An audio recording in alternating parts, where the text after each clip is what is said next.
Oh my god. Everything went to default.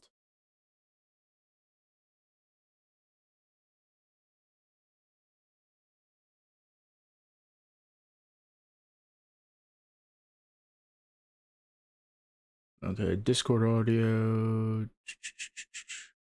Game audio is default. Microphones Yeti.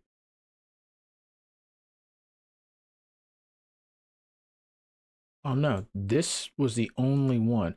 You know why it does that too? It's only because I think sometimes like the audio gets screwed up and it gets super staticky. So I have to whatchamacallit? I have to disconnect it and then like bring it back up.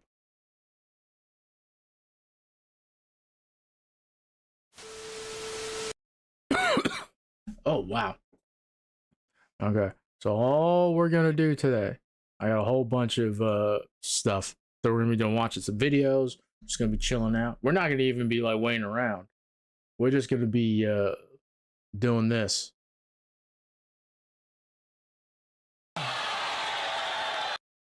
Minnesota! Jake Asman. Minnesota. Oh my goodness. Oh my goodness gracious. What are we doing here, folks? Oh my goodness gracious. Yeah. I don't even think I need to even like screw it. I like having it like close up like this.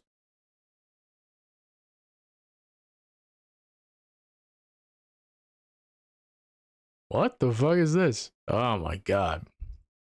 Oh, it's the Democrats who did this. They're letting 10-year-old boys get tattoos.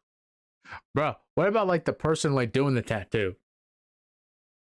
Like, oh my god. I'm assuming it wasn't at like a licensed tattoo parlor because let me tell you something, you're losing your license. Yeah. Josh Allen did not do well. Who is this? I'm not familiar with this. This person has a check mark. Did they buy the check mark or did they? Yeah. Saudi royal family. Uh huh.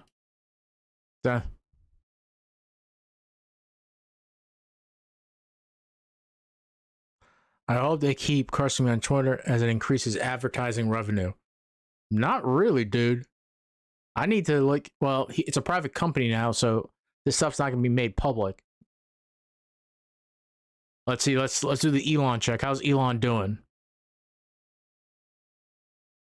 Rolling out soon. Twitter will enable organizations to identify which other Twitter accounts are actually associated with them. So if like okay. So if I click on, so let's go here. Let's go top comment. There's gonna be something. Okay. So the Indianapolis Colts is an organization, right? So if I click on the Indianapolis Colts, is it gonna tell me every organization that's associated with the Indianapolis Colts that they choose to associate with, which would be the 31 other teams in the NFL, and then maybe any charities that the Colts are associated with. Okay. Well, Elon, you have memed this company. Whether or not it's going to go into an early death, I don't know. Twitter feels increasingly alive. Okay. The world's leading blockchain. Oh, Jesus Christ. Binance. By the way, I forget, I think CoffeeZilla or like Mudahar made a video about like crypto's falling apart, dude. Oh, an unregulated monetary system falling apart. How surprised. Pikachu face. Oh my god. Order it still. I live in the countryside. Internet with the old Starlink, right? Can you actually order Starlink individually?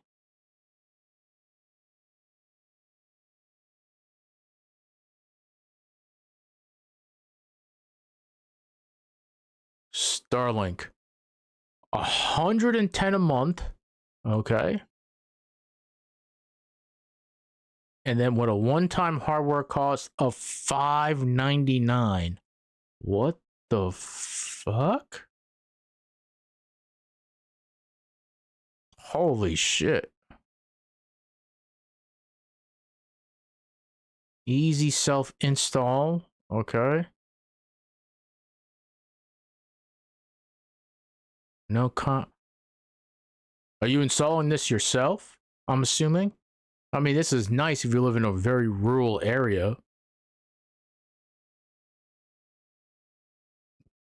I mean, I don't know I don't know how much money you have unless you're already that's $110 a month, my guys. I like my ISP is not the greatest in the world, but Spectrum where I'm at, it's actually pretty decent. I don't have too many complaints.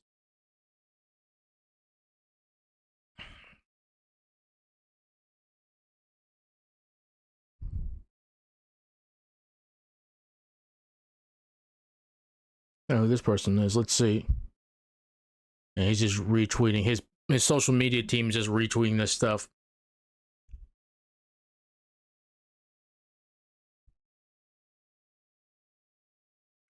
This is actually really nice. I don't know the rules in my area, but I think you would have to get a permit for this. But I heard these solar panels are actually really good.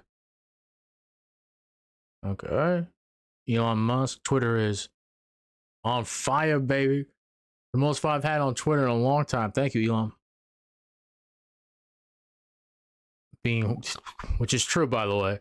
That FTX meltdown. If you don't know what FTX is, it's a crypto exchange. Completely unregulated.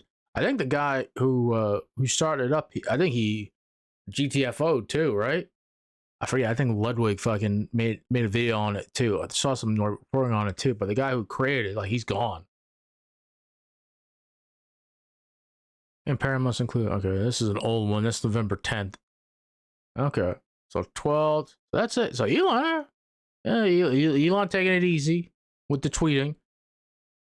It's a little bit. Even Elon needs to take a break on the weekends.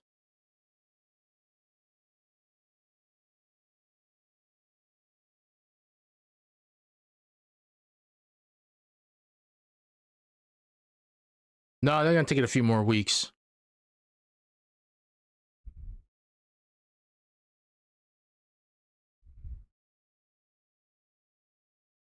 Oh my god. Oh, puppies! I love puppies. Just keep these guys away from Dr. Oz. You know, he'll drown them. And he's going up. Mo Brooks. But I'll give this a like. Oh, Ron's got the check mark. Did Ron buy it? Or did he? He subscribed to Twitter Blue, Ron. Let's see about Aaron. Did Aaron get it? Or did he buy it? Oh, Aaron got it. Doug Mastriano still has not conceded the race 5 days after CNN projected that you are the winner. Are you still waiting for a phone call? What's your message to him? It's great. I mean, who cares? By the way, it's going to take a couple more. I mean, I think some races, it's not going to be called till December because the amount of counting that has to continue. California and Nevada is going to take a while. Arizona's pretty clear cut now. I think Kerry Hobbs is going to win it over Lake. Kelly won that seat. CCM is going to win Nevada. So we have control of the Senate. Let's win Georgia though. Don't get complacent. Win Georgia. So we don't have to split these committees with the Republicans. We're in an agreement with Republicans to share. But now, if we have 51 seats, that agreement goes out the window. We put all our people in all these committees. If he calls, right? He doesn't get to pick the winner. The people pick the winner.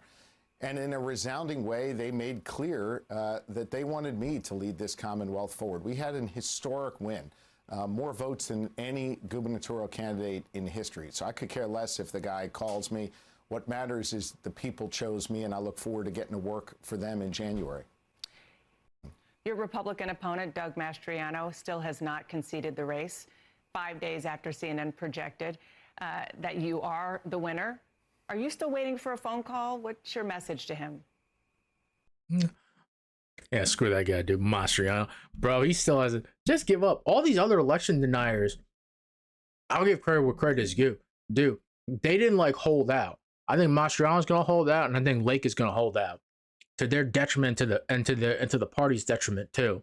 Like you guys on the right that keep like you fully embrace these guys, and now you're like, it's not working. You guys always knew.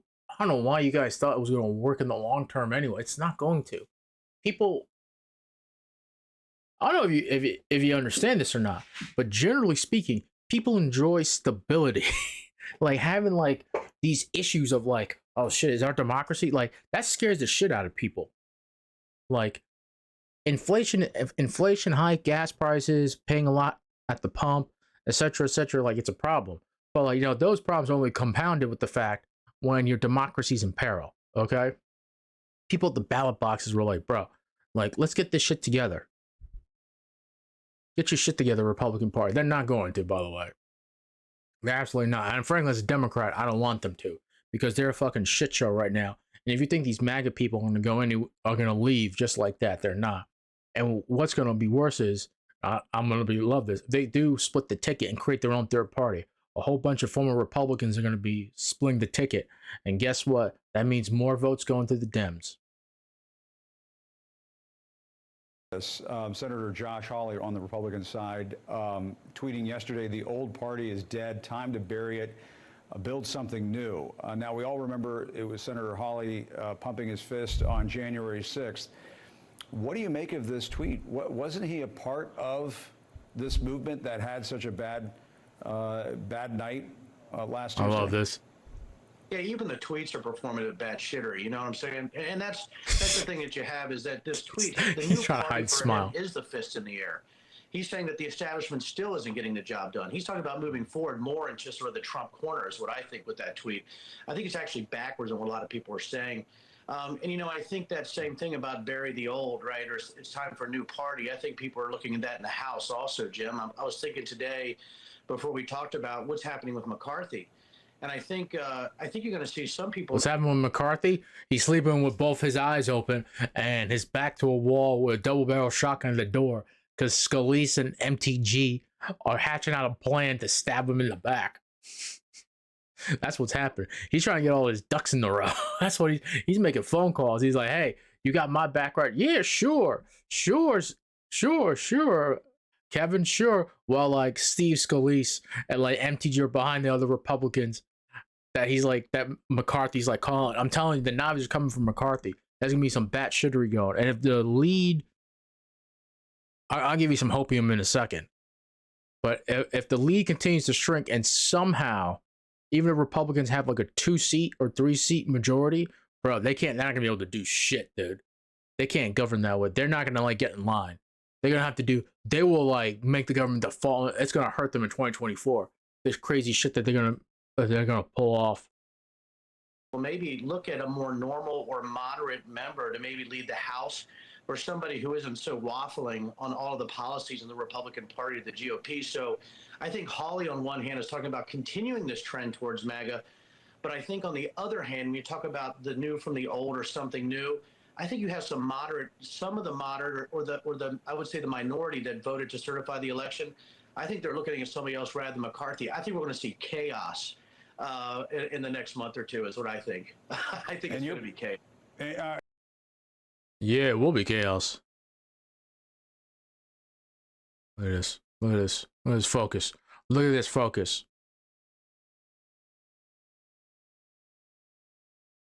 '26th for Mark Elias. If you don't know who Mark Elias is, long time attorney for the Democratic Party who's working with, I forget the firm name, but then he left and started his own firm.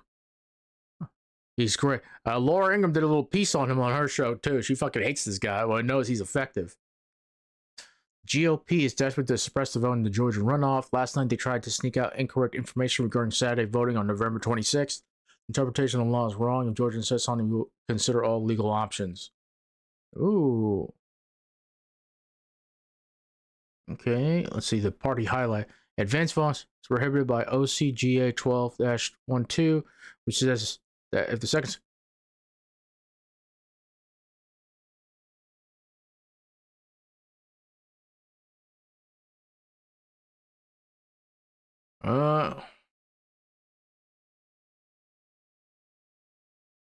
That's true.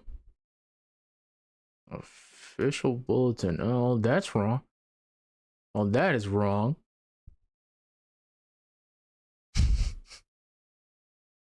I'll go ahead and up this. Follow Mark Elias. Am I following him? I should be, yeah. Matt Walsh with the L's. Bro, he got live checked on fucking Rogan show too. Even him admitted Media Mads would love, and they did too. They did make Media Mads did actually make a little piece about getting checked by Joe Rogan. Processing shortly. That's Arizona 1. Look at this. I love this clip. I chose not. You know, in all reality, I don't have no reason to bitch Cope. anymore because the other day I chose not to vote, and I'm never going to vote again anymore in the remainder of my lifetime, however that must be. Don't vote. The main reason is because back in 2020, as far as I'm concerned, I lost all faith in the integrity of the voting system when my vote, That's right. your vote, was basically stolen, and the goddamn. You know what? I'm going to be honest with you. If you are an election denier, 2020 election denier, and you said that the system is so rigged that it stole the vote from Donald Trump, how would you have any faith in the system to ever vote again in any election?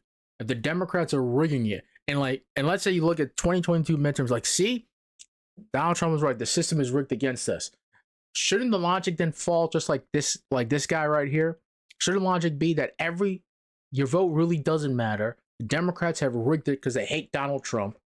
They're going to make sure the Democrats maintain control. They might give the Republicans a win here and there, but Democrats can consistently be in control of Congress and the presidency. So you should just never vote. You know, that's just like, isn't that like the sane, logical thing to think of? Like, isn't that like basically like the golden path that you go down when you think that all elections are rigged, that your vote doesn't really matter? So if anything, this man is being logically consistent. Election was stolen as well by that damn asshole Biden. So you know what? I ain't voting no more. And now you got the GOP falling apart, crumbling like a goddamn avalanche. They don't even know what the hell they're doing anymore. They're just about as crooked as a goddamn den as far as I'm concerned. I ain't never going to vote again in my life. And you know what? Never vote again, Republicans. You know, in all reality, never vote again. Oh my God. I give it to BTC, man. He puts some good bangers. Where's the elbow? I can't even tell. Well, does he have control throughout? It doesn't look like it. Like right there, it looks like he doesn't have control of the ball. I don't think he does. He would have to have control of the ball throughout. It doesn't look like he actually had control.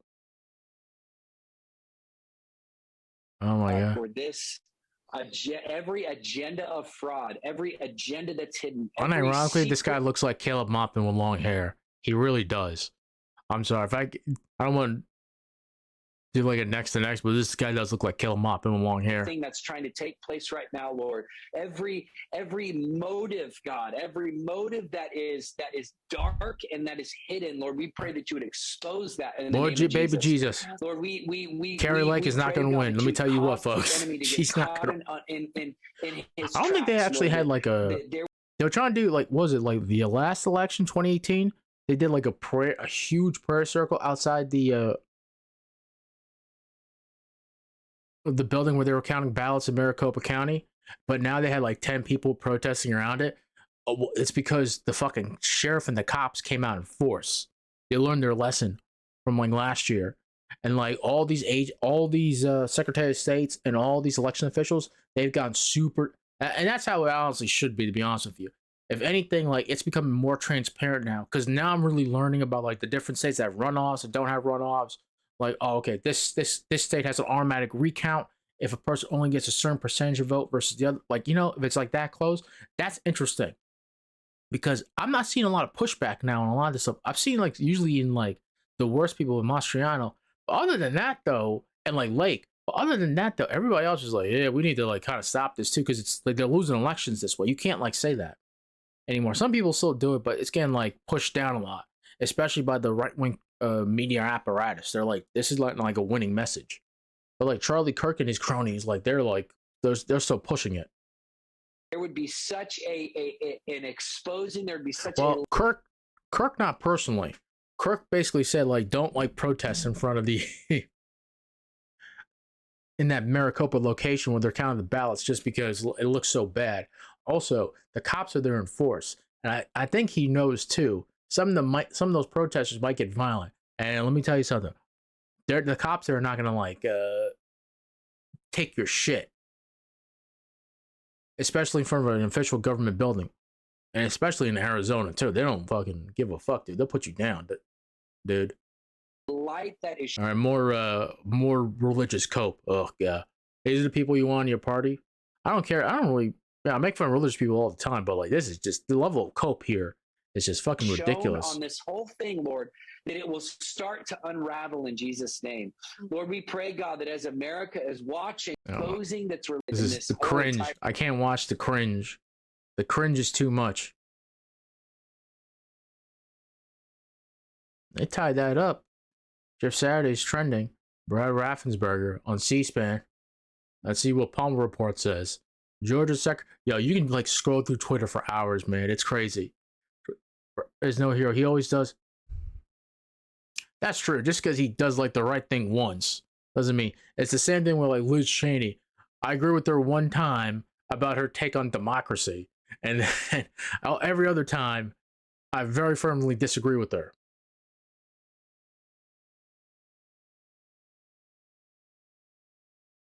True.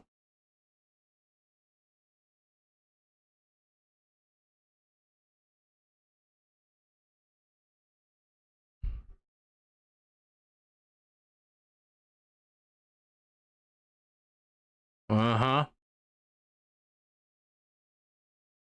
Stacy, you need to be out there and you need to tell people the truth. Get the vote out. Do not listen to Brad Raffensperger. Do not listen to Republicans in Georgia. They want that seat because they want that committee sharing agreement to be effective. We need to win that seat for Raphael Warnock. I understand we still have control of the Senate because we control the White House, but we need the 51 seats. The 51 seats is so important in terms of the committees. We don't have to share committees with the Republicans, and we won't. That means we can just stack as many fucking Democrats as we want on these committees. We can have a clear-cut majority. Okay? We just need 51 seats. It's important. It is so very important. Let's go.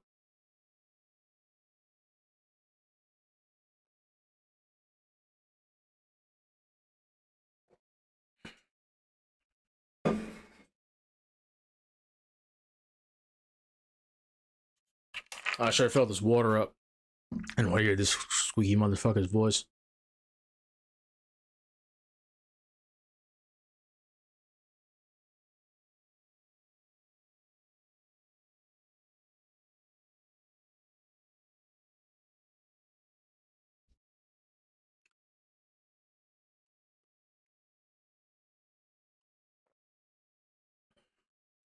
Got control of the Senate, baby. Let's make it even sweeter.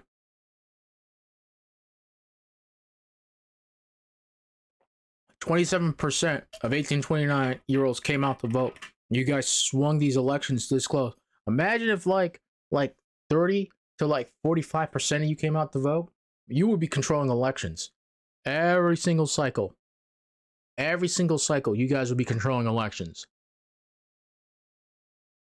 I understand. Come out to vote. Trust me, we're working here. Us older folks are trying to make sure like the shit that you guys care about, it's getting done here. In New York, we got a lot of cleaning up to do after Cuomo, and like this whole thing too. It's getting done. I promise you. It's a slog here in New York, but it's happening. I promise you.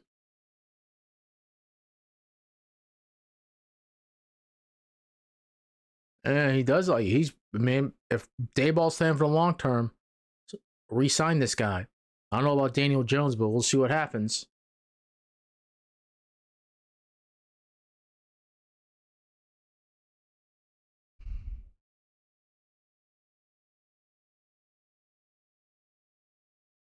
You know what? Good for her.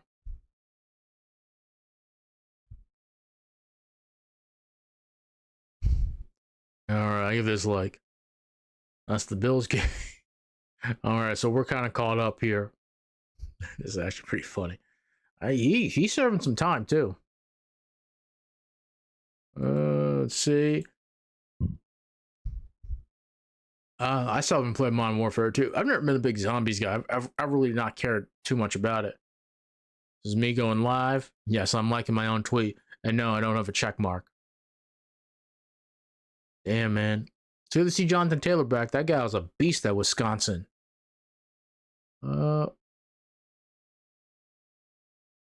Minnesota! I love it. Let's see. Updates.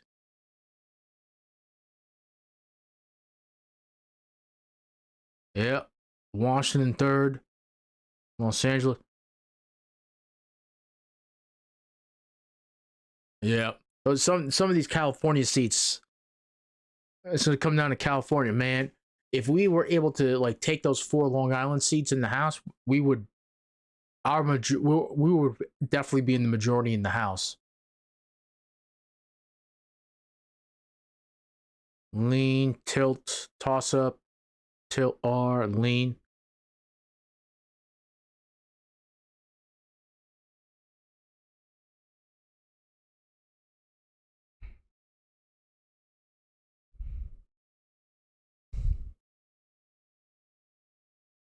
For 218. Let's see. Where's Chris Boozy? Following this guy. This guy's been right quite a bit. I don't think he's been wrong yet.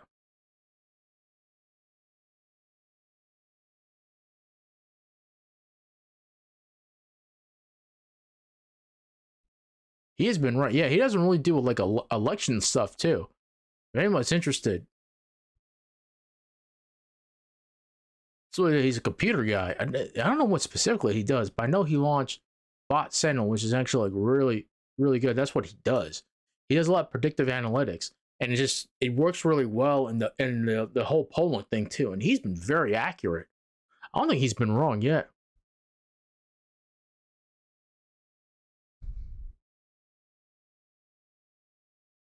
With 219, this is some hopium right here.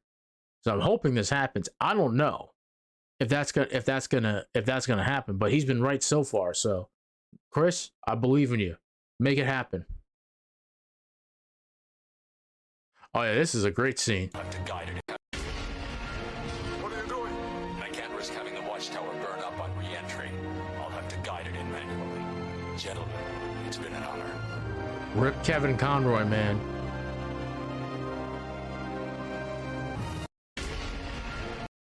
That has been absolutely amazing. The best.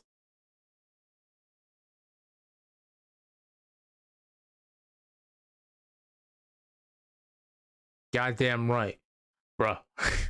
I like Raphael Warnock. I like the Reverend Doctor. Okay, he is a good senator. He will fight for you.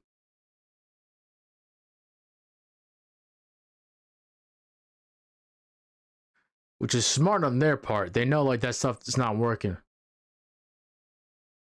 True.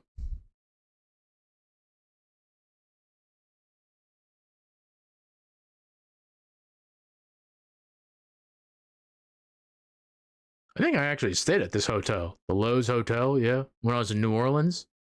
And that was some time ago.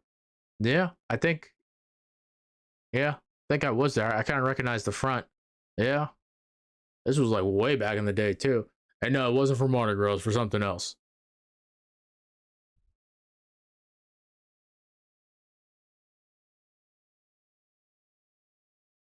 This was him. He should. I love Duncan, guy. Oh, who just followed? Hey, Anter, I appreciate you joining us. Oh, my expectations for the community. Oh, okay. Hold on. Sorry, I forgot to load it up. Sorry about that. I keep forgetting to like load this up. Here, I'll play it. Something's supposed to play when you redeem that. I'll play it for you on my end. I apologize for that. You don't have to waste your points. Let me just I'll play it. I'll play for my I'll play it on my end for you. Okay. So what did you redeem? Expectations. My expectation for my community. It's very simple, Anter. It is very, very simple. And it is this.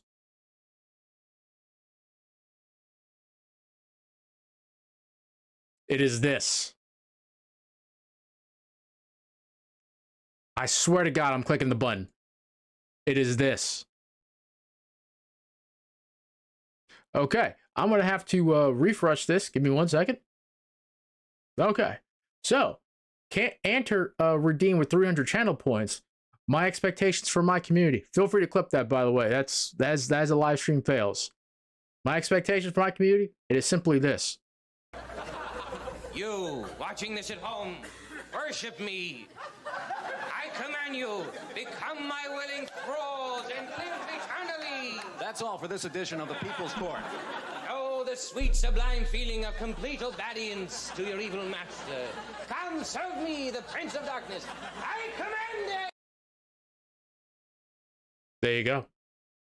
I am a heel after all. I mean, it's in the name. That's a classic too. There, John Lovitz on Saturday Night Live was classic too. If you, that was when Saturday Night Live was.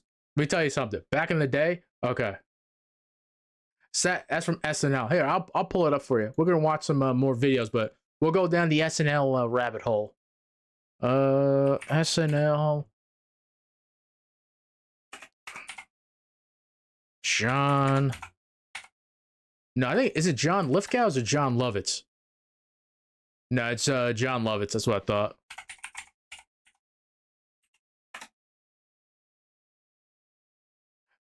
So this is it from right here. I don't want. Hold on, let me share this here. This is like classic. So that's where that's from.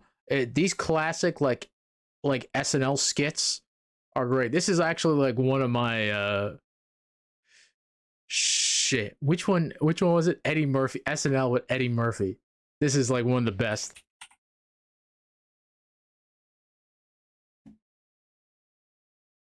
So they're gonna show all the old ones. White Like Me. This is one of my, like, the earlier SNL stuff is fucking hilarious. It's kind of racist. It's kind of misogynistic for today's standards, but it's fucking hilarious nowadays. You know, I love this shit. A lot of people talk about racial prejudice, and some people have gone so far as to say that they're actually too. Unfortunately, I apologize for the quality. It's at 720. Let me bump it up to 1080. It's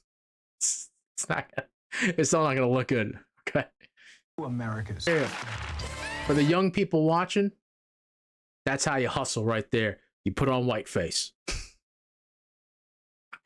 Okay. All right. We had our fun.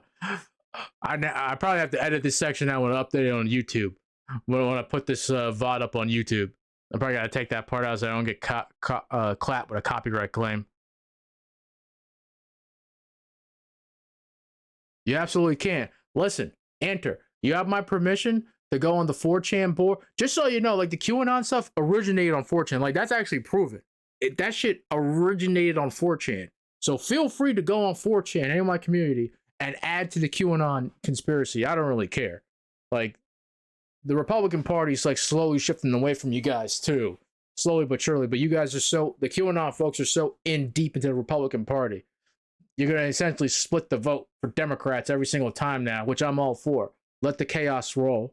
That's how the QAnon shit started. It started on 4chan as a meme, and then it just grew like anything else. It's the same thing with the litter box stuff. It's same thing with the trans stuff. It's same thing with a lot of the most recent things against anything LGBTQ. It always starts on a meme on QAnon and on 8chan, mostly on 4chan, mostly most of the time, and it grows out of control. And then you got like on 4chan, you got the polls section there, and then the people in the polls section just like manipulate it, and then it goes into the right wing ecosystem. That's just like a proven fact. It's happened all the time. And like if you go down the chain far enough, you know where it goes too. And it eventually ends up on Facebook.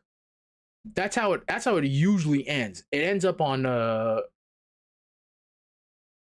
so no. I understand, Enter. It's just, you know, if anybody's so inclined to do it, go ahead and fuck around with those guys. Just use a VPN when you go on there too. You got motherfuckers on there. They're frequent Kiwi Farms people too. I keep forgetting if Kiwi Farms is like still back up.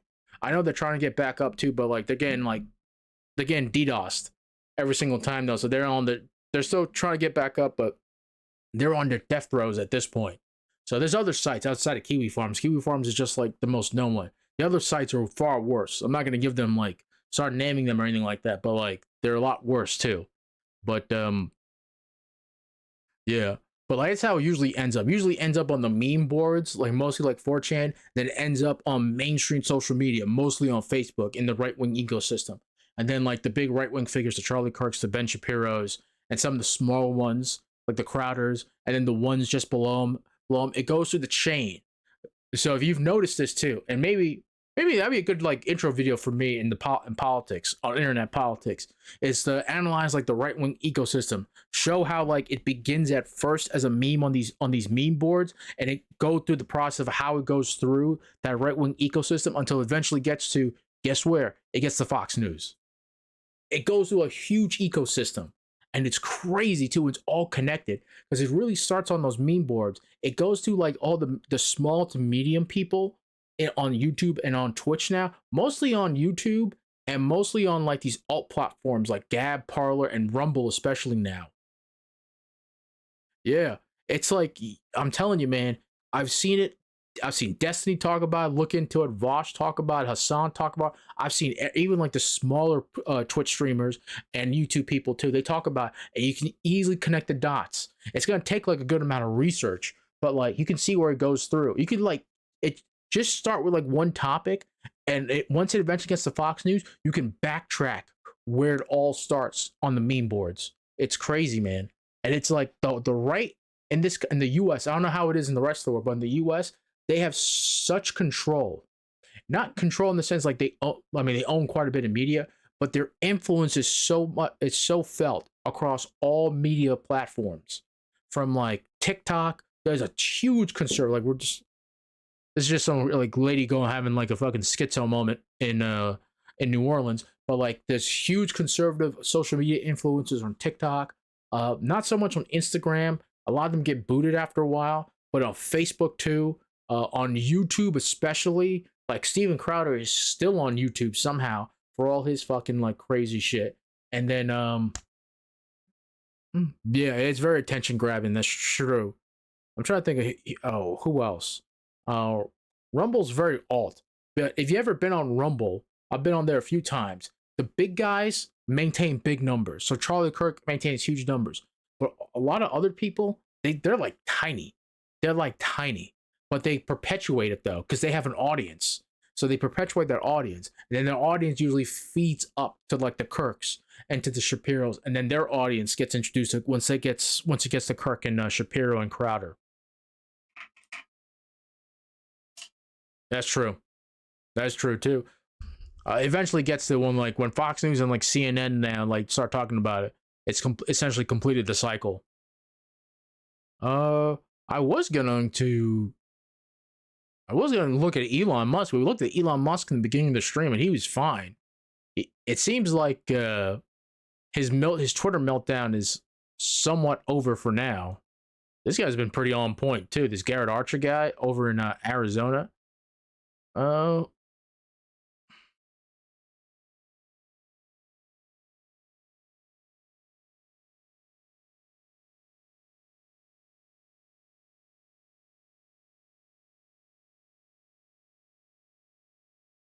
I thought this wasn't Adam Kissinger's actual whatchamacallit, his actual Twitter handle, but it actually is.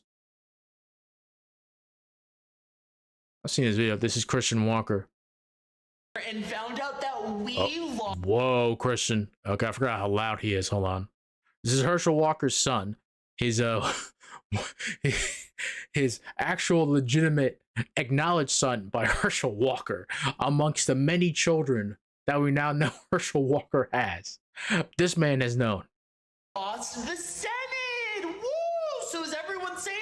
a great midterm season.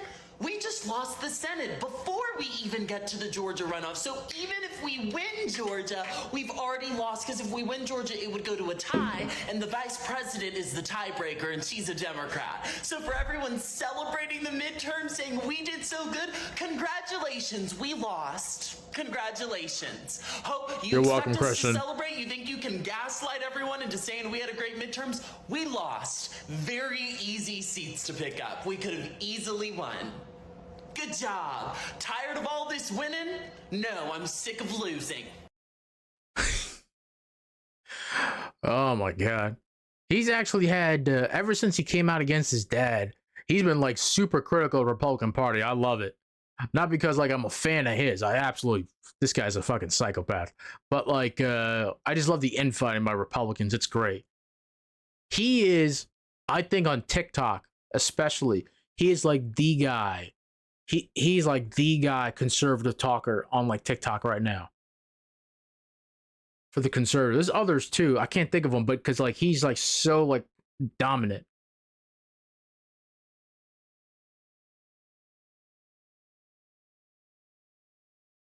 Yeah, this is actually very true too, which I don't understand why like this happened. Especially these are unsigned, unexplained orders. That was like the big thing here too.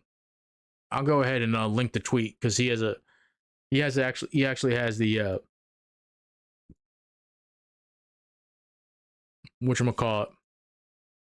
Yes, it has the documents there.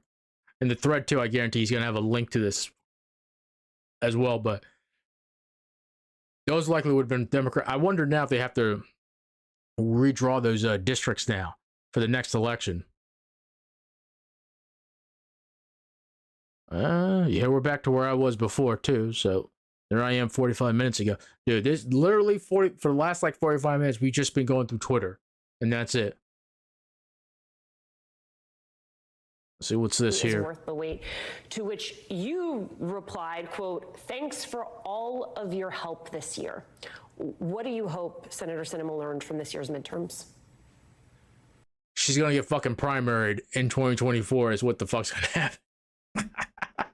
She's fucking scared shitless, dude. She's fucking calling like Chuck Schumer. Chuck Schumer's like making her sweat it out. Yeah, let's see what happens. Because they know they're going to win Georgia. But they've already raised like a shit ton of money for Georgia and for Herschel Walker. So I need Stacey Abrams. I need everybody else who can go down to Georgia, knock on doors, canvass, tell everybody what the actual fucking law is. And like Brad Raffensperger trying to sabotage that election already. And tell them, this is when you have to vote.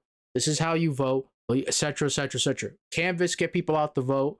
It was still pretty close in Georgia. Turn out to vote. Republicans will not be animated to come out to vote in Georgia. They're not going to dump a ton of money.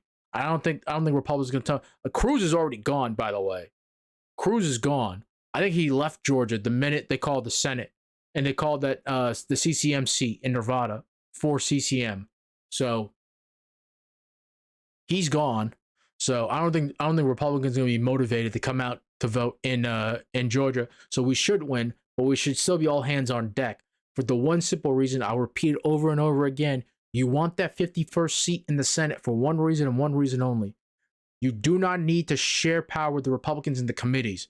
You can then overload the committees with Democrats. That means more things pass through those committees with firm Democratic control. That means judicial appointments. That means judiciary. We don't need fucking to share with Republicans. We can just ram through even more of our judges in the 2 years that we have control. We have control of the Senate too. I still think we're going to lose the House, but it's going to be between 2 to 3 seats. Christopher Bouzy, as we showed, he thinks that we're going to win. We're going to win the House. I'll keep the hopium up, but if we lose the House, the Republicans are not going to fall in line behind McCarthy. The knives are going to be out for him. Scalise is coming for him. McConnell is on his way out, I think. I think he knows, like, he's failed. The knives are coming for him, too. The Republicans are in disarray. Ron DeSantis is not going to save them. The party is falling apart. And ideally, I want there to be a Republican civil war. I want there to be mudslinging. And I want, through all this, too, I want Nancy Pelosi and the Democrats to force the Republicans in unsafe seats to start voting on things that the Democrats want too, especially the New York Republicans, because they're not going to vote on a national abortion ban. Because guess what? They're going to be gone if that ever comes up. I promise you that. And that's easy. And that's easy ads for Democrats too, to leverage against them. That these Republicans in New York that won those 4 Long Island seats, which Democrats will get back. Hochul, I'm looking at you to fix the party from the inside in Albany. They know if they ever vote like that or even have an inkling, they're going to be out the next election cycle. We will get those seats back. I promise you. I don't think she'll learn. Look, this year, the reason Democrats won is because we fought together as a party. I was out there campaigning for every Democrat in Arizona. I was personally donating money, raising money for them, for our senators, for everyone up and down the ticket. We fought as a team in Arizona. And Look at that. 216 to 219. That's the projection from MSNBC. They do need to like change that. They need to show like what the actual seats are. And just like gray out the areas here. That's why it's a little confusing. But if Republicans have like this in the House, it's gonna be chaos for them.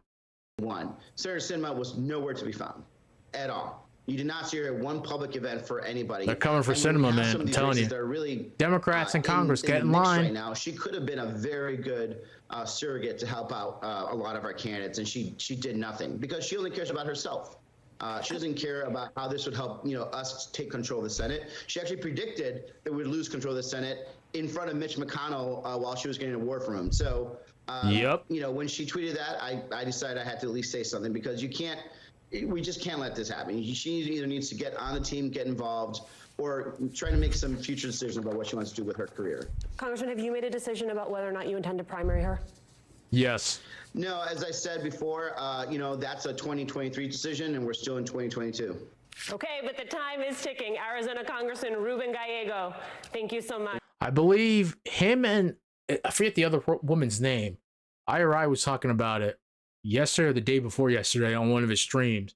Him and somebody else, they would have a good shot because let me tell you something.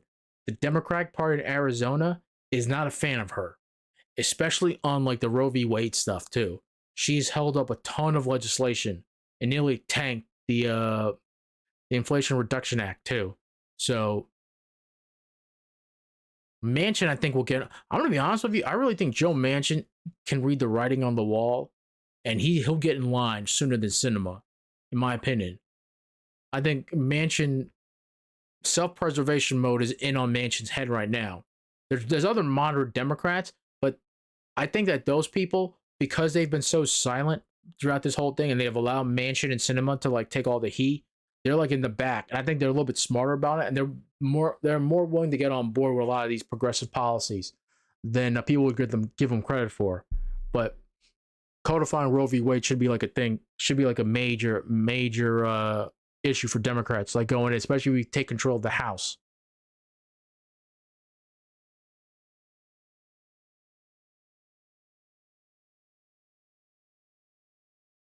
This is 5 hours ago from Elon.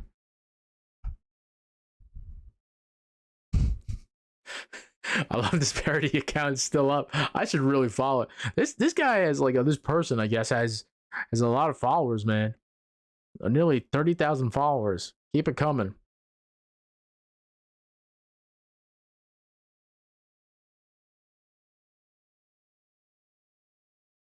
That's true. Ron DeSantis did not do well in that debate against Charlie Crist.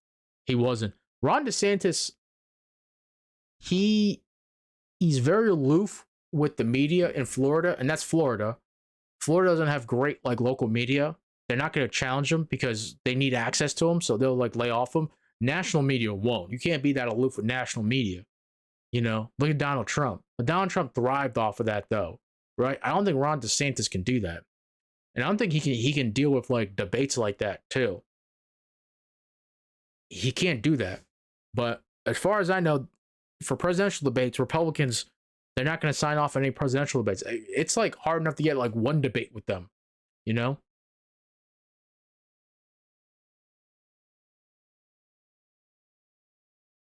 Oh my God, Lex Friedman.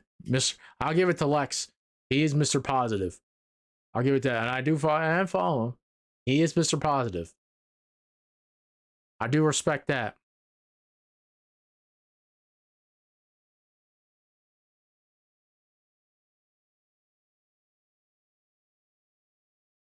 Millions of kids have been on hormone blockers, really? I'm sure someone's going to fact check me on that, but my guess is that we're into the millions now at this point. Yeah, that would be my guess. It says over the last 5 years, there were at least 4,780 adolescents who started puberty blockers and had a prior gender dysphoria diagnosis. This says it's kind of undercounted, but that would be a big undercounting. Less than 1,000 people a year. Yeah. Less than 1,000. Yeah, I mean, I would guess, hundreds of thousands at this, but I could be wrong. Million sounds great. Yeah. I appreciate the lore, Cantor. Thanks.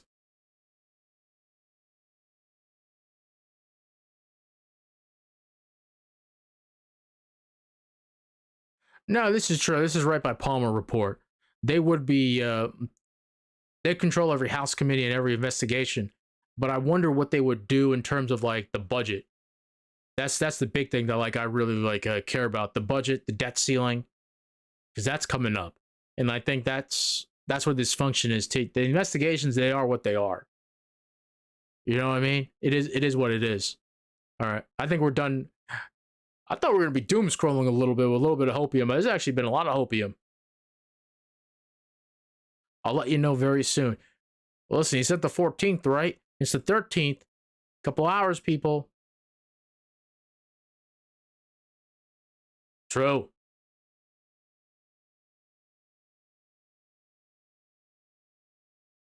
Very much so. This guy's absolutely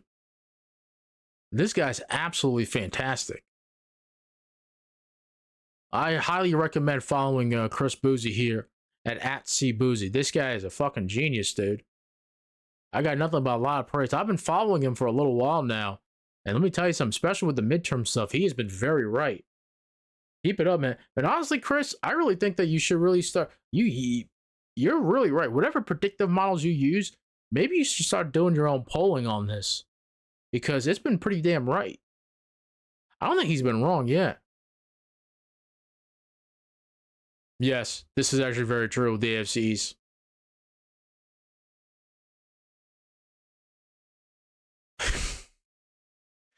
Kevin Sorbo, man, I love the Hercules, but man, you are on that grift, man. Hope they're paying you a whole lot of money.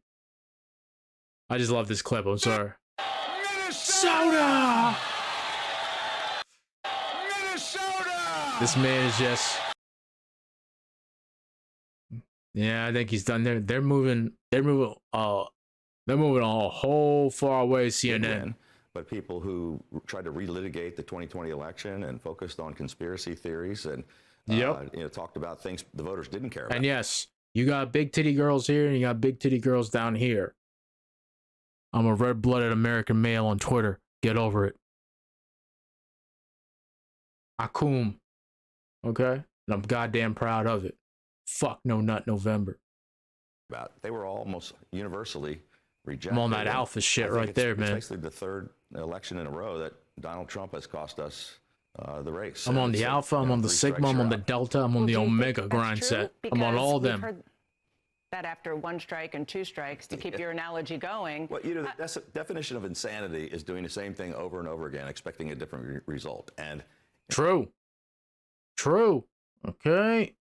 I should really get Modern Warfare 2. Listen, if you got a free code on Steam or Battle.net, hook your boy up. I'll squad up with you too.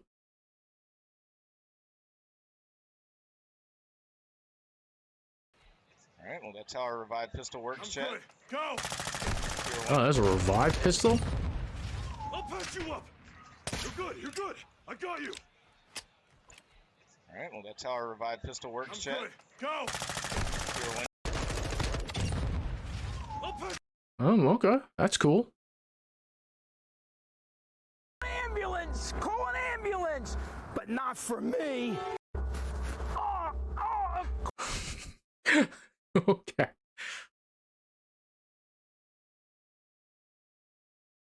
Easily real.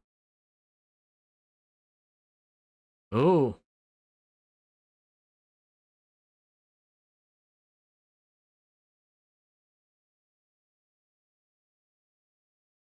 Okay.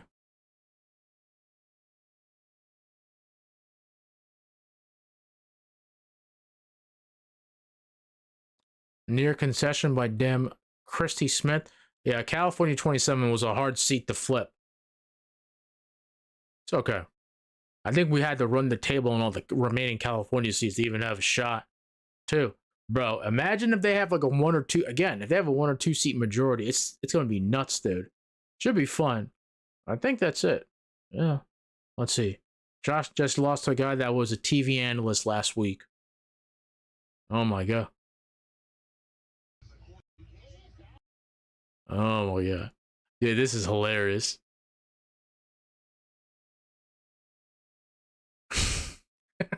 Okay.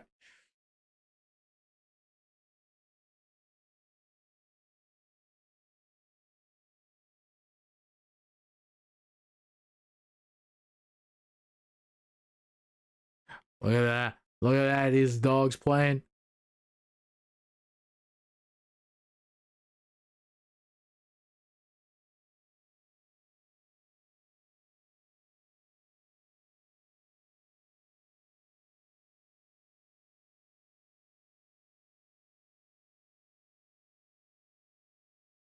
You know why he won? It's because he served Pennsylvania his entire life. He talks honestly. He's a good person. He's not perfect. And people just like the guy. And they like his policies. He's just, I don't know what to tell you. Like, if you just ever heard this guy talk at one of his rallies, you can see why, like, people in the state like him. Also, your candidate, Oz, is a fucking horrible candidate. Like, he's never going to lose that seat now. You know that, right? Like, they like this guy, like, way too much. The longer he's in that seat, this is a Pennsylvanian man. They like him. I don't know what to tell you. Okay, Chris. Oh my god. Oh, that is horrific to say the least. Joe can't loss. Yep. That was a big pickup. Kevin Conroy. All right, we went over that too.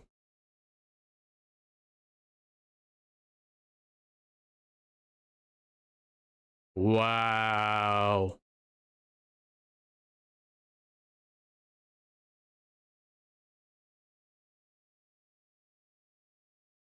Uh-huh. Do it, Mark.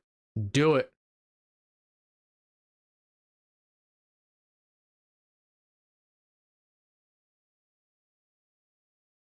Early voting for a bullshit reason. That's a catch of the year right there. And he came down with it too. Remember, the tie will always go to the offensive player. Really? 3 points, 2 field goals. God damn. Okay. And that's it. All right, we're done here. All right, James O'Brien time. We're going into some that fake land across the Atlantic Ocean where the turfs are. J.K. Rowling and company. I kid. I actually got some family and friends over there in Merrill, England, too. They have their own set of problems, but that's a talk for another time. I presume you're familiar with the ongoing shenanigans. Elon Musk, the richest man in the world. Oh, by the way, for whatever reason, like you can watch like full episodes of like Community now. I don't think they have all the seasons up, but like I think every week they post up one episode. I think. But go ahead and watch it. That's like one of the best shows that was ever on TV. I absolutely loved it. Or he was when he bought Twitter. Made a great song and dance about how he wanted it to be more politically neutral.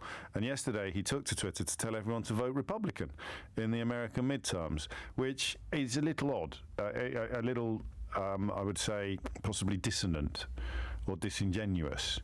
And he has now banned people, lots of people with blue ticks, changed their name but not their handle. How much explaining do you think I have to do? How much technical explaining do you think? I mean, I don't want to work on the premise that you know exactly what I'm doing. So you know, if you sign on to a chat room or something like that, you put in your email address, but you also have a name. So I might be james@lbc.co.uk, but then what you'll see on my posts is Big Jim or something like that, yeah? Big Bad Jimbo. Or so you can't change your email address on Twitter, your Twitter address, your @. So I would be @Mr. James OB, but the name you see on my tweets might be Big Jim or Dirty Gertie from number 30. And you can change that quite easily. You can edit that in your profile whenever you feel like it. So a lot of people with blue ticks changed their online name, but not their Twitter handle. They changed their online name to Elon Musk. And it was quite funny. It was at first, quite distracting because you didn't realise it was someone, and you'd think, well, my God, has he posted?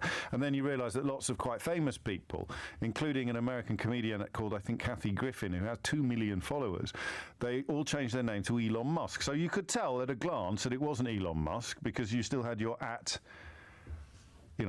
Keith or James or Doris. Still had your fucking hilarious. Your online name was changed to Elon Musk. So he started closing down the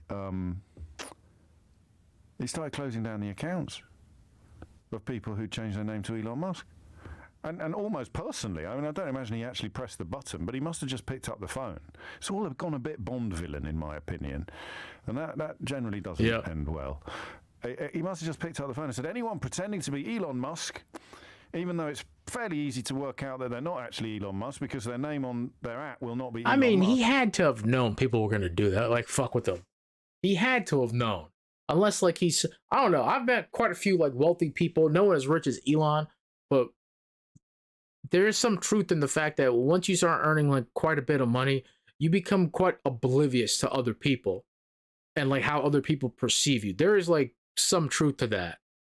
It's just... You kind of almost remove yourself from the reality the rest of us are living in, because you almost live in this surreal place when you start earning quite a bit of money. He is @Elon Musk will now have their accounts closed. This is the free speech guy. This is the free speech guy who said he wanted Twitter to be politically neutral, closing down comedians' accounts for taking the mickey out of him and telling everyone to vote Republican. And remember that in America at the moment, a vote for the Republicans is a vote for Donald Trump's lies about the last election, which is kind of unnerving because some people believe that freedom of speech is actually the same as freedom to lie, that unsubstantiated opinions should be afforded the same weight as evidence-based assertions, or facts, as we sometimes call them. I think his logic for the vote Republican is there's a Democrat president. So by that, if whenever there's a Democrat president, you should you should have a Republican Senate, and whenever there's a Republican president, you should have a Democrat Senate, which even the most cursory understanding of American history will tell you means that nothing will ever get done. So it's either a boneheaded or a somewhat sinister analysis of American politics from a man who insisted that he wanted to be Twitter to be neutral politically, but bought it and told everyone to vote Republican. And also insisted he was doing it to increase freedom of speech, but is now shutting down accounts for teasing him. I don't know if you could say impersonating, really. It is really easy to work out whether an account is real or not. You know, I'm sure there's half a dozen James O'Briens. I mean, there's lots of people called James O'Brien who are called James O'Brien. I don't have James O'Brien as my Twitter name, as my Twitter handle. Someone else got there first. By the way, let me just say this. Twitter didn't need to do this either. I don't know why they... I mean, at this point, I think we just kind of accept it the way it is, too. For example, look, Tracy Hawkins, @Hawko. Elon Musk, @Elon Musk. No Lie with Brian Tyler Cohen, @No Lie with BTC. You guys didn't have to have this. You could get rid of Elon. If you were watching this stream, if somebody clips it to you, get rid of this and just keep the @ and just move this over here, and then you're just your @. It's just one name. That's it. Whatever your @ is, that is your name. You are @Elon Musk. You're @Hawko. You are @No Lie with BTC. I mean, that's it. Holy shit, what is this? Oh, go. Let's come over here and see what we got. Woo! How about some mustard greens? We got mustard greens with a little onion. We're gonna drain that liquid out of there just like that. We got a little. What is this? A little neck bone in there. We'll throw that in there. What else we got? Look at here. Dirty rice. Rice dressing.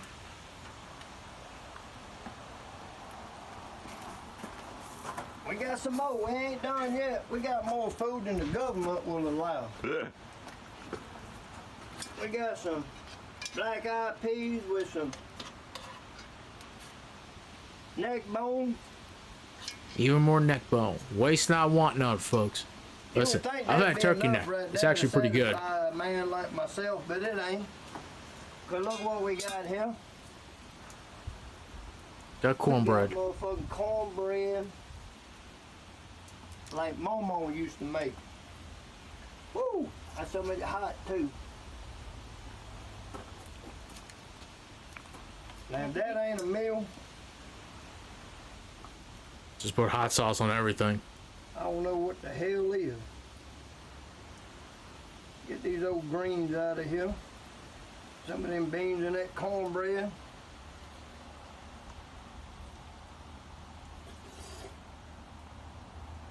Don't ask, I said boom.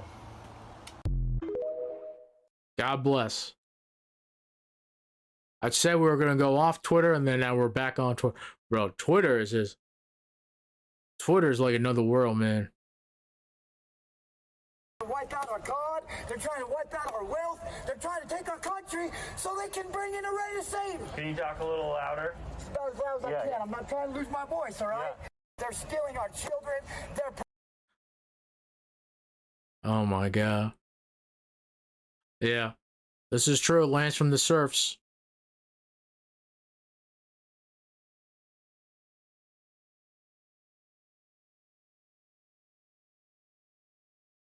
Walter White, baby, with the Rams.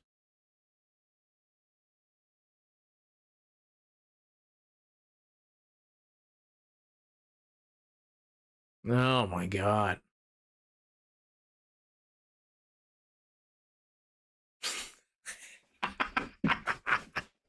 I was like, that tweet. Ron just find all these tweets, man. God damn.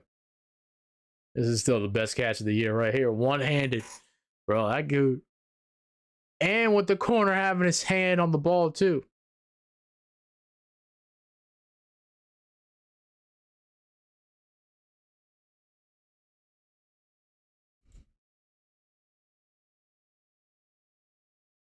Versus, yeah, it's true. They are taking on the Vikings.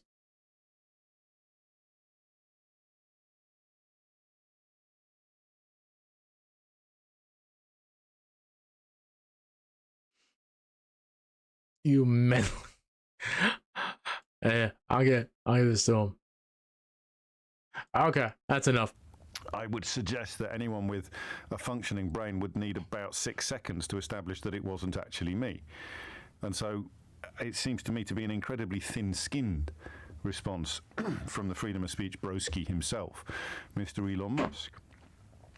Have I lost you now, if you're not bothered about Twitter? Have I already lost you? Have I already broken my solemn pledge to make this scintillating and compelling for people who aren't particularly Twitter-friendly? I just invented a word. People who aren't particularly Twitterate. Yeah? Yeah, okay. Okay. All right, Jamie. Come on, that's good. All right, Jimmy. Come on. I think it is. So, oh, my goodness. Giants win. Cannot believe it. Lots of people are very worried. My view, weirdly, is that I'm going to sit tight and wait and see what happens. But lots of people I respect and admire are already migrating. They're already leaving the platform. Two simple things that are raised in Hugo Rifkin's characteristically brilliant column in the Times today. Apparently the use of the N-word, and you don't need me to tell you what the N-word is, the use of the N-word increased exponentially immediately after his purchase went through. I think Hugo wrote that it had gone up by 500%. To be fair, we've talked about this before, but the vast majority of those accounts were shut down almost immediately afterwards. Like, they got suspended. I think they actually got permanently like yeeted from the platform too. So they fucked around and they found out. And one of But it was weird too, though. But like, that people thought that, like, I will say this though, it does make you wonder though. Just put my lefty hat back on. That people thought it was okay to like just start using racial slurs like that all of a sudden, when like apparently a multi-billionaire, the richest man in the world, is now the paragon of truth. You know what I mean? It's like this weird narrative, like these rich fuckers are like somehow the paragons of truth, and they're gonna bring free speech to all. Get the fuck out of here, motherfuckers! Come on, man. What makes you think that these guys like give a shit what the common man, what the proletariat give a shit about? Come on. I mean, just think about this for a second. Like, why would like Elon Musk give a shit about like you? He just wants you to buy his product. That's it. Like, he's not there to like promote like free speech for you. He's there because he sees a grift. He's going to do the grift, and he's going to get money out of you for that grift. You know, it's about padding his bank account. So if that means appealing to one side or the next, he'll do it. It's always been about that, man. He wants his money. I think he frankly wanted a new toy in Twitter, but I don't know what the fuck he's doing with that. I've talked about that ad nauseum at this point, but like, that's like a whole thing. One of the first phrases to trend under the new ownership was the Jews, which Hugo Rifkin, with beautiful understatement, says that generally for the uninitiated, that's never a good sign. So those are perhaps reasons why people are already packing up and moving on out. I've got so much on there, though, for me. I don't know whether this is just laziness on my part. I haven't yet been exposed to anything more disgusting than what I'm exposed to on a regular basis. But if the general mood changes, where do you go? You know, someone told me yesterday I've got 273 million views on TikTok. Did you know that? But you can't go. TikTok's no good. Some people are going to Mastodon. I'm a bit worried about TikTok because it's owned by the Chinese government, and also I can't post clever things, can I? It's all video on TikTok, I think. God knows you get enough of me on those viral clips. The last thing you want is me recording myself saying stuff that I used to write on Twitter. So some people are going to a platform called Mastodon. Don't ring me with the details. Don't ring me with the kind of. Some people have been having some problems like making a Mastodon account. It's not perfect. That's the only reason why I haven't, like, I'm not gonna abandon Twitter. I don't know what the hell's gonna happen. I'm here for the ride, baby. I'm like the Titanic. I'm going down with this ship. I just want to see what the fuck happens, because if it goes down, what's gonna happen? Nothing. I just create a new account. You know, you just saw me like going live on Twitch because I got that. I don't know what I'm using to like connect the accounts, but like I'll just like post up on Instagram and whatever new social media site. Hey, I'm going live on that. You know what I mean? And like I posted on like on TikTok now too. So if I can automate that, that would be great. Pedantic stuff about Mastodon. I don't know enough about it. I'm interested solely in what we think is happening to Twitter. Is Twitter crumbling? It's all gone a bit Liz Truss, is my considered opinion on this. He wanted it so badly, well, except he didn't, but he had to buy it, and then he got it, and he backed himself into a corner. It seems to be a bit of which is weird to say. He's the richest man in the world. Who can back him into a corner outside like the U.S. government?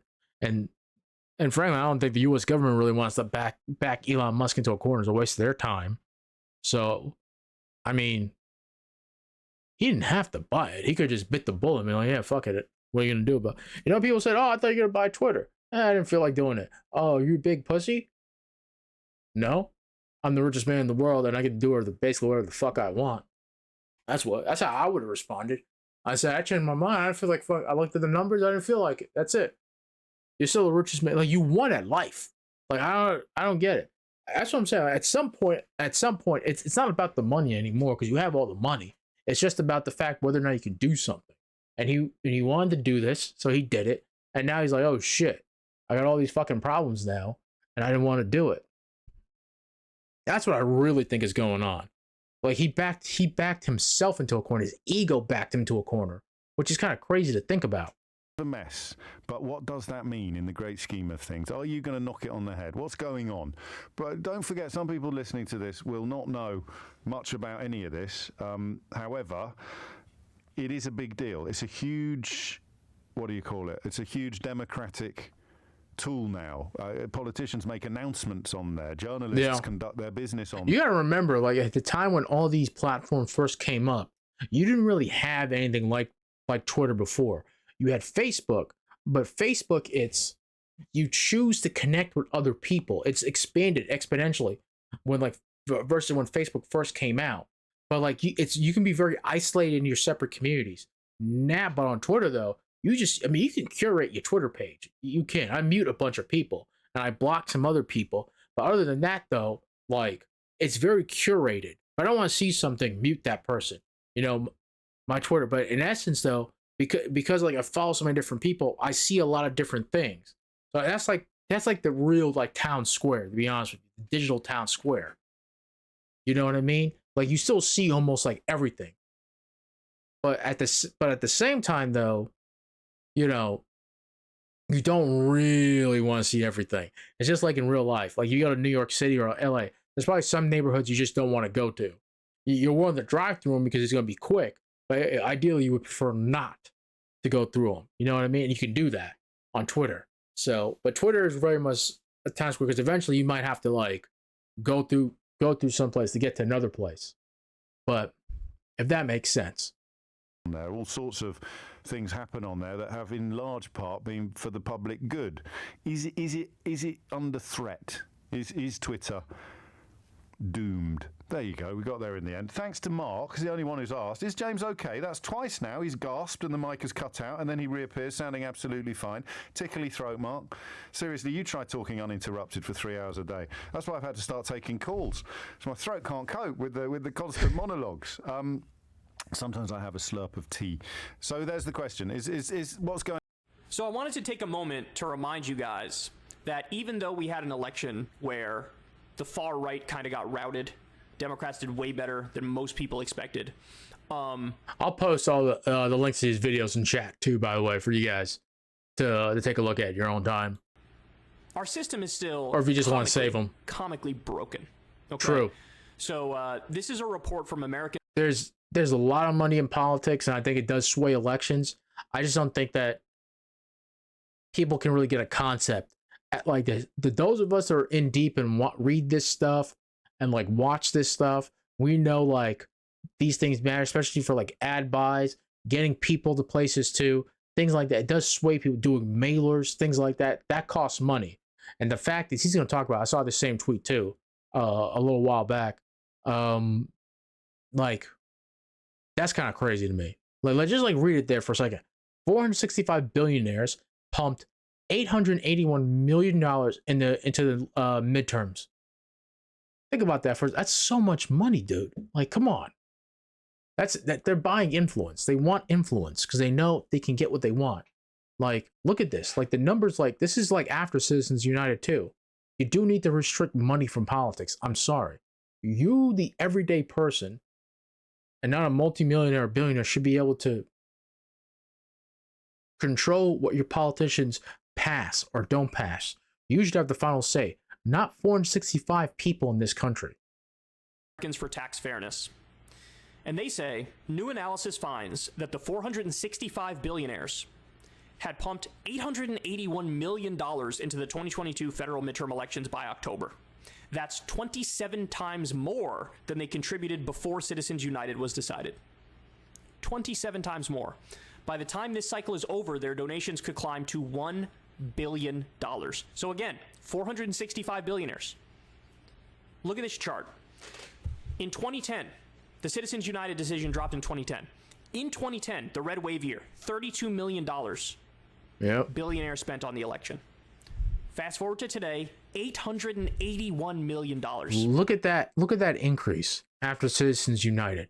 This was already bad enough. But then look at that 4 years later. These are presidential years. Look at this. Look at that money.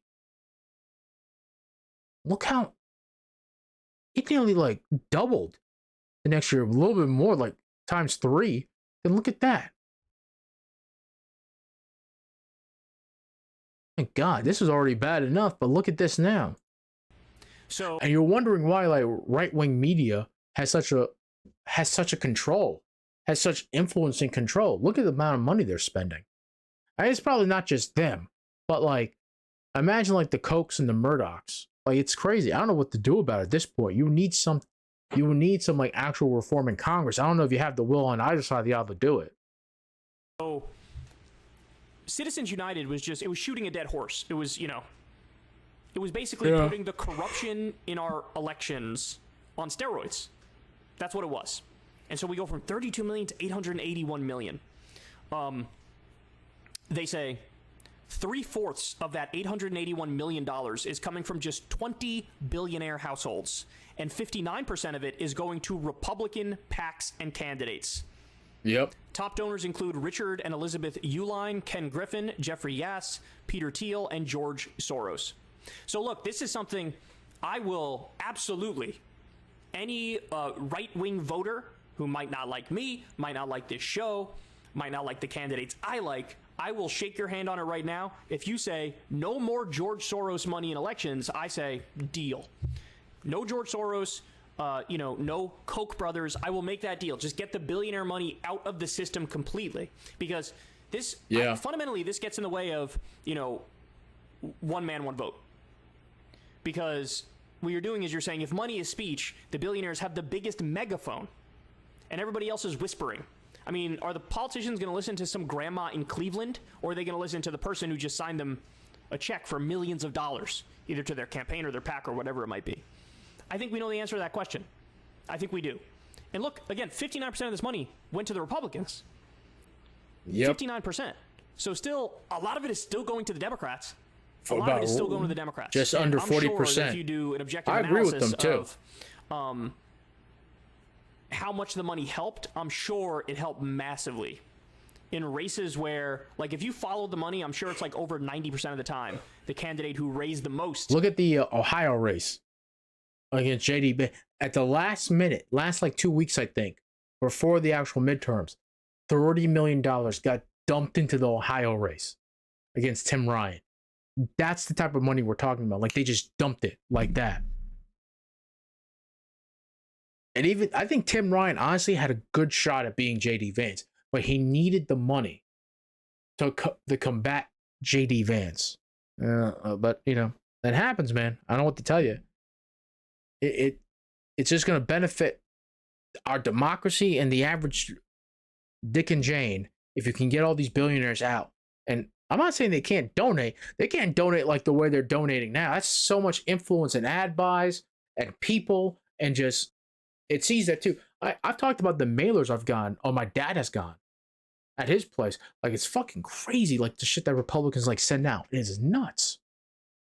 And Democrats do it too. My party's not absolved of this too. We do need to remove whole lot of money out of politics. One person, one vote. Those 465 households or people should not have a louder voice than me or you. That's just a fact. Ended up winning. Because that's what it's been in the past. Billionaires represent let's see if I can get this right, 0.000002% of the American population, but they're responsible for 7.4% of all political donations so far this cycle. These contributors aren't just drowning out voters' voices. Billionaires betting they're going to make great returns on investment. Billionaires are betting they're going to make great returns on investment. And that's exactly what happened, by the way. So just taking the Uihlein family and Diane Hendricks, these billionaires spent $20 million to get Ron Johnson reelected in 2016. Their influence was rewarded with a special tax break secured by Johnson that saved them $80 million in taxes in 2018.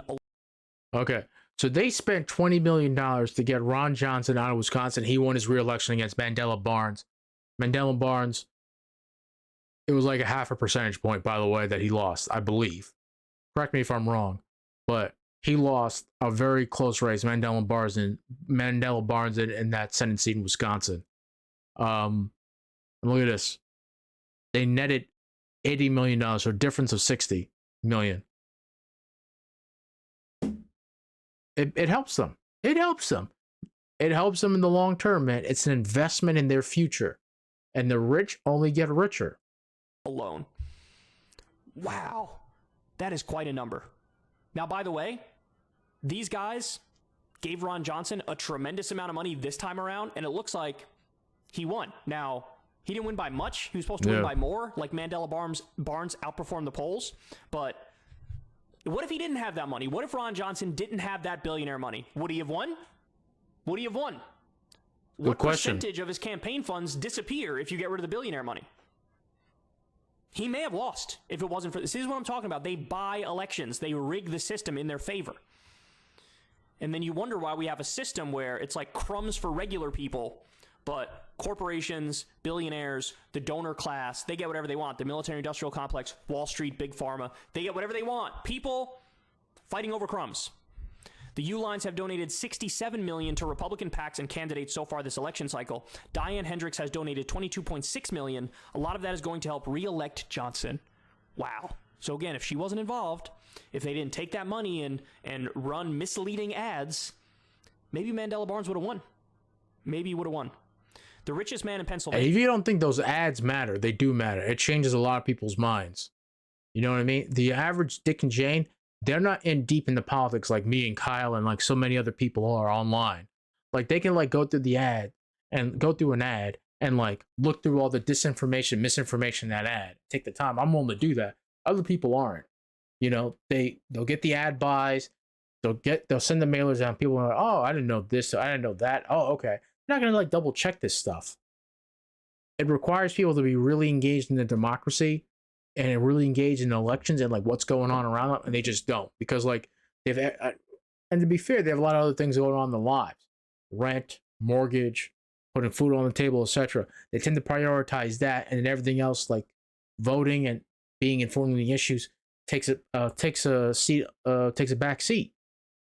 Pennsylvania, Jeffrey Yass has managed to avoid $1 billion in taxes in recent years. Is it any wonder he puts his millions towards electing those who are committed to cutting taxes for billionaires and stopping the IRS from auditing the rich? Yass has donated over $47 million to Republican PACs and candidates so far this election cycle. Look, if you get rid of all the billionaire money and you just do clean elections, which is publicly financed elections, then you would at least be able to have an election based on actual ideas, competing philosophies, competing ideological worldviews. Hey, what direction should we go in? Big government, small government. Should we do this social safety net program? Should we do this tax break? Whatever. It would be a real debate and real discussion. And the money prevents us from doing that. Take a look at Ken Griffin. He spent $50 million to defeat a ballot initiative in Illinois that would have made the wealthy pay more of their fair share in taxes. The tax could have cost him $51 million a year. It's all about return on investment. Griffin has donated over $66 million to Republican PACs and candidates so far this election cycle. All of this is just another example of why we need a billionaire income tax. Billionaires are getting richer and richer at the expense of the rest of us. Many are paying a low federal income tax rate and using their untaxed millions to install officials who will do their bidding. This reminds me, there was an old report from a few years back, the Rand Corporation, and they found that basically the top 1% or top fraction of the top 1% has effectively stolen $48 trillion from the bottom 90%. And actually today that number's over $50 trillion. If you just keep the pay disparity, the pay ratio the same, the wealth ratio the same in the post-World War II period until today, if you just kept it the same, every American would have an extra $1,166 every month in their bank account. So that's when we had better union policy, better regulation of the business place, higher taxes on the wealthy, higher taxes on the corporations. So we did better redistributive policy. There's something seriously dangerous going on when billionaires are buying social media platforms, news outlets, and politicians. These same billionaires got $2 trillion richer in the first 2 years of the pandemic. Tax them. So, great report here from Americans for Tax Fairness. Really, really incredible stuff. Look, if we don't get the money out of the system, this number is only going to go up and up and up. And the elections are only going to get more and more biased. honestly, this is the number one issue because I think the corruption impacts all other issues. True. The corruption. There is a byline between like what's happening here with the money, but the problem is this stuff's not like openly transparent. Like you have to dig a little bit. If you're not following people like Kyle, IRI, Destiny, Vosh, and like these other creators, or like you really read into this stuff, like you're not gonna know about it. That's the problem. That's the only thing. This isn't like, I think people generally know this stuff is going on, but they don't like actively talk about it. I might have to get some more coffee and some more water after this, guys. Don't worry, I'll leave you with the smooth sounds of pretzel rocks. But yeah, but we'll go ahead and finish this video, and I'll probably get some more coffee and some more water after this.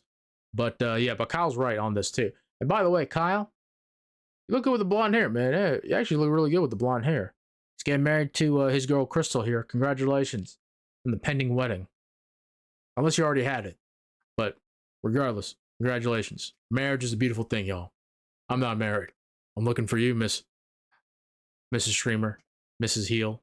The system impacts every other issue, and I'm kidding. I like being single. Progress. I like messing around. We got to change it. That's really all there is to say about it. All the time, all right, man. Guys, I still pull, baby. Love you very much. Love you very much. I've actually done better with no hair than I did with hair, to be honest with you. You know, most of our time this week, certainly most of my time this week, following the ins and outs of that and giving you all the results in these big bulk segments. But anyway, I love you guys very much. Do me a favor, man. Click that subscribe button. We're trying to get to 1 million subs on YouTube. It is very, very difficult. You know, the algorithm hates me, and stuff doesn't spread to new people. So share the stuff. If you have somebody who might be interested in it, share the stuff. Yeah. Like, subscribe, comment. Click that little bell notification thing so you get a notification every time a video drops. And a huge shout out to all the patrons who make this channel work. I love you guys very much. You know, if you want to support the show, you can go donate on Patreon, $2 a month, $5 a month, whatever you're comfortable with, if you can afford it, of course. And I'm very proud that never had a conversation with an advertiser in over a decade of doing this show, and that's because you guys are able to keep me independent. And a big shout out to all the people who support us on Substack too for Crystal, Kyle, and friends. You guys are awesome as well. We're going to be talking to Marianne Williamson tomorrow, and she's going to give us her take on the election and the direction the Democrats should go now. So that should be a lot of fun. Yeah. That should be really interesting. If we lose the House, we should definitely set up for 2024 so we can retake the House and then even get more seats in the Senate. And that means just attacking the Republicans in there more. Keep up with the abortion. They will pass an abortion ban. They're going to make cuts to Social Security, Medicare, Medicaid. We have plans for inflation, to fight crime, Ukraine aid, etc., etc., etc. Those are winning issues and preserving our democracy. And yeah, that's all I got for you guys. So everybody have a good one, and I'll talk to you soon. Much love. Ever since Adpocalypse, when Good stuff, man. Good stuff, Kyle. Me and Kyle don't see eye to eye on a lot of things, but like when it comes down to money and politics, me and him are like 110% on this stuff. Like for real. I've never agreed with him more than anything than on money and politics. That guy's like, me and him are like, I have like very similar takes to him on that side, if not like the same take. You have to remove like money from politics. I'm going to be very, very honest with you. There's a reason why there's so billionaires and millionaires donate so much money into politics, especially at Citizens United, because they know it gives them influence and power. Anything else here? I mean, we've seen something like this before. It's like the same like couple of clips. Big enough diaper. Man, this man has completely rehabbed himself. Completely. But it's good to have him too, especially when he talks about Donald Trump. Like he gives you like the mentality. Like this guy is just like everyone who orbits Donald Trump, he really gives it down because the guy has power. That's the truth. Doing beef with broccoli. This is like a year ago. This is like an older show, right? I don't have any beef with me over to make it.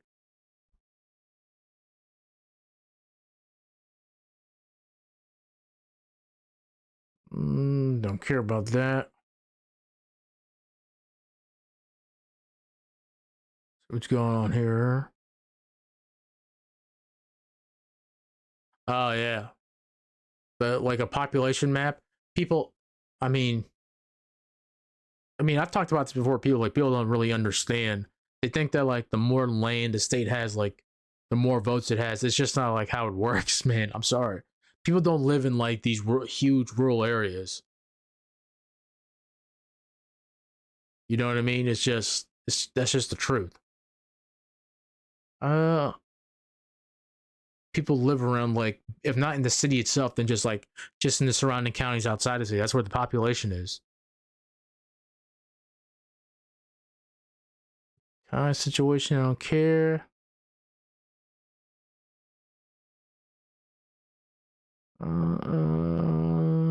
Let's see.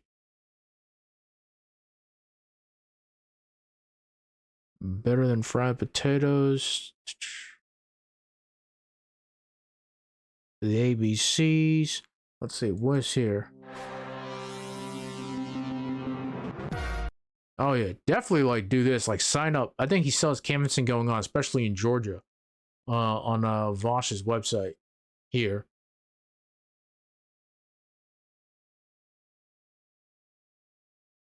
Oh my god! You don't have to skip this one. I'm actually here. Yes, the draw. No, I have no idea what this is. And I heard the voice of the Lord. And do you know what he said? Watch me work? No, he said, I got this. God himself was caught lying to Pastor George Parsons. Okay. We've been beating up on the Republicans. As fun as it is beating up on conservatives and Republicans, she's going to win. There was a vote dump. This was like 2 days ago. Like, she's winning. So everybody's worried about. By the way, that district is actually fairly conservative, and she can win. And she's winning in that district too. It was close, but then the later votes start coming in, and like they favor her. She's extremely popular. It's hilarious. I'll just go ahead and link the video for anybody that's interested. The Rational National, good people, man. He does some good work. Go ahead, check him out. Subscribe to him. Join if you can. Subscription is definitely the big thing too, but if you want to give him that little extra boost, click that join button.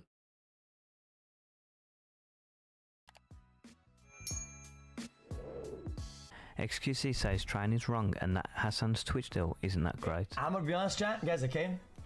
30 months after thorough analysis, I don't want to be on Hassan's side either, but Hassan's deal isn't very good, okay? It's not like trees as a wise, trees as a wise. It's good. As a wise okay? Trees are. Okay, it's not like I feel like it's trying to be said. I'm just, I'm saying. I'm telling you. No. Who is he talking to? Guys, I respect it though, because Hassan has like a lower density of ads. I don't know how he did it, but he has lower density of ads, right? I don't think he has a contract like you would think he would have. I'm not even leaking. I'm just saying it. Don't say like. I think he's been like pretty honest about that too. There's no reason for him to lie about that, you know? Because someone can always leak it on the other end. It's like his ad density is like nowhere near like some of the other top streamers. Like anytime I peeked into an XQC stream, I'm always hit with ads when I like come in. Like he has much higher ad density than Hassan. It's like every hour, it's like 60 seconds of ads, which isn't bad at all. Like you're getting like 59 minutes of content, and then you get 1 minute of ads, you know, or like 60 minutes of content straight. A good hour of content and then like 1 minute, which I'm gonna be honest with you, if I can get to that point where I get like a Twitch deal like that, that would be fine by me. If whatever like Hassan is making, I would be happy with. I would not be complaining about that deal. Like you guys get 60 minutes of like content and then you just sit through 60 seconds of ads. You know, that's nothing. Like it. Oh, Hassan is, guys, I don't want people to throw shit on, right? Because people think, oh, he's making like 20 mil, 30 mil. Because he's gonna get a lot of shit for that. That's not how it is. It's not. I'm telling you, that's not how it is. Happy birthday, XQCL. That's a fact. You both. XQC gives an update about Buddha in hospital. In a message, and then he said that basically his brain was bleeding pretty much. That's crazy, man. That's pretty scary too. The brain bleed. And then that he might with the coffee. That he might need surgery. And then, so I stayed up until like, you know, I mean, I'm not. Don't get me wrong. I was staying up anyway. Okay, I was like running my whatever. So I was staying up regardless. Okay, but Yeah, I slept until like 7 a.m. just waiting for like updates or whatever. And I was talking to his girlfriend because I talked to his wife because his phone died. And then he just went through it, man. And I think they patched him up. And I didn't know he's recovering. Aiden Ross gets swatted for the 4th time. Alright. Nah. Too far. It's one thing to go for me, but other people, nah. That. That'd be a shame, though. I'm done, bro. I don't even know when I'm gonna go live next. I don't know. I'm done, bro. Everyone have a good night. You got swatted again. Wow. The thing is, they're gonna have to, like, you know, depending on the call. Generally, the call sounds pretty serious. They're gonna have to come in. They're gonna investigate. The only issue is, you know, if you're not like paying attention, or like maybe you live in the middle of nowhere, or maybe you don't have anyone else in the house, and you're like deep into a game, then you hear something, and then they come into your house, and maybe like you can't. And it does happen. Like you might say, "Oh, it's kind of crazy," but like when you have like something like this on, like these are open. These are semi-open. So like, I can hear like Aiden talking when the video's playing, but I can also hear what's going on outside my door. Like my door is like right there, and it's not open all the way, but it's like partially open. But like, so I know what's going on, and then my phone is always here next to me, and it's always near me too, so I know like what's going on, and my phone is always on. So I always have it charged, always have it on. I never have it off the ringer. So like somebody calls me, like my mom, my dad wants to call me about something, my sister wants to call me, or like a friend wants to call me, you know, I can just, you know, pick up the phone or like text them like, hey, I'm streaming or whatever, you know what I mean? So, but this is like scary as shit too, man. People think that this is funny, like the swatting stuff. That's not funny. Like it can like go like terribly wrong. Like I said, it's only happened one time of a person like being actually, I think, dying from being swatted on stream. But like it can happen. Like it's so many things can like go wrong, you know, in that interaction. Like you just don't know. You make like a wrong move, the cop thinks you're going for a gun, especially if you're in like a red state, and there's an assumption that like you probably have a gun on you, you know, and then you get shot for like, no, you're just fucking sitting down playing Call of Duty and getting the fucking shot live on stream. You know, this shit's not funny, and it fucks with you, dude. It really fucks with you because you're streaming, you're making a lot of good money entertaining people. You know, you're just chilling. You know, you live in line. Look at this place. Like, this is like a nice little place. And then, like, you get swatted. It's just like you get super paranoid. Your mental health goes down the toilet because it's like one of these motherfuckers right here in this chat is watching me and it's like, I'm going to fuck this guy over. You know what I mean? Like, it fucks with you, dude. Like, paranoia is not a good thing. Paranoia can be a good thing when your guard is up, like if you're in war or something like that, or if like you're going through like a tough neighborhood where you gotta make sure like you got eyes behind in the back of your head, you know, you just gotta watch your corners and all that. But like in situations like this, you shouldn't be like so hyper in your own goddamn house too. Like you feel unsafe in your own house. Like I want y'all to think about that. When was the last time you felt really unsafe in your house, in your own house, in your own apartment? Doors locked, windows closed. You know, you don't got like anything else going on, things like that. I don't know, bro. Just stay safe. Tiebreaker result. It's breaking Fancy Lad as well. I think South Korea might be doing this. Rectagon and Worst HR player are battling it out right now, but Sison and Parisi are there with the high combos. Yeah, this is crazy that this is like an actual like esport now. On the side of the United States, outside of Rectagon and Fancy Lad right now, begin to the ending of this map. Is there enough time? Worst HR player drops, Sison drops, Rectagon drops, Parisia and Karcher still holding on to the combos. I think South Korea have just done the impossible. They have taken the United States down to the losers bracket for the first time since 2018 Grand Finals. The United States, the reigning champions, are now facing elimination in the finals weekend. South Korea, 2 weeks in a row. These comeback victories that look impossible, they make them possible. Karcher just goes Whoa. You joined the wrong Zoom call. Flying yoga I don't know what the fuck was happening there, but there was a lot of colors and the music was sounding pretty good. these days. No way. Like no way. Is it butthole okay? No. Actually, Nah, I have no context for that clip. Oh.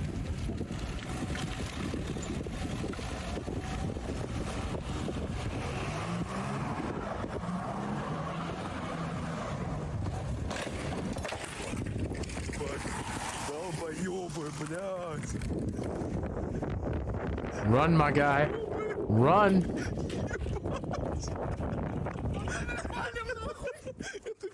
What happens if I unscrew this?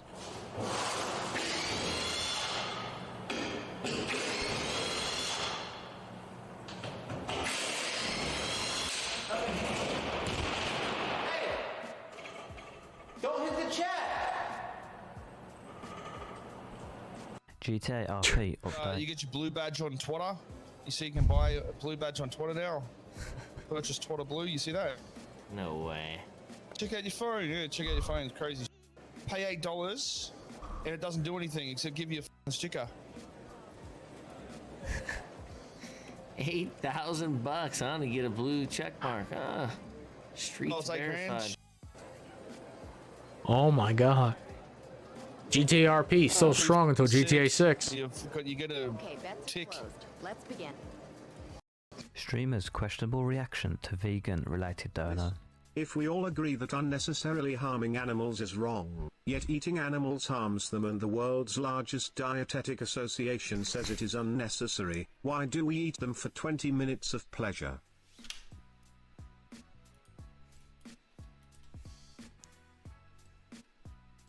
Brain is broken. Listen, I just like chicken, okay? I like chicken, I like beef. Honestly can't answer that question. Pork? You said that usually we only all in like agree pork that chops and certain pork unnecessarily sandwiches. harming animals I'm really bad at preparing pork unless it's bacon, but like I've eaten it at like certain places, and like I would prefer a trusted individual. Some of my friends who are very good at grilling and like cooking pork, like pork, like ribs and stuff like that, or go to a nice restaurant, or go to like fucking a fast food place that does pork well. Do that instead of me. I'm not that great cooking pork. Chicken I'm good at, basting, frying, all that stuff. I can cook a mean steak. I'm great at that. So if that's that meat, I'm like straight up too. I've gotten better with fish too. I know fish is not considered meat, so I don't know category, but like you know what I mean. Like I've gotten pretty good at like cooking up tuna steaks and whatnot. Catfish too, yeah. Is wrong. I'm harming the animal. And that is what gives me the enjoyment of a good steak. That I know that someone has suffered bad. The vegan takes. What do you mean randomly? I have to like update my BIOS to be able to play Valorant. That's the only thing. I have to figure that out. It's all right. The only really things I have to. Your name is now 100 tits. You guys in the next one. S-Fand is watching. The Nalgene bottle. Out of this, definitely not sponsored bottle. Listen, I talk to you, but if Best Man finds out I've been speaking on the stream, oh my god. Rest in peace! Oh my god. Alright, let's go. Can't watch a Destiny vid on YouTube. I'll get clapped for that.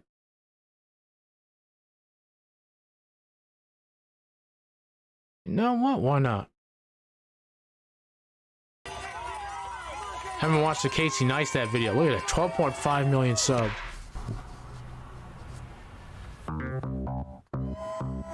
He does like running. Yeah, New York City Marathon was last week.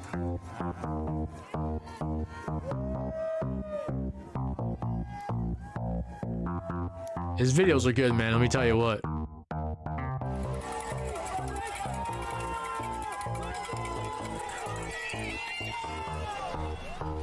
So the race is in 12 hours. I don't know why I'm so nervous. I've done this before. It's just another run. Come here, sweetheart. Come on to your bed. Don't call her a butthole. That's your sister. Go to bed. Call her. Oh my god, kids. Oh shit, there he is right there. This is good stuff, man. How's your day going? Thank you.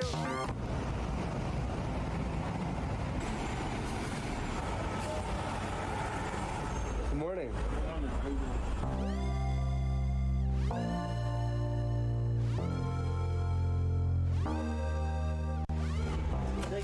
faster. We're ready. We're feeling good. This is the start right here. Give any tips for me for today's race? Guys, let's take a little Slow down. Slow down. Just slow down.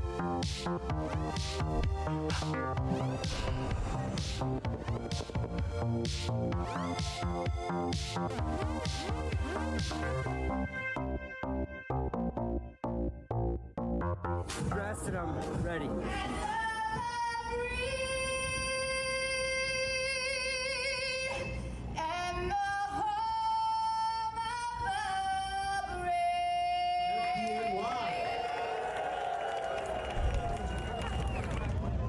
Minutes. 10 minutes until start time.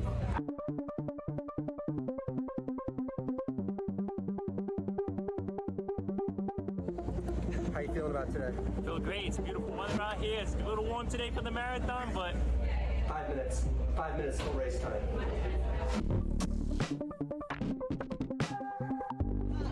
Two minutes out. They've queued us up at the front. Good luck.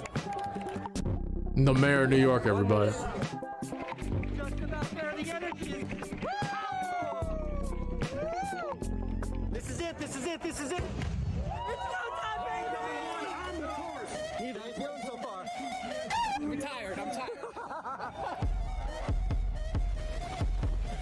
That's mile one. It's good to be back. All right, that's it. We're over the Verrazano. Next stop, Brooklyn. All right, there it is. Mile 2. Thank you. Thank you. Have a nice day. You too. This part of the marathon story is about accountability. Saturday, November 5th, 2022, the day before the marathon. I'm gonna come in somewhere between 3 hours and 4 hours. So imagine this is like a clock. Yellow here, this is 3 hours and 1 minute. This is my fastest marathon time ever. There's no chance I will achieve a 3:01. Pink here represents between 3:01 and 3:10. This would require a damn miracle to achieve. This window is a major reach. This is where I expect to land tomorrow. Good job, Casey. This is mile 3. Showing up is the hard part, and your time doesn't matter. But earlier this summer, when I was taking my training seriously, I should have been able to come close to 3:01. And then I just stopped, like I didn't put the work in. So if I don't earn a good time, it's my fault.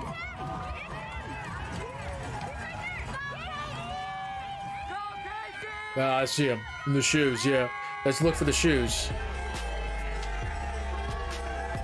It's just about finishing. Where? Oh, Casey! Let's go, Casey! That's mile 6. I gotta run 20 more. This is gonna get ugly. That's 26.2 miles, man. God damn.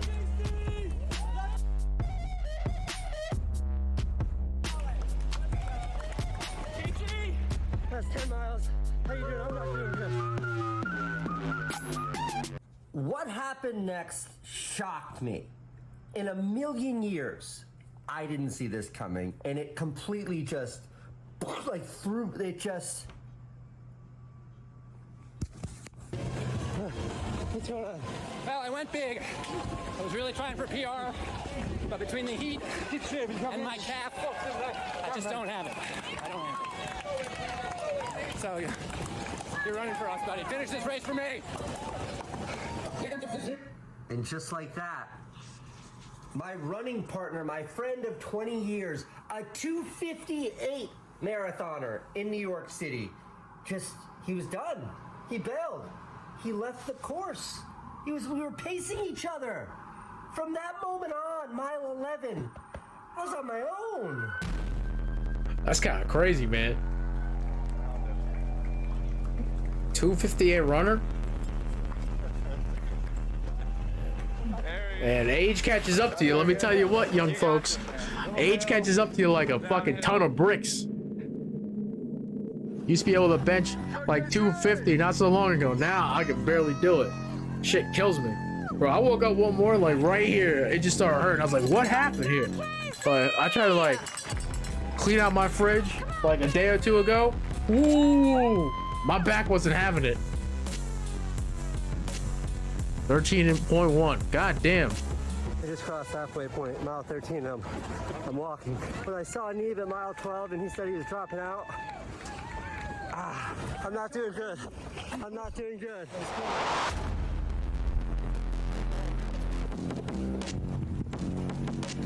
They in Queens now. Here we go.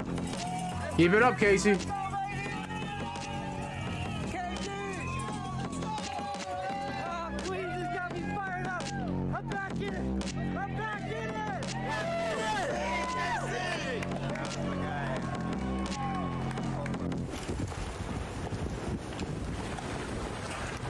Walking through mile 15, that will not be the last mile I walk through. Yeah, you're good, man. My man. It's time to acknowledge that pain is just weakness leaving the body, and every step I'm getting stronger, right? Look at these. Let me go back to the I can hear them. these aerial shots. And this was by far the hardest race I've ever run. Hi, everyone! Nervous, I didn't see you for a while. Here, Akeem, what's happening? I don't know, but I'm dead. I'm in the Bronx. I'm not doing good. How you doing? Oh, good for him, man. like this. Listen, these aren't like professional runners too. These are people who just signed up and are doing it. If you can complete this race, that's 26.2 miles. That ain't easy to do, man. Like, some people's bodies cannot hold up. And Casey's older than I am. I think he is. Yeah, I think he's older than I am. So congratulations for him for doing this. On a day like this.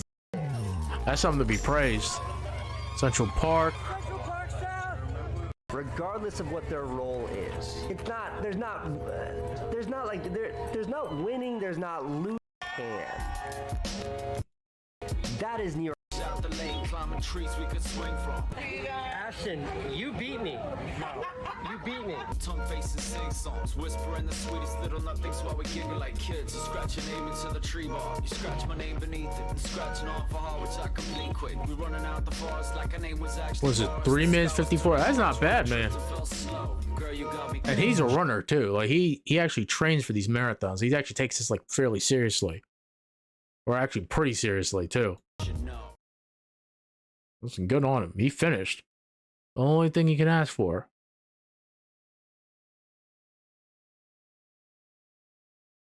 No, I can't even watch fucking. No. Nope. That's gonna get fucking clapped. I accidentally clicked that. That's gonna get clapped on fucking on YouTube. There's gonna be a claim. I can mute it though. I didn't even realize like I fucking played that video. I don't know if that's gonna like. Actually, that probably will clap me.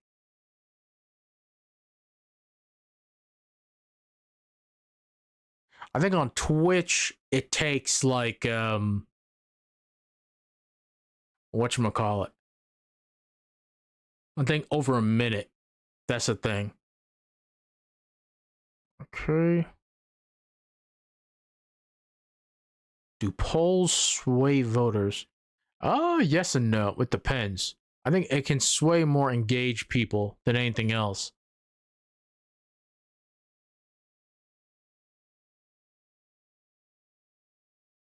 Okay.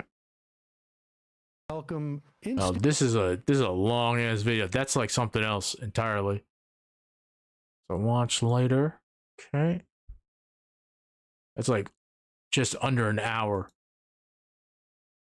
Your expectations heading into this midterm match up with the results based on your theory of calcification?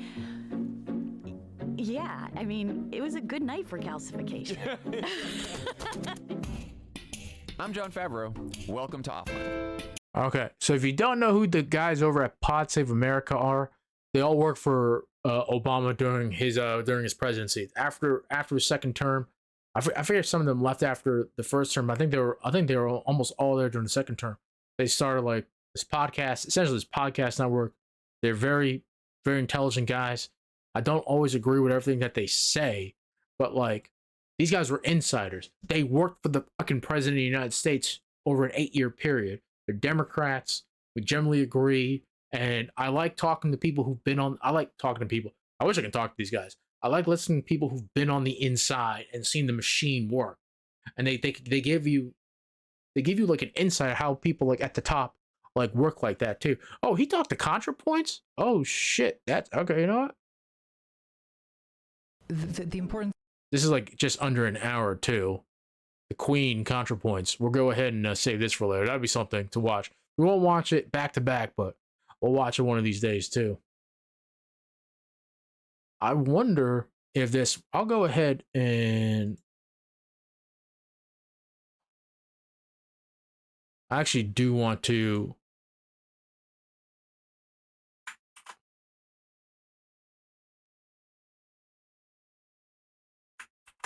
These are two things I wanted to read. I'll read it later.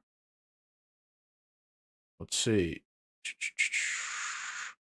Vosh is not banned on Twitch, so I can actually safely the most stable genius watch this in video. America, has been killing it lately on Truth Social. I'm not doing the voice for this whole thing. Now that midterms are over and a success, News Corp, which is Fox, the Wall Street Journal, and the no longer great New York Post, is all in for Governor Ron DeSanctimonious, an average Republican governor with great public relations who didn't have to close up his state but did, unlike other Republican governers whose overall numbers for Republican were just average. I wonder if middle Ron of the DeSantis pack, has like the including national COVID, poll. and who has the advantage of sunshine because there's sun in Florida. I give him a where like people on from that. badly run states up north would go no matter who the governor was, just like I did.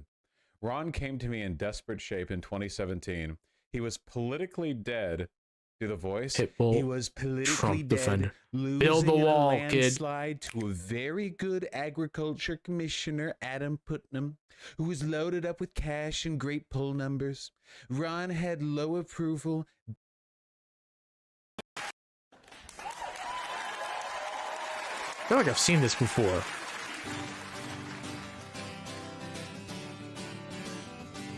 When I'm flying in a plane or I'm on the street, there's a lot of friendly people that I like to meet.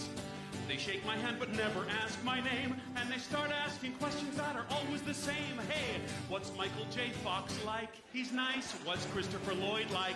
Kinda quiet. What's Crispin Glover like? Unusual. Stop asking me the question. I went to the bar mitzvah of my nephew Josh. Now I'm not Jewish, but I like to nosh.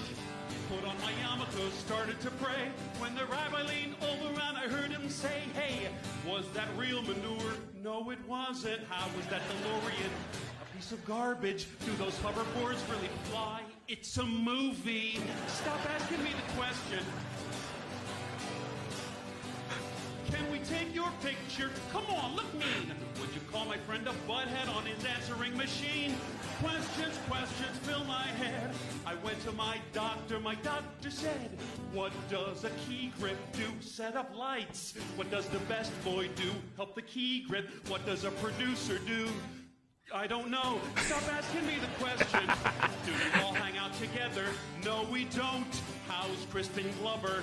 I never talked to him. Back to the Future 4. Not happening. Stop asking me the question. Hey, who's the nicest famous guy you know? Adam Sandler. Who is the biggest jerk? Gary Busey. How much money do you make? More than you do. So stop asking me the question.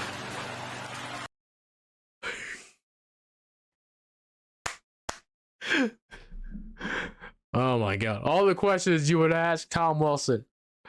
Oh man. He's been in a couple other things too. Yeah, I'll go ahead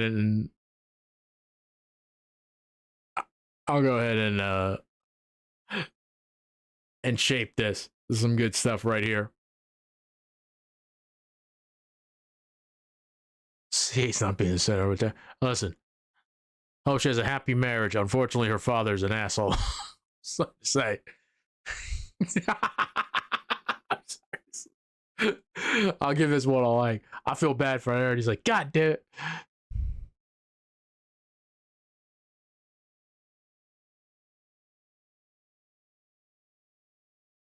Yeah. So they split. That's almost pretty even. 56, almost 55 to 45. Yeah. I mean, Hobbs is still up from like this from this battle drop, but I mean, Lake is. I mean, Hobbs is still up, but Lake is not gonna. It's a net gain of that. That's not enough. It had to be like well over 60%.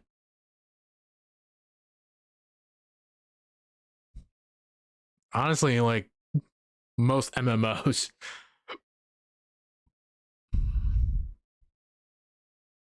Yeah, if we can only help. It's the gift that keeps on giving from Bo. Let's see. Oh yeah, I saw this tweet from Ed Markey. One of your companies under an FTC consent decree, Auto Safety Watchdog, NHTSA is investigating another for killing people, and you're spending your time picking fights online. Fix your companies or Congress will. Perhaps it's because your real account sounds like a parody. I saw a video of a Tesla speeding up, and it kept gaining speed. It hit a couple of people and then finally crashed, and I think it killed the people inside the car. I think that's what he's talking about. But I don't think that was in the United States though. But the self-driving program is not. If for any Tesla owners out there, I would not use the self-driving like feature. It's not safe. It's not at the point where it can predict what humans are going to do on the road. It would be a different story if you remember the movie I Am Legend.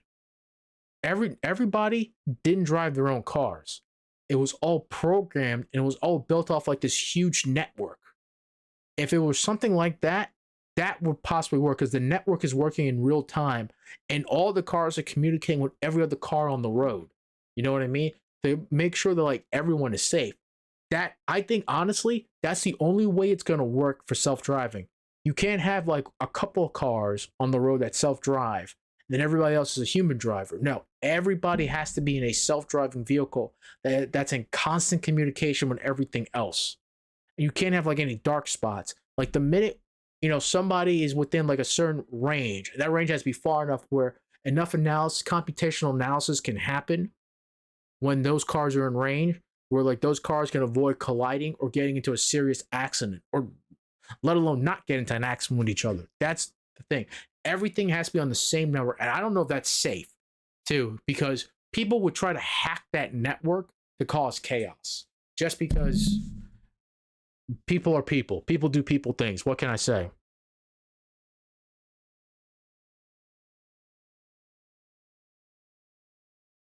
Yeah.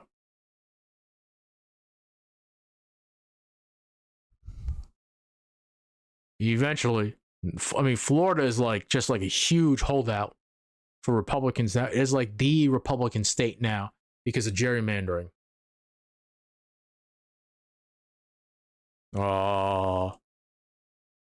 Dogs being the best version of any species. Woof woof, buddy. I got you.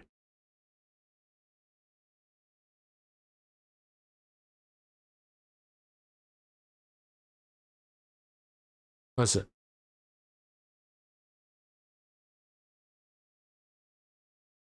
Boom. That's what I'm talking about, Dave. Give me that hopium.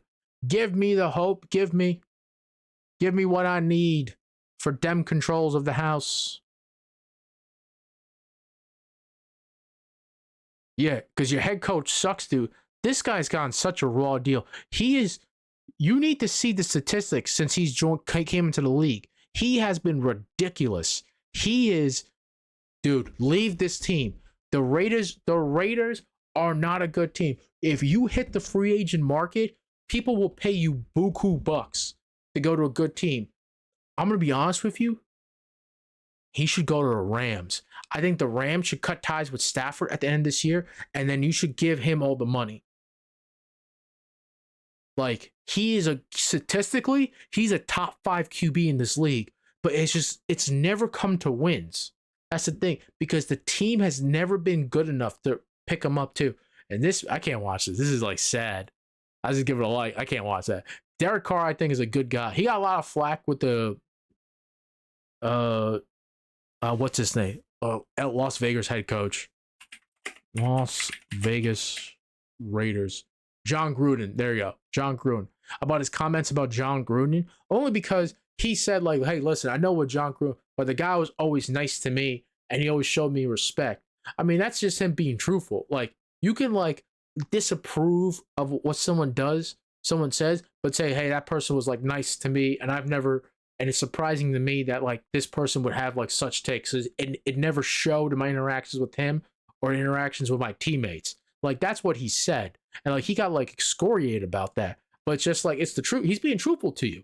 Like, he never, in all the time that he knew John Gruden was never the guy that was in those emails. John Gruden was another guy that was always nice and respectful to him and the other teammates on that Raiders team. So, like, don't like blame the guy just because because in his interactions with he's not defending John Gruden. He's telling you these are my personal experiences with John Gruden. You're asking my opinion. That's my opinion there. You cannot like it, but like, he's not defending John Gruden's behavior. It's just like, it's surprising to him, which is the truth. Like, your personal experiences can like skew your perception about a person because those are your personal experiences. And more often than not, how you perceive the world and issues is through your lens too. I mean, that's why sometimes it takes a while for a person to kind of sit back and say, is that perspective the quote unquote correct perspective given the totality of the circumstances and the totality of the facts that have been presented to me in any given moment. So it's not that easy.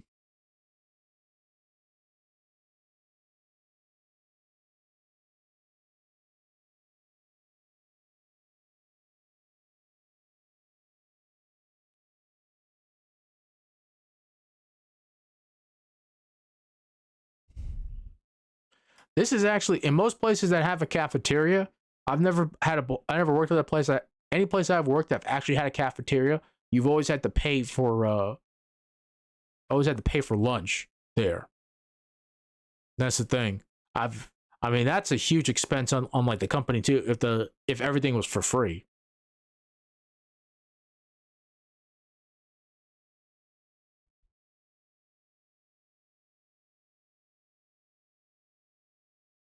Yeah.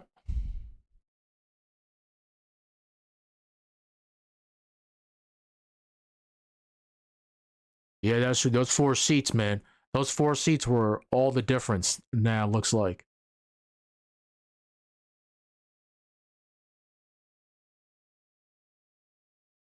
I just don't think so. I don't think they can make up. That was 8 minutes ago. This guy's been like fucking right on the money too on a lot of this stuff. New Jersey, Michigan.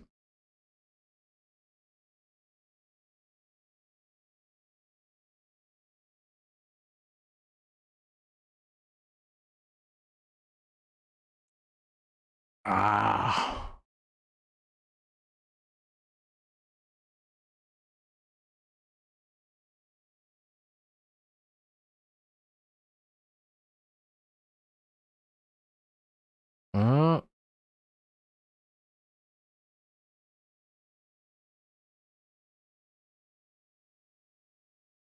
Yep. Look at this. Look how close this is with Jevin Hodge, Kristen Engel. Oh. Well, there's still a little hope. I don't know where the remaining votes are in both these areas too. Look how razor thin these margins are.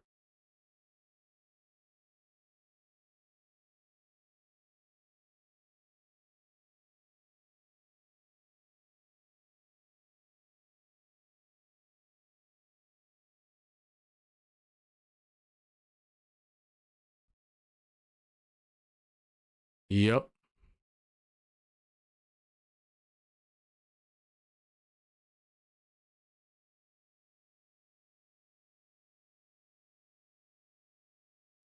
I mean, it is what it is.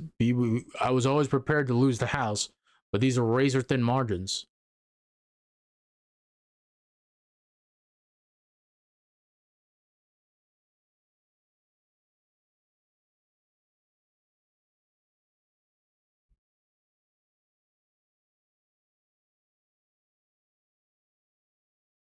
That's true. I'm actually glad that they're letting the corners play. it was kind of ridiculous. Like for every ticky tack like touch, like if guys are hand fight, as long as it's not like obvious, like you're pulling behind like the guy's jersey, you're pulling in horse collar territory.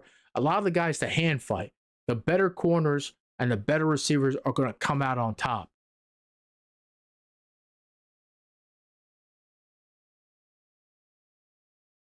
So 6 hours ago, Washington Post.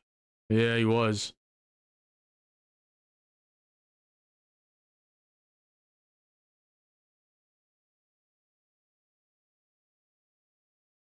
He was special. Barstool. He was special. 1 p.m. Kirk Cousins. When the lights are on Kirk Cousins, he plays like Peyton Manning.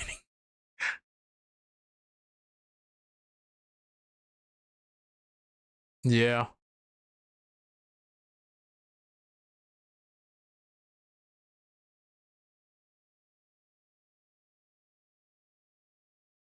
Yeah.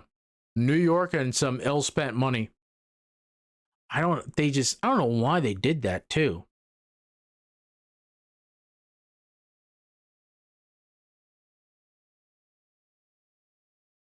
Oh, that's loud.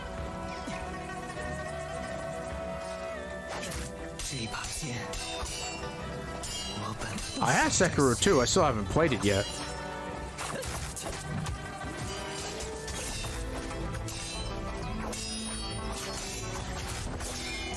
The Perceiver. Ooh. 一将功成万骨枯，总有人要在阴影里背负罪孽。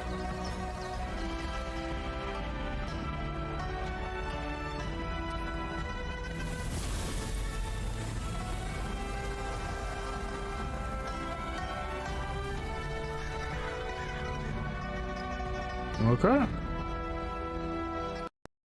Very nice. That looks pretty cool, yeah. Definitely Sekiro vibes. Maybe a little bit more martial arts involved.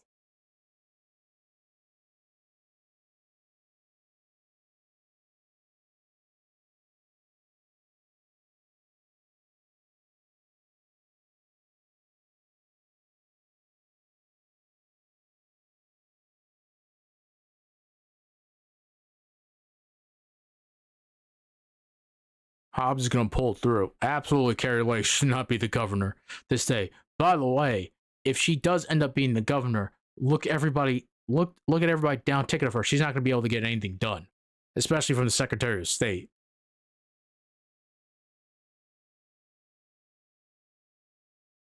$100 million for charity.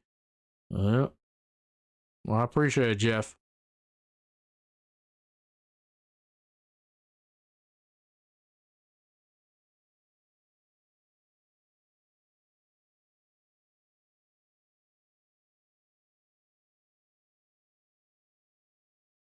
God damn. Notice how like the billionaires love having something like FTX out there too. A completely unregulated market that they can easily manipulate by just up with the tweet, by the way. Give me the hopium, Dave. Give me that hopium.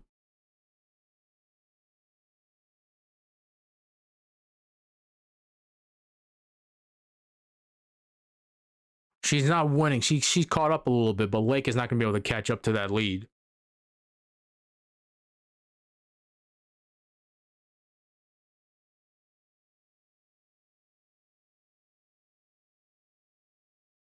Yeah. Shit, man. We need more money in those Arizona races. Look at everything like down ticket from that governor's race, man.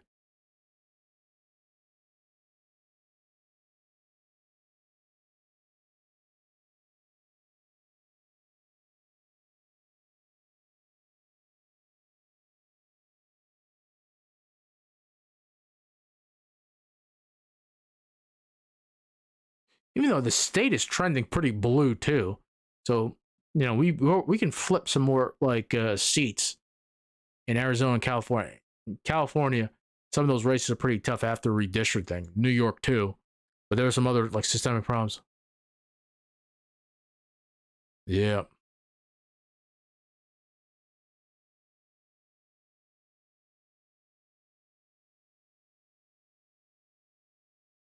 That was 9 hours ago. That was from yesterday.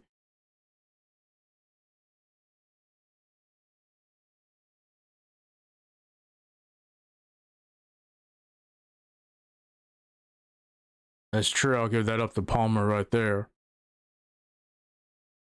Oh, that's the fighter, not the social media platform. All right.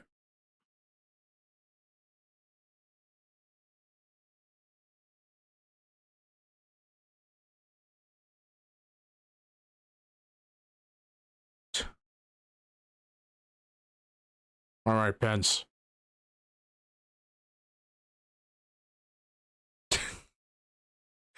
Joe.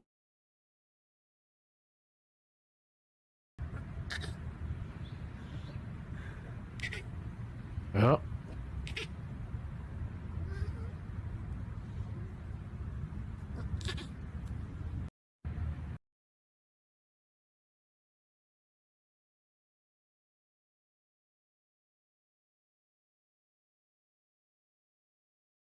You gotta keep it inside.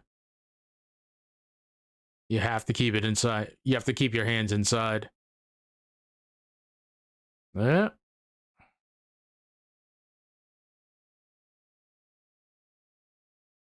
Fluffy cows, fluffy cows.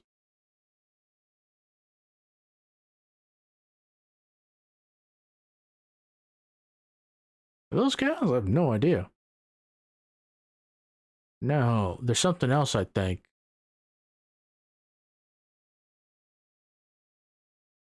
Yeah, that was big. That was 39 minutes ago. But it's going to come down to 3-4 seats. Boozy, you might be wrong, my guy. I was hoping against hope, but it is what it is.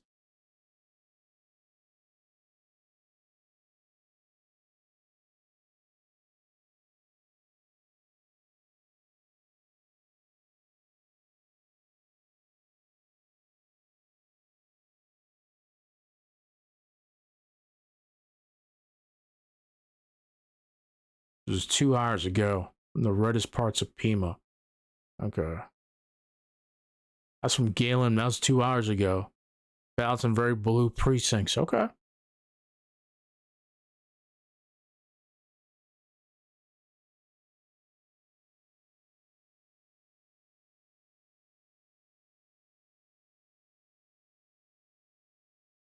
Oh my god, we need to get off Twitter, y'all.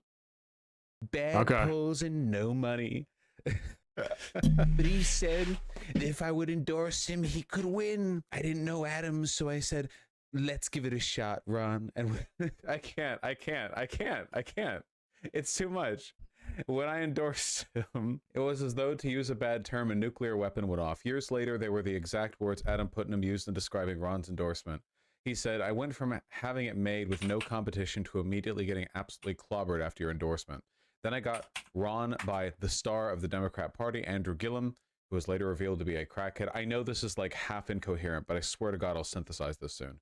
By having 2 massive rallies with tens of thousands each one, I also fixed his campaign, which had completely fallen apart.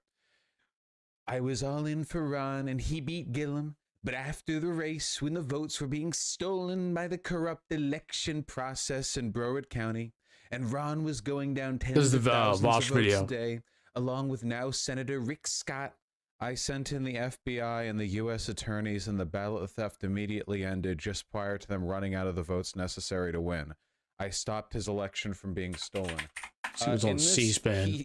Trump seems to be indicating that he used his power as the president to fix a win for the governor. So that's something, you know? Okay. And now Ron DeSanctimonious is playing games. The fake news asks him if he's going to run if President Trump runs, and he says, I'm only focused on the governor's race, not looking into the future. Well, in terms of loyalty and class, those viewer really call-ins are hilarious. Answer. This is just like 2015 and 2016. If you ever want to listen to like America, just listen to these viewer call-ins, especially from Republicans and independents. Half the time, I think most independents aren't actually independents; they're Republicans.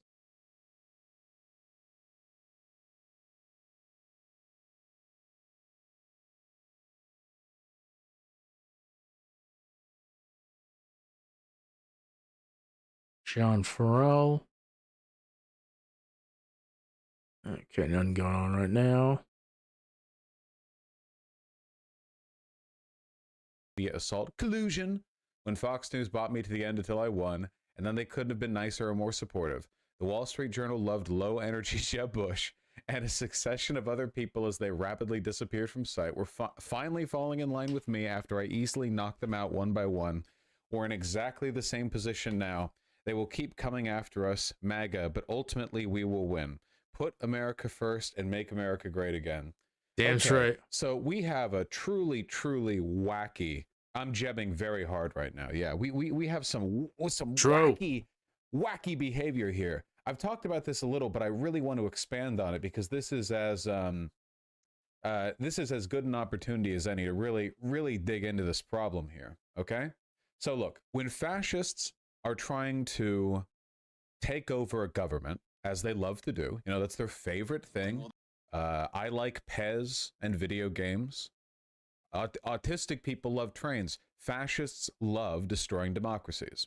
And the process of achieving that goal, you know, involves, on a very basic level, it involves gaining popularity and then taking advantage of existing popularity to bring the hammer down. Donald Trump was the guy to energize the Republican Party.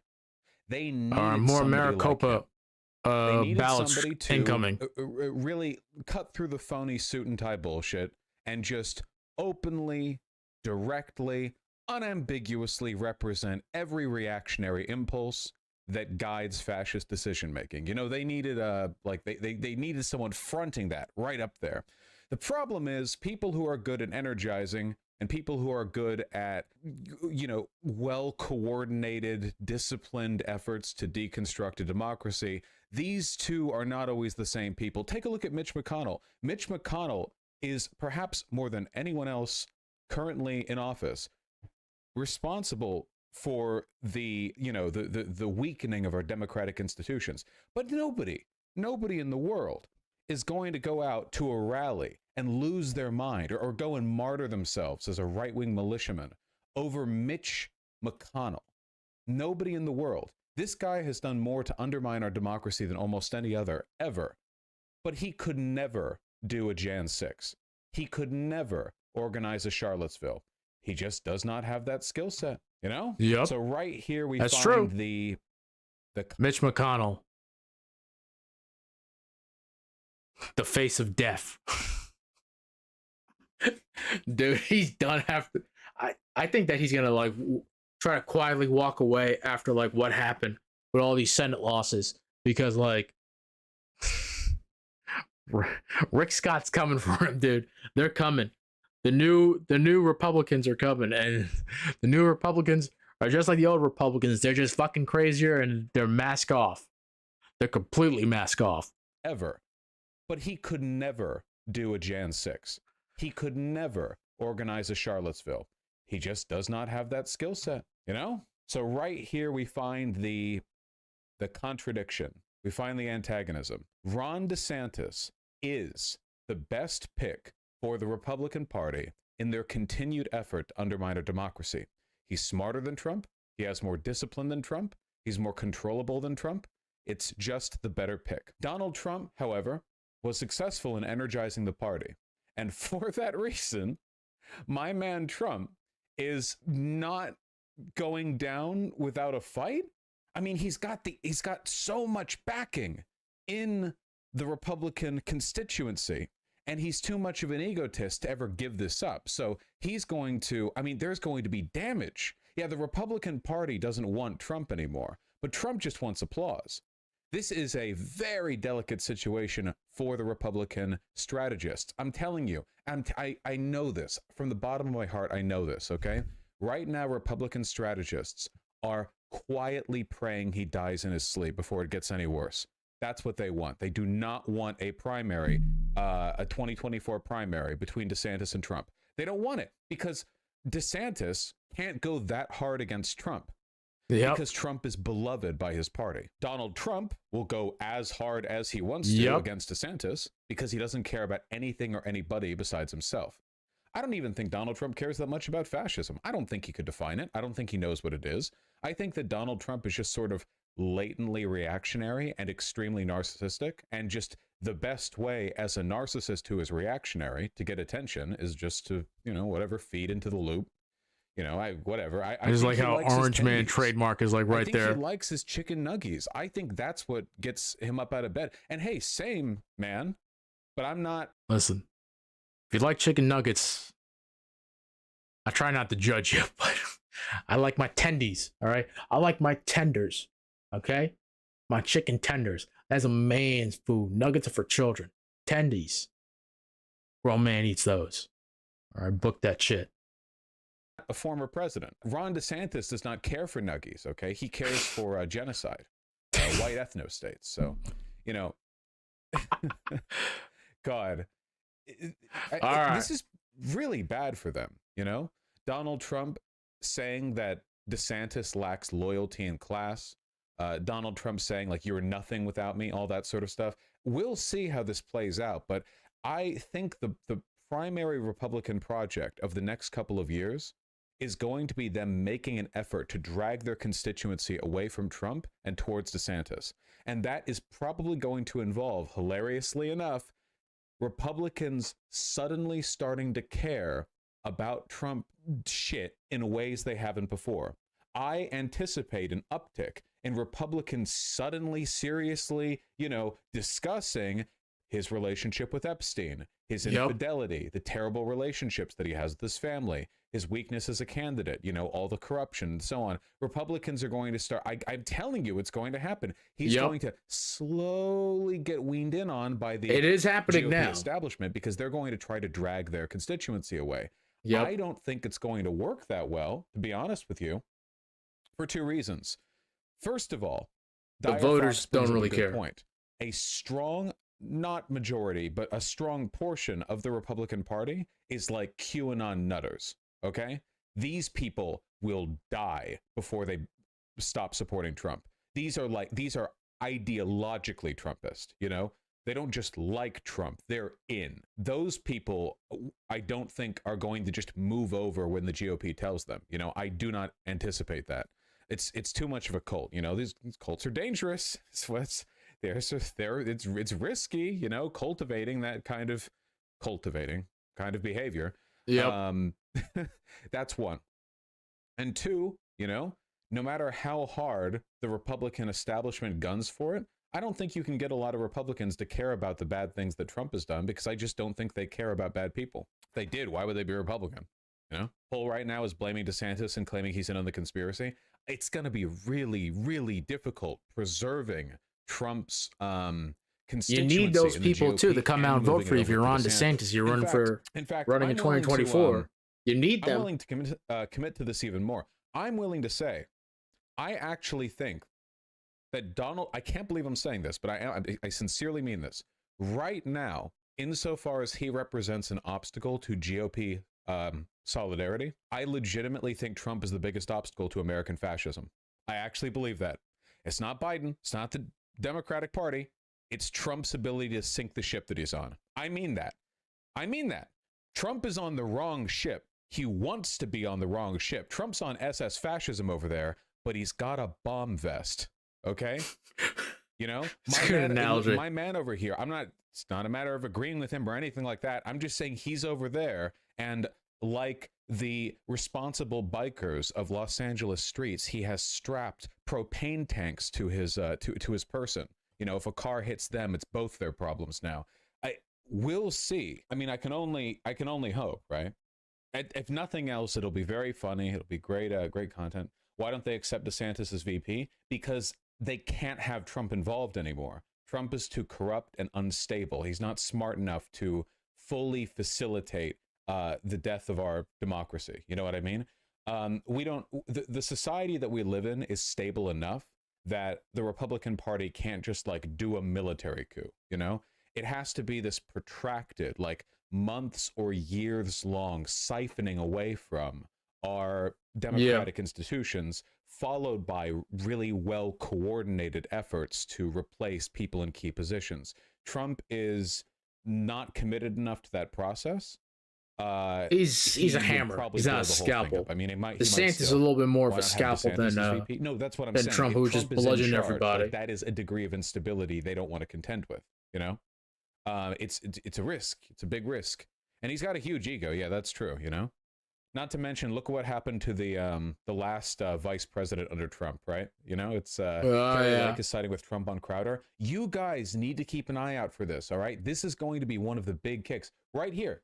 This is the big line. This is where it's going to happen, folks. I'm telling you right now, we need to be watching this shit like a hawk. And hey, you know what? I'm not ashamed to say it. Critical support to Trump in his narcissistic rampage across the breadth of like GOP electability, you know? I'm hoping more people side with Trump than with DeSantis, because the establishment will be pushing DeSantis. The more people independently pushing for Trump, the greater resistance they're going to find in that. What I think they're doing is slow rolling our. I remember watching this on stream. I'm also getting like thirsty too, and I want to get a cup of coffee. Dan ate the chip. Is he back to Subnautica? Yeah. Let's see. Here. But yeah, I got spoiled on this. Yeah, I saw a complete walkthrough of like this game. So the story is brilliant too. God of War Ragnarok. I wonder where they're gonna go with the game. I think they're moving on to Atreus. I think you're gonna see like, and they moved on. This is the close of Kratos' story. He's like the God of War. The thing is, like, the way the spoilers too, by the way. I think he's still the God of War, but he's the God of War in the sense he brought peace to the land. He just didn't like in the Greek pantheon. He destroyed the Greek pantheon, but he allowed hope to escape the box, Pandora's box. But everything was destroyed. Here, he destroyed the. He killed Odin, or he actually didn't kill Odin. Technically, he didn't kill Odin. Spoilers too, by the way. But the fact of the matter is, though, like, he brought peace to the land.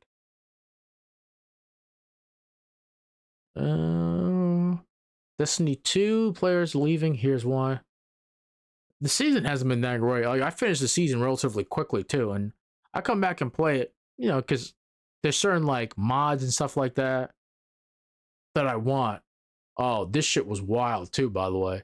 This like police chase was like fucking wild. I think I can actually show it because Hassan was watching it on stream. Yeah, he was watching the whole thing on stream. This was like live too. Yeah. There's really not much any more videos I really want to that I really want to watch. What we get, CoffeeZilla. The FTX situation just got much worse, and billions of dollars are now hanging in the balance. It's so big that even the White House has addressed it. Recent news further underscores these concerns and highlights why prudent regulation of cryptocurrencies is indeed needed. Wow. Now I'm gonna. If they ever begin to actually regulate crypto, that would really be the officially end of crypto. People who do cryptocurrency don't want crypto to be regulated. For very obvious reasons. Try to explain all of what just happened in the last. I just subscribed to CoffeeZilla, and you should too. The Doomers and the Bloomers. Wait, I'm sorry, the Bloomberg allegations, and everyone else's allegations too. Because when something this big happens, it becomes difficult to sort through what is provably true and what is sort of speculation. So where I can, I'll be telling you what I'm sure about and what I'm not, and I'm even going to share some insider knowledge I learned from an Alameda research employee who leaked a lot of interesting information to me. So let's get into this. But first, hello from the future, guys. It's a quick interruption to this video to say that a lot has happened in the last 24 hours while editing this, and a lot of the information has changed. The story, like, just basically kept going. And so I've made an entire extra video attached to the end of this one covering the latest information. Oh, wow. Please forgive me, I haven't slept a lot.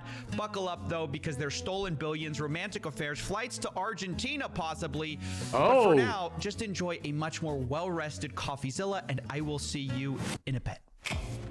Last time we spoke, FTX, one of the biggest crypto exchanges in the world. When it comes down to this stuff, Mudhar on CoffeeZilla is, like, without question, the undisputed trusted source on this stuff because they do such a good job of putting everything together. So we're gonna watch these videos, this one and his up. I really appreciate it too because I was like, there's like a lot of things that I know that developed, but I wasn't too sure about. So I'm glad that Coffee like added a companion video to this. So he probably has a link at the end. But let me get some more coffee. Let me get some water. Then we'll be right back. But I'll leave you with some smooth sounds of pretzel rocks. So stay tuned.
All right, we're back, folks. I do like how that fades out on Pretzel Rocks. All right, downfall of FTX, part 1 apparently. Was in deep trouble, and their biggest competitor Binance was planning to buy them out for a bailout. Now, initially, this was believed to be a short-term issue only for FTX. CZ, their competitor, called it a significant liquidity crunch. This basically means FTX had the money, just they didn't have it right now. To make an analogy, imagine I owed you cash but only had gold. That's a liquidity crunch. I can't just give you gold, I have to go sell it first, but crucially, I have the money, it's just locked up. Now, depending on how hard it is to immediately sell, this small issue can turn into a very big one, which FTX figured out when $5 billion in withdrawals came in one day and they just didn't have the money. And so that's what this buyout was all about. Binance stepped in and said, hey, we'll cover their short-term issue in exchange for buying out their long-term assets for pennies on the dollar, which is a pretty brilliant move move when you consider that Binance's CEO kind of caused the whole problem in the first place. Which, if you want to know more about that, you can go watch our last video. However, I told you guys in that video that this buyout was kind of shaky at best because it was non-binding, which meant at any point Binance could just walk away if they didn't like what they saw. And that's exactly what happened. Binance recently said they're walking away from the deal and that the reason was based around latest news reports regarding mishandled customer funds and alleged US agency investigations. And this absolutely ruined FTX's credibility overnight, because all of a sudden the conversation around FTX turned from liquidity crunch to insolvency and fraud. Because look, there's a big difference between the two. Liquidity issues is when I don't have the cash for you right now, but I have the assets somewhere. Insolvency is when I don't have the cash and I have nothing else either. So if FTX was illiquid, it's a great... So wait, hold on. So if they didn't have... So why did Binance agree to cover like their debts like that? So did FTX lie to Binance? Well, no, there's another video that goes into that. So he probably goes into that in that other video then. Because they would have to have access to their books then, right? If they agreed to cover their cover any outstanding debt that FTX had. Okay. Great deal. If FTX is insolvent, it's a nightmare, which is why a lot of people thought Binance backed out of the deal, with both Bloomberg and the Wall Street Journal reporting a multi-billion-dollar shortfall. Now, Binance responded to this, saying that the issues are beyond our control or ability to help, and this is very bad news for FTX. It's bad news for all of crypto, because your average investor is about to get wrecked. Not only that, the CEO, Sam Bankman-Fried, may be in a lot of trouble, because it turns out he was lying to everyone when he said that FTX is why'd he do that? And that FTX had funds to cover all client holdings. He said this basically minutes before disaster. Why did he put this out there? Couldn't this be used against him in a court of law as an admission? Bro, you have to have, you're a billionaire, dude. You had to have like fucking lawyers like go through all this shit. Now, he has since deleted those tweets, which might be a good idea because they probably are criminal. But we'll get back to that in a second, because first, I want to go back to Binance's earlier statement about mishandled customer funds. What did they mean by that? And how can a crypto exchange as big as FTX become insolvent? It's like hearing that a casino went insolvent. It's like, how did you guys lose money? You win no matter what. These crypto exchanges make money on the fees. Whether you win or not, whether it goes up or down, they're making money. So how could you have lost billions of dollars as one of the biggest crypto exchanges? That's the question. And this is where Alameda Research comes in. So, as a quick explanation, SBF's empire is actually incredibly complicated. Like, way more complicated than even complicated firms. Like, this has been compared to the Lehman Brothers. Well, the Lehman Brothers corporate structure is way simpler. SBF's web of companies is really difficult to untangle. But really, there are two companies that matter the most: Alameda Research and FTX. FTX is the crypto exchange we've talked about, and Alameda Research is a small trading firm. Now, these two companies, though they're technically distinct entities, have always been sort of unusually close. Some have speculated unethically close. But their CEO claims that indeed they are separate entities. But with FTX seemingly becoming insolvent, that relationship is now under scrutiny. And it turns out they may have shared more than an office. They may have shared information and also been sharing client funds. And this is where this whole mishandled client funds allegation comes in. And even for the uninitiated like me, I can tell you that's a no-no. This goes back to what Kyle was saying, how these markets are like pretty unregulated. Because FTX told users that their digital assets belong to them and wouldn't be traded. It's explicitly laid out in their terms of service. Quote, you control the digital assets in your account. FTX Trading does not represent or treat digital assets in users' accounts as belonging to FTX Trading. And title to your digital assets shall at all times remain with you. But turns out this wasn't the case at all, because according to an Alameda research employee who came to me anonymously, apparently they had more access to FTX than previously disclosed. In fact, not only did they have access to FTX's back end, they managed withdrawals for FTX and had a giant line of credit that they could draw on, which seems like partially may have been users' funds, something that no separate entity would normally have. Now, bear in mind, that is coming from one employee, but it's backed up by another source, the Wall Street Journal, who reported that FTX extended loans to Alameda using money that customers had deposited on the exchange for trading purposes, which they just said they wouldn't do. Quote, it was a decision that Mr. Bankman-Fried described as a poor judgment call. But I would disagree with Mr. Sam Bankman-Fried. I would not describe that as a poor judgment call. A poor judgment call is showing up to a Zoom meeting looking like this. When you take clients' funds and do exactly what you told them you would not do with them, that's theft, and that is fraud. Now, I know this is already all insane, but we've only I love this shit, dude. This is like fucking nuts. How clients' funds were being used by Alameda. But how are they lost? Because new reports show that Alameda may owe FTX $10 billion. How did they lose that $10 billion? Because these were supposed to be the crypto geniuses, right? Okay. Well, this is unfortunately where we have to kind of get a mix of facts and speculation. As I said, I'm going to tell you guys what we're sure about, what we're not. So losses likely come from four places that I've heard about. Number one is just FTX themselves spending insane amounts on advertising, with stadiums, Tom Brady, and a crazy number of YouTube influencers who apparently were shilling FTX. The second place they likely lost money was that Alameda invested heavily into FTT tokens and a lot of their own projects, which when FTX went down, basically went to zero, or at minimum couldn't be sold very quickly.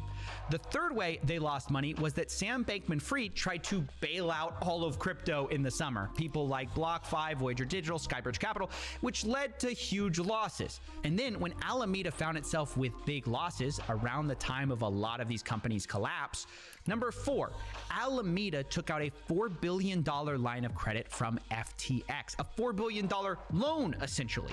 And what did they give FTX in return to back up this money? FTT tokens and Robinhood shares. Guys, what? Which the FTT tokens is the crazy part, because FTX, that's their token. So it's basically giving nothing. This is all according to Reuters, and it's just insane. Many financial commentators are calling this dark magic, but I think Matt Levine of Bloomberg put it best. He says it's possibly illegal, and it's like a bank lending a lot of money against its own stock. The problem obviously being that if you face a liquidity crunch or people lose confidence in you, then these FTT tokens go to zero, and now your clients aren't backed. So it's extremely risky behavior at the best, and like he said, possibly illegal. I'd say probably illegal. So it was this incestuous relationship between FTX and Alameda that led to their downfall. And while we don't... All right, so this is becoming pretty clear too, because if Alameda was actually this separate company altogether, I have a hard time thinking that they would accept payment with like FTX's own tokens, because they're not backed by anything. That's like the crazy thing too. So that's clearly there. That has to be illegal at that point. You're like playing with like clients' money with no guarantee that you can actually back that same money up. Don't know the full extent of their losses and what is just they can't find the liquidity right now. Estimates right now are going from billions to $10 billion at the highest I've seen. Which is just wild, and I feel so bad for the victims here. But I find the collapse unbelievably ironic in all of this, because SBF was lecturing Congress about how crypto exchanges were so much better than the traditional financial system. In 2008, it was unregulated. It was so risky. But it turns out he was doing all of the same things. Last thing that I'll say is if you look at what precipitated some of the 2008 financial crisis, you saw a number of bilateral, bespoke, non-reported transactions happening between financial counterparties, which then got repackaged and re-leveraged again and again and again, such that no one knew how much risk was in that system until it all fell apart. If you compare that to what happens on FTX or other major cryptocurrency venues today, there's complete transparency about the full open interest. There's complete transparency about the No, there positions that isn't. are held. There's a robust, consistent risk. There's an appearance of transparency, but you don't know what's going on like behind the scenes though. There's no complete transparency in any of these systems, by the way. It's all a fucking lie. Work applied, and we're excited to work with the CFTC on our U.S. licensed and regulated venue. Yikes. Does the phrase bespoke non-reported transactions happening between financial counterparties, which then got repackaged and repackaged again and again to such an extent that no one knew how much risk was in the system? Does that sound familiar to anyone?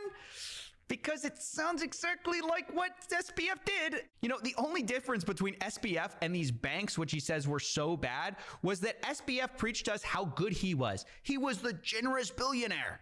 The guy you see next to me is the most generous billionaire in the world.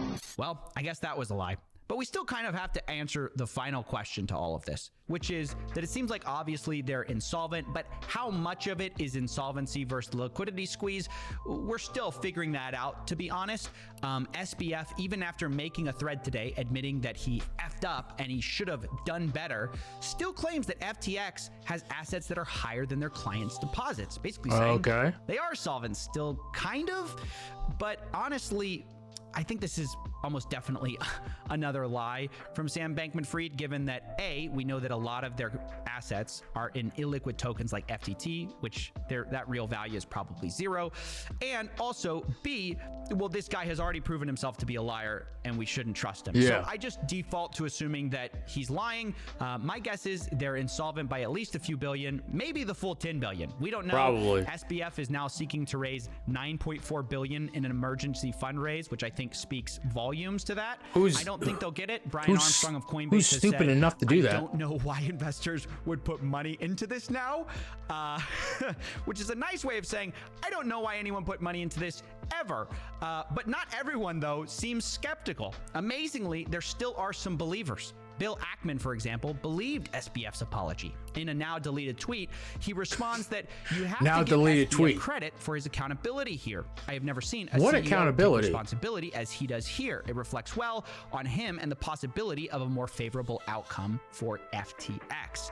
But what accountability is he talking about? I don't see that at all. SBF is explicitly dodging responsibility about his criminal lies about reserves. Remember, we talked about how he said, you know, assets are fine. We have the full amount to cover client deposits.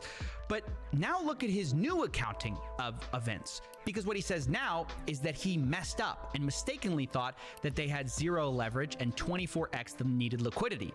In reality, he says he was wrong and that they were leveraged 1.7x and didn't have the necessary liquidity. And look, at first glance, I understand why that would appear like he's taking, you know, responsibility here, until you realize that what he's really telling you is that he sucks at his job. Because how can you not know, as the CEO, as this genius, how levered up you are? You know, you're this genius trader. Isn't it awfully convenient that you're suddenly bad at your job when it would be criminal if you actually knew? Because those are the two options. If he had known he was lying, that's criminal. So he's basically saying, well, I didn't know. I was just wrong. I'm just terrible at my job. And I'm just not buying that. My opinion of it is this. SBF is a shark who knowingly put his own customers' funds at risk to save his trading firm, Alameda Research. He did this without telling them, while giving them worthless FTT tokens as collateral, which he knew was risky. He then lied about it right up until the last possible moment, and when it finally came out that what he did was likely criminal, he goes, oh, oops, I didn't know that things were so bad. It's ridiculous. And anyone who believes this, well, I have a multi-billion-dollar crypto exchange to sell you. Anyways, he ends this thread by saying that Alameda Research is winding down trading. And he also addresses CZ of Binance, saying at some point I might have more to say about a particular sparring partner, so to speak, but you know, glass houses. So for now, all I'll say is, well played, you won. Okay. Which just strikes me as so weird of a statement. He talks about this as if it's a sparring partner, as if it's all a game. This is not a game to be won and lost. This is billions of dollars of people's real money that you just lost. Correction. He might have stolen it, or maybe one of his executives did, or a hacker did. We don't know for sure. Welcome to the future. It sucks here. Guys, as I said, a lot has changed, and I want to cover it.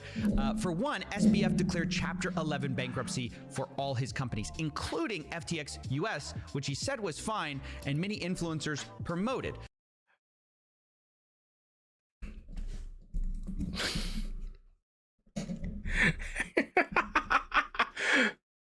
It was chapter 11, right? What? I forget. I always forget the difference between chapter 11 and chapter 7 bankruptcy. Let's see, the actual bankruptcy code. A case filed under chapter 11 of the United States Bankruptcy Code is frequently referred to as a reorganization bankruptcy. Usually the debtor remains in possession, has the powers and duties of a trustee, may continue to operate his business, and may, with court approval, borrow new money. A plan of reorganization is proposed. Creditors whose rights are affected may vote on the plan, and the plan may be confirmed by the court. Okay, so chapter 11 is reorganization. Okay. See this video for more, but it basically looks like they're all in deep trouble.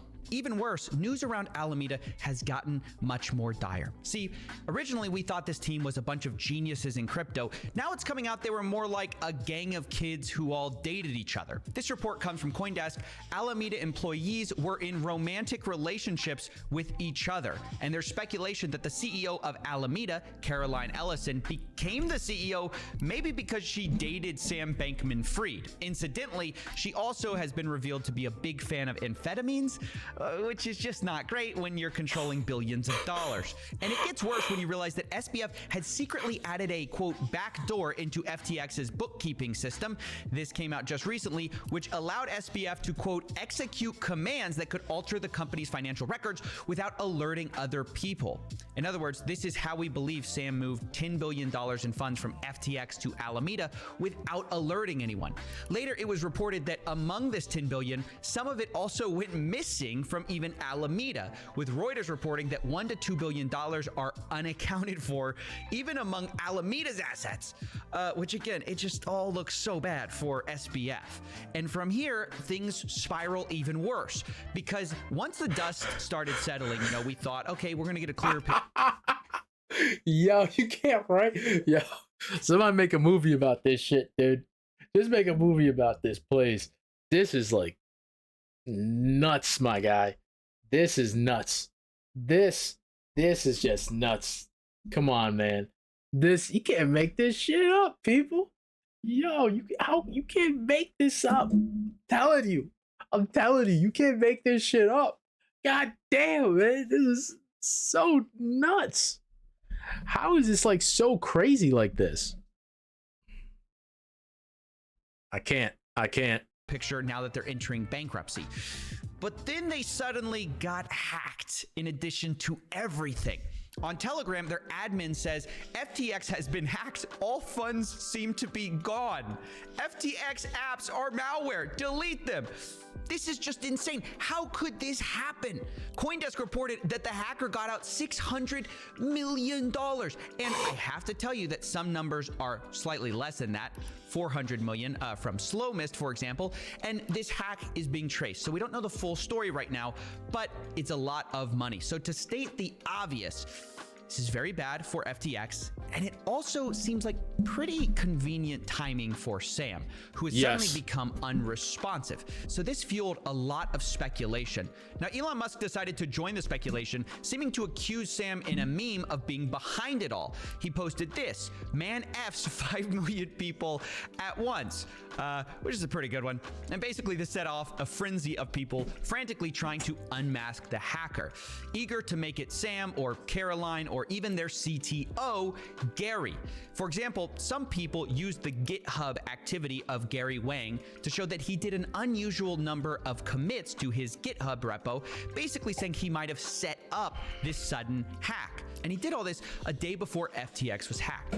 And this for sure is very suspicious, but we need to be careful about rushing to conclusions. For example, Mario Nawfal accused the hacker of being an inexperienced insider because some of the funds were traced back to Kraken. And so people thought the mystery was solved when a Kraken executive said, "We know the identity of this user you guys pointed out." The problem was is that it turned out there were actually two people who were operating at the time that this hack happened. The hacker and then the response team over at FTX. And the person using Kraken seems to have been the response team and not the hacker themselves. So it seems like a false identification there. So I get it. We all want to know who the hacker is, but we can't jump to conclusions here. And I'm going to try to be honest with you guys about what we know and what we don't. For now, let's just say the leading suspects are anybody at Alameda or FTX, and especially Sam himself, but we do not know for sure. Another thing we do not know, but people... So wait, where's the money then? Maybe Coffee's going to talk about in the next couple of minutes. So where's the money then? That's 600. All right, let's go on the high end and say the 600 million is gone. Where did the money go to? So it's out of the exchange now, right? So that 600 million is gone. Where'd it go to? And can you track that money so you can bring it back and give it back to the people who it was taken from? People seem to be happy to claim as fact is that SBF is fleeing the Bahamas and flying to Argentina. This could be true, we just do not know. Currently, the most tracked flight in the world is the one everyone suspects of being Sam, but we do not have concrete evidence. And that's going to be the final bit of speculation we entertain here, because there's infinite theories about how all this happened. All we know is that FTX is massively in debt, and users are unlikely to get their funds back because they sent a lot of it to Alameda and seem to have lost it somehow. The most recent report, based on the bankruptcy filing, shows FTX held less than $1 billion in liquid assets against $9 billion in liabilities. So this hole is just so bad at this point. And I think that was actually pre-hack, so the real story is likely a lot more grim. And this has been a sad case study in trusting slick billionaires too quickly. And I think this story is only just getting started. Anyways, I hope that keeps you up to date, and hopefully we can edit this thing before all of this information goes out of date in 3 hours. Thanks for watching, and it's time for me to get some sleep. Coffee, I appreciate that, man. That is... Oh, wow. Oh, yeah, they're fucked. Somebody's going to jail. Somebody's going to jail. Somebody's going to jail.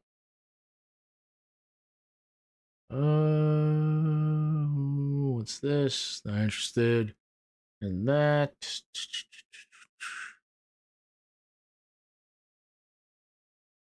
Okay, don't care about that. I don't care at all about this. It's just stupid drama. Some drama is fun, everything else is, but most of it's just crap. Hour 1 versus hour 24. Possibly, if you get carried a little bit. We got some playback. Midterms. I definitely can't watch this. It's a good conversation, though. I have dirt on Donald Trump, or I have dirt on Ron DeSanctimonious.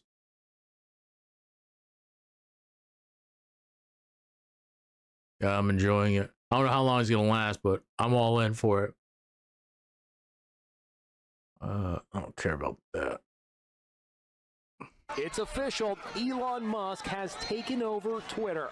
The tycoon, calling himself the chief twit, celebrated by strolling into the company's San Francisco headquarters carrying a porcelain sink. Entering Twitter HQ, let that sink in, he tweeted. Twitter is already changing. Kanye West's account has been reinstated.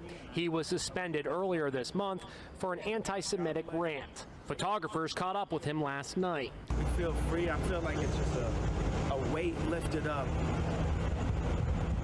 off of my shoulders.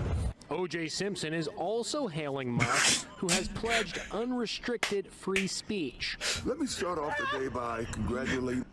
He didn't say unrestricted free speech. Where did they get that from? Nah, I'm just, but OJ. And getting the OJ cosign. OJ stamp is crazy. That's a bad cosign. That's a crazy stamp, man. It's a good, nice stamp of approval, man.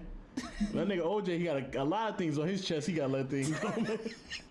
Thank God for this unrestricted free speech. Now OJ can speak. Yeah, man, because we've been really waiting what's on his mind, man. You know he has been posting videos like this? Oh, yeah, I know. Yeah. I'm waiting for him to slip up. I'm waiting for him to really feel himself to be like, man, let's just say I did do it. Let's just say, hypothetically speaking, let's just say, bro, I don't understand like why people are like enamored by this, but yeah, like, so if people don't know, yeah, Elon bought Twitter, finally went through. It's a couple of storylines to talk about. We're gonna get into the freedom of speech thing real quick because people are like losing their mind over things that like I don't really think are that big of a deal at all. The big question, will Donald Trump be back? He was permanently banned last year for inciting violence on January 6th. That's a good question. Today, Trump said he's sticking with Truth Social, which he owns. We spoke to CNBC's Julia Borston. So one key thing that Elon Musk has said is that he really believes He wants in that free money. speech. He's never going But to that compete with has like raised Twitter. some concerns I'm sorry. from advertisers. He and basically also created his users. own People wanna make platform sure that there are so you still have guardrails up say whatever to crazy make shit sure he that wants to say. prioritizing free speech doesn't open the floodgates to hate speech. The radicalization in this country is large. So that's actually a good point. No, it is. No, it is a good point. Yeah, so that she made a good point. Like mainstream media is so funny the way they present news. I know. Because it's like every part of you doesn't trust them, and you're just waiting for them to like just spin something. Problem is, if you don't know, and this is how you learn things, you're just gonna believe the things that they tell you. Yeah, I know. Unrestricted. He never said unrestricted free speech. Unrestricted though. Unrestricted. No restriction. You could say whatever you like. Whatever you like. There's no TOS on this platform. You know, the left side, they were letting us know, like, that's what happened. They just unrestricted. They're going to highlight a couple of them for us, too, actually. Taking place online and on social media. Now, one of the biggest I will say this: they're right on. They're actually right on that too. He said he was going to bring free speech back to Twitter, wherever the fuck that meant. But he never said like I'm going to have like unrestricted like free speech. He did actually never say that. That was like the big thing. Ow. Sorry.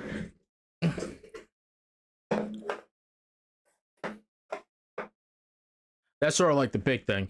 Yeah, but he never said like he was going to have like unrestricted free speech. I think a lot of people just assume, considering like some of the tweets that he was like kind of putting out there, you were like, oh, he's going to allow like whoever wants it to like get back onto like Twitter and say whatever crazy shit they did. And people did first couple of days or day or two said like a bunch of racial slurs. But the truth of the matter is the moderation team, who was still gainfully employed there at the time, who half of them are now gone, or more than half of them are now gone, were on it, and they immediately banned those people. Okay? That's just not how these social media no offense, regular people and advertisers don't want people saying whatever the fuck they want on Twitter. Like, you're not going to be seeing like a bunch of racial slurs and stuff like that. This isn't 4chan, 8chan, or whatever meme board you want to be on, or a private Discord server. Okay?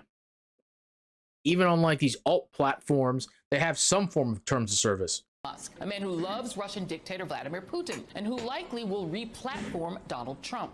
Musk's Twitter takeover has already sparked a full-scale return of unchecked misogyny, racism, and anti-Semitism to the platform. The far right swept onto the platform this morning, seemingly just to post the N-word repeatedly and to hurl anti-Semitic insults. Just today, this was day one of Elon Musk Twitter. And it was already a It's mostly because he doesn't know what the fuck he's doing. I'm gonna be real with y'all. He don't know what he's doing running the platform. People saying things about Jewish people. This is like back to the bad old days of Twitter, and that was fast.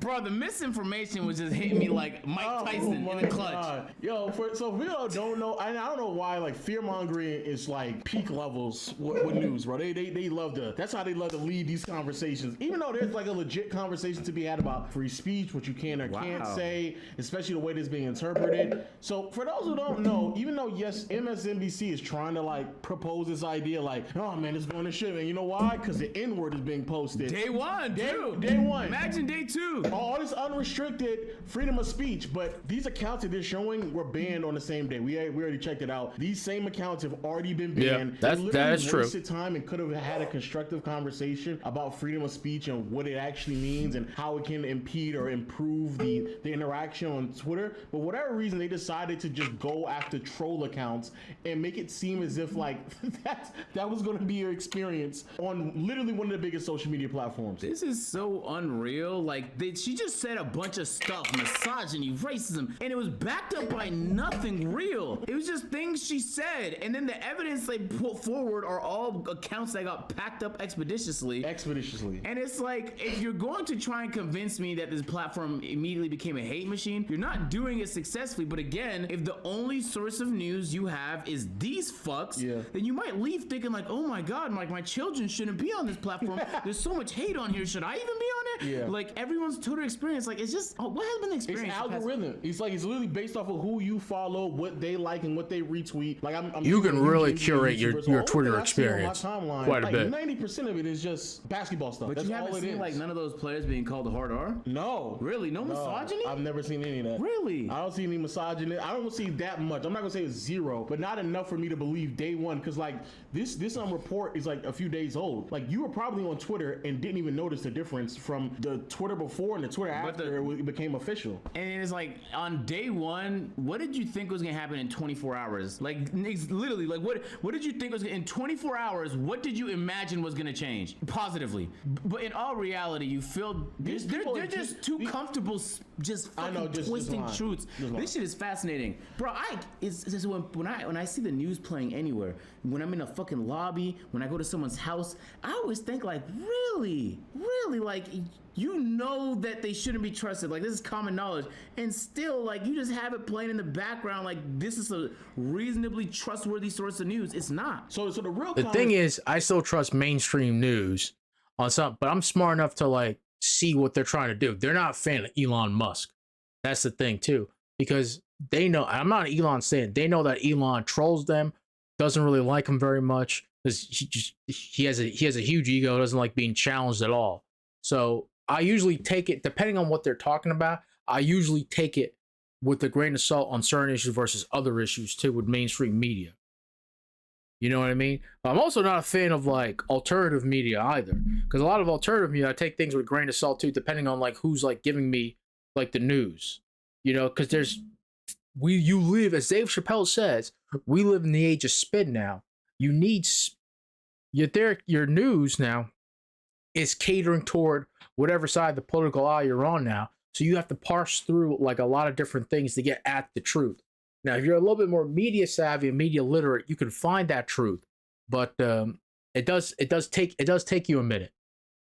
Conversation that should be had, like the other lady highlighted, is the guidelines and what's the bounds going to be for freedom of speech and no longer hate speech. I think that's a much more interesting conversation, especially when it comes to Elon trying to push more people to be on a platform, because he's trying to not only push it but also monetize it. For those who don't know, Twitter on a year-to-year basis is like losing money. It's actually, from a financial standpoint, as it stands right now, a very bad investment. However, Elon is trying his hardest to figure out ways to actually monetize it in a better way. One of which is, y'all probably know, is Twitter Blue, where people are actually paying $8 subscription. There's a bunch of key benefits, one of which though is being a content creator on the platform, getting paid for it, creating longer form content instead of like the 2-minute 20-second threshold that is existing right now. So that is one way where he's going to make money. The reason why I bring that up though, in contrast to the freedom of speech thing, a huge reason why like platforms get restricted has just a lot to do with the actual advertisers on the platform. That is literally it. So the bigger your platform becomes, the more people want to throw money into it with your advertisers, the more restrictions you're going to have, because if they start to pull out, then you don't have that much money to fund your platform, and it's already a platform that's losing money. And so the only other way around it is, and I think you told me this before, is like if you get like crowdfunding, and that's where the kind of the $8 thing comes from. So if you run a bit, just think about this business wise. Whether or not you think fucking Twitter's gonna go down a spiral and be shit is irregardless of the fear mongering. Twitter has to do one of three things. They got to get money from one of three places: either venture capitalists, so like that's what Uber and them do.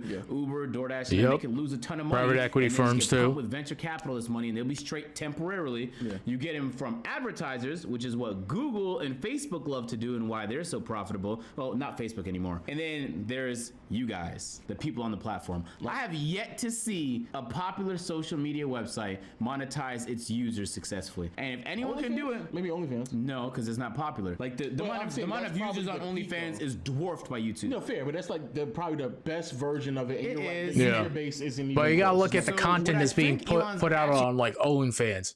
You know what I mean? Versus like the content I'm putting out here. I'm watching reacting to videos. I'm about to play video games in a little bit too. So the content on OnlyFans is catered toward a very hardcore audience. hardcore in the sense like the stands that are on OnlyFans who donate quite frequently to OnlyFans, and then OnlyFans gets a cut. So they heavily monetize OnlyFans in such a way and and allow that platform and just produce a certain specific type of content where they know they can get those people to donate, to subscribe, or whatever it is on OnlyFans, and they can get like, and the OnlyFans can then get like a huge cut from that. What you're trying to do is create a culture of Remember, only like a small percentage of people on OnlyFans are like make like any sort of like real profit. You know what I mean?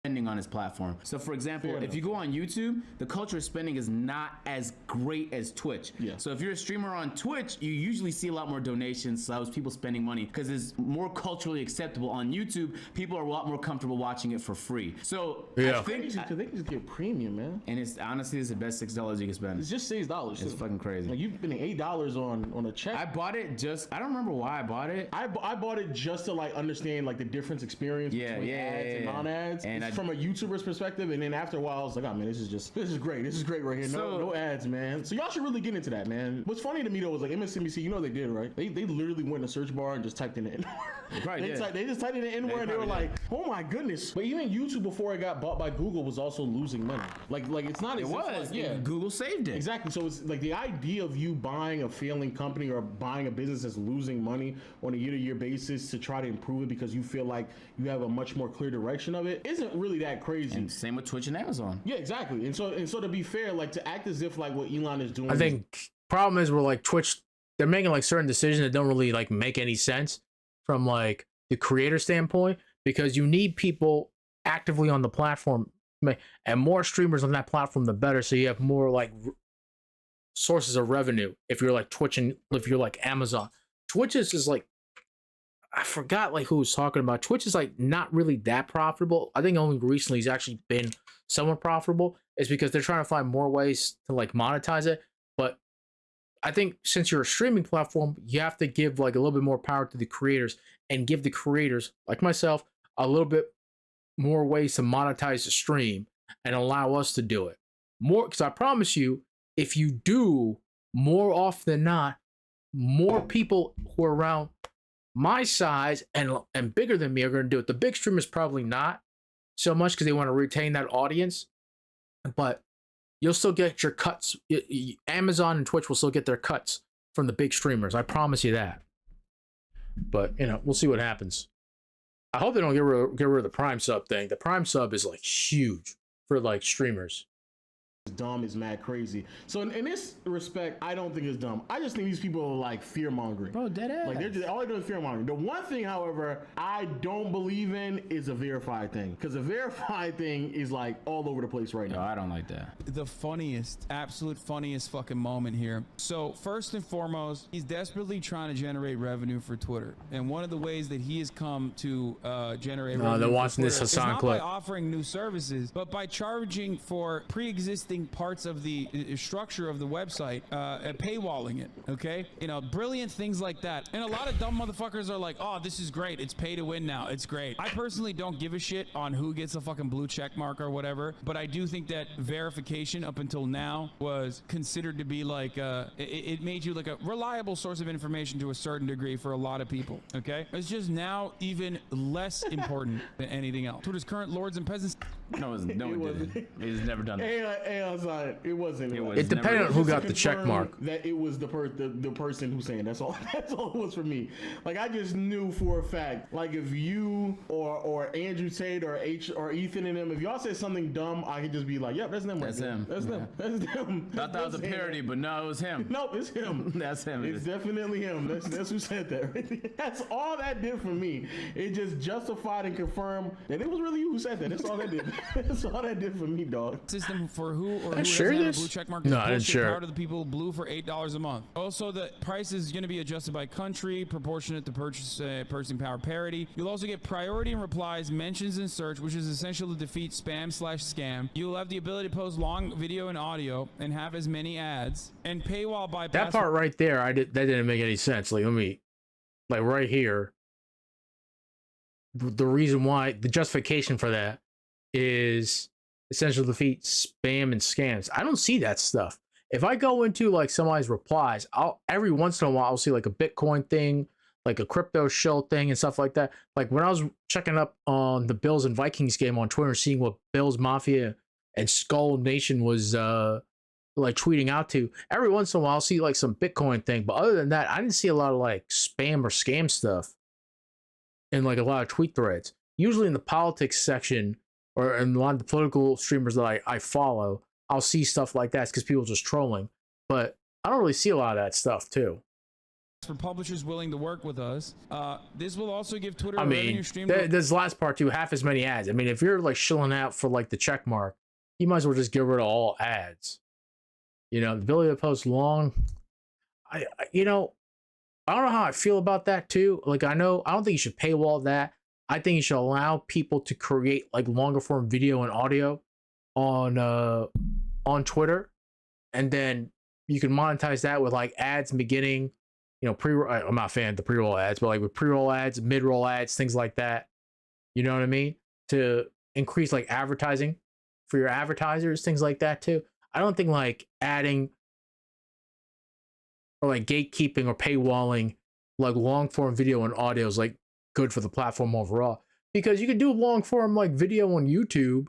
You know, you can do longer form video on TikTok, Instagram, long form VODs on Twitch. Like right now, I'm streaming right now, and then the VOD's going to be up for X number for 14 days or whatever it is. But I can download it and then like upload it to my YouTube channel. Reward content creators. It's not even ad free. The verification process, although kind of bad, and not. Hassan is like doing a very disingenuous, because like the last thing literally just said like a revenue stream for content creators. People on, if I'm not mistaken, I've gotten paid from Twitter one time, but that was when they were trying to launch Twitter Spaces. But just like putting up content, I don't know if there's an actual way for you to earn money on there. I could be wrong. They would have to run an ad on a Twitter video, in which case 100% of people would just keep scrolling. Yeah. I don't know how they'd pull it off. But regardless, I personally can give less a fuck. I think they can follow the YouTube model, and I've talked about it too. I've showed it on stream. Let me see if it comes up on my app, because guess what? Everyone's on Twitter on their phone. That's the thing too. Like if you look at, you see if it comes up. Like look at this. All right, so this is, if you guys can see it. So this is YouTube on my phone. Just look at it. Look at the recommended videos. Look at this stuff. Look at all the stuff that's like popping up too. If I keep scrolling too, there's like a live stream. Yeah, there's a live stream going on there too. And if I keep scrolling, what is this? Polls, I'll get like, I'm surprised. Sometimes I would get like shorts, like YouTube movies and their streams and stuff like that. Like look at all that stuff too. They can do stuff like that on Twitter. You can also follow the Instagram model too.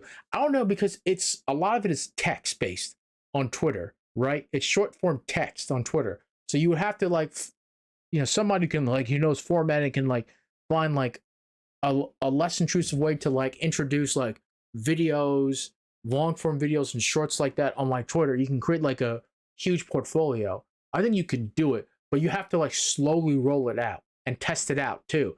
And I think you have to reach out to the larger content creators on both Twitch and YouTube to test out these features for a while. You know, reach out to journalists too, reach out to politicians to do it too. See how it is and ask them, hey, can you guys like check this stuff out, see if it works out? And they'll do it. So Elon, I'll be a tester for you. If Twitter is like the least relevant, it's fun. Honestly, I've been on it since 2008. If it disappeared, it wouldn't be the end of the world. It's fun. Yeah. It's fun. But it's fun. Yeah. This is the most dumb, toxic bullshit on that platform. fun. But the point is like, it's so interesting how much lying can be. I'm not gonna lie to you. A lot of news, like it curates so much though. That's the thing. It unironically curates all the news, sports, and dumb takes I would want. It's a perfect place to like, it literally is like your back in the day when you had, I mean, you still have RSS feeds, I think. Like, yeah, your RSS feeds, it's literally that just on one site. I don't want it to fail, because for like NFL stuff, for like news stuff, for everything, for the toxic streamer, like YouTube political bullshit, it's all there on one site. I don't want it to fail for that reason. I think it's useful. So Elon, I'm begging you, Please do not run the site to the ground. I actually find it useful. I like having it there too. Just slow roll what you want to do with the website, okay? All right, I know you want to monetize it. Just slow roll all this stuff. If you don't like the people there, all right, pay their severances, give them the appropriate notice under California law, and I think Twitter has offices here in New York too, I believe. I think so. Just like fire the people you want to fire, you know, deal with like the blowback from that, but then start bringing in the people that you want to bring in, and then just slow roll the stuff that you want. Okay, I don't want the website to die because I actually use it.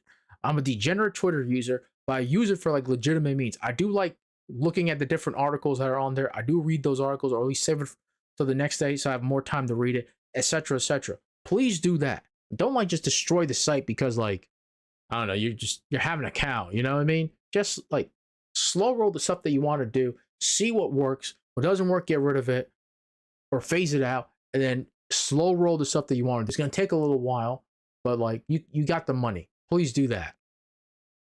Effective. I sound like a fucking Elon stan right now. My lefty card is like during the stream is slowly like dissipating, but like I don't want the site to die. It's actually a useful site just to like collate or like I forget what the word is, but like just combines all these different like interests that I have all on one site that I can search for.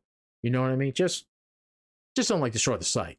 Do not destroy the You see it site. all the time with politicians, and nowadays you see it so much with the mainstream media as well, where if you just say something enough times, people believe it. And so people are saying Twitter is this big hateful place, and people are leaving with that interpretation, not having done their own research, not having verified, not having. It's not really like that hateful. Like, this is like mostly like my fucking like timeline right here. One big machine now, where everyone. Congratulations is just to her, influencing the auto and no mechanic. one's thinking for Hell of a themselves. job. Both of these two, And by the it's way. interesting because none of the stats Mary really Peltola back out it of up, and Alaska. all the stats I've seen that said Twitter's becoming a more hateful place are all like cherry picked data. I haven't seen anything to verify that Twitter's become more hateful. And even what Hassan said about like it confirms the information or like it's more accurate information if there's a check mark next to it. It has their own fact checker to the point where they'll even fact check the White House at times, or they'll fact check anybody they need to if they're pushing something that may be just like factually incorrect. Even in that regards, they actually do have something in place to kind of prevent people from lying and stuff like that. The one thing though Elon just completely royally messed up in my opinion on this is like allowing people to buy the check mark, because what ended up happening is, I don't know if you saw this, but it was like an insulin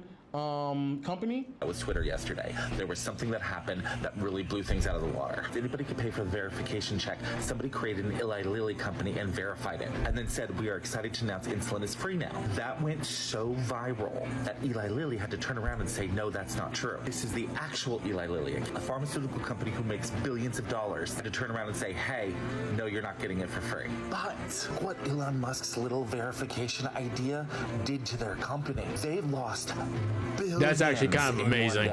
Billions. People are now asking questions. Why are we charging for insulin? What Eli Lilly really said is, we regret to inform you that we will not be giving away insulin, a publicly funded invention that was given away by its creator to be given away to people so they don't die. The creator of insulin gave the patent away for free, but Eli Lilly is charging for $1 billions. technically. Elon Musk can be held responsible for that. This is fucking eat the wrench. So yeah, he can't be held responsible for that. No, he can't. He can't be held. Stretch. 1, 2. I don't know how much you know about insulin, but good. I hate the pharmaceutical companies gouging people for insulin prices. Good. I hope they all fucking die. That's. I mean, if you think about like the verification, people are talking about that too. There's no like independent like other systems. Long you just pay up the money and like do it. That was like that rollout was crazy. Like no offense, like for the verification too. You had to make it like, I don't know, have like they were kind of rolling out these different things too. He just kind of like did it, and it was like all this chaos. And it's like, it was so weird. It was like, I don't know if he wanted to do it because he thought it was funny or he wasn't thinking that much. But like, you know, no offense. Like I said, like Americans like stability. Like investors, advertisers, they like stability. Like just keep things like stable. You didn't have to change anything with the company. You could have slow rolled all this. And I would have just done that. Just slow roll everything. Just slow roll everything too. And then like, he's such a frequent user. It's like Donald Trump. Like, you got to take away the phone from the guy too for him to like just to control himself. But like, who's gonna do that though? He's the richest guy in the world for now, anyway. I forget the other guy who's like coming up, but I don't know if he's gonna surpass Elon in terms of like just like pure wealth.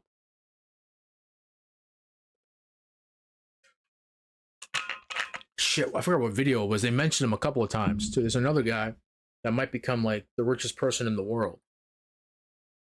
Brilliant. Now, but that being said, if this did happen to everybody, that'd be kind of tough. So yeah, so that right there, like stuff like that was happening, and so like what's crazy is people are like warning Elon, like yeah, like come on, no, you can't do that. Like that, this is what's going to happen, and like he knew it was going to happen, and it still was like hard headed enough to be like, nah, it's fine, we'll be all right with this. And then it actually got so bad that he not only he put like an official tag under people like who actually have a verification, like the non-buying way. Then took that away. Now it's reestablished again, but they only gave it to like major companies. It's like ESPN has it and Bleacher Report have it, but like you don't have it though.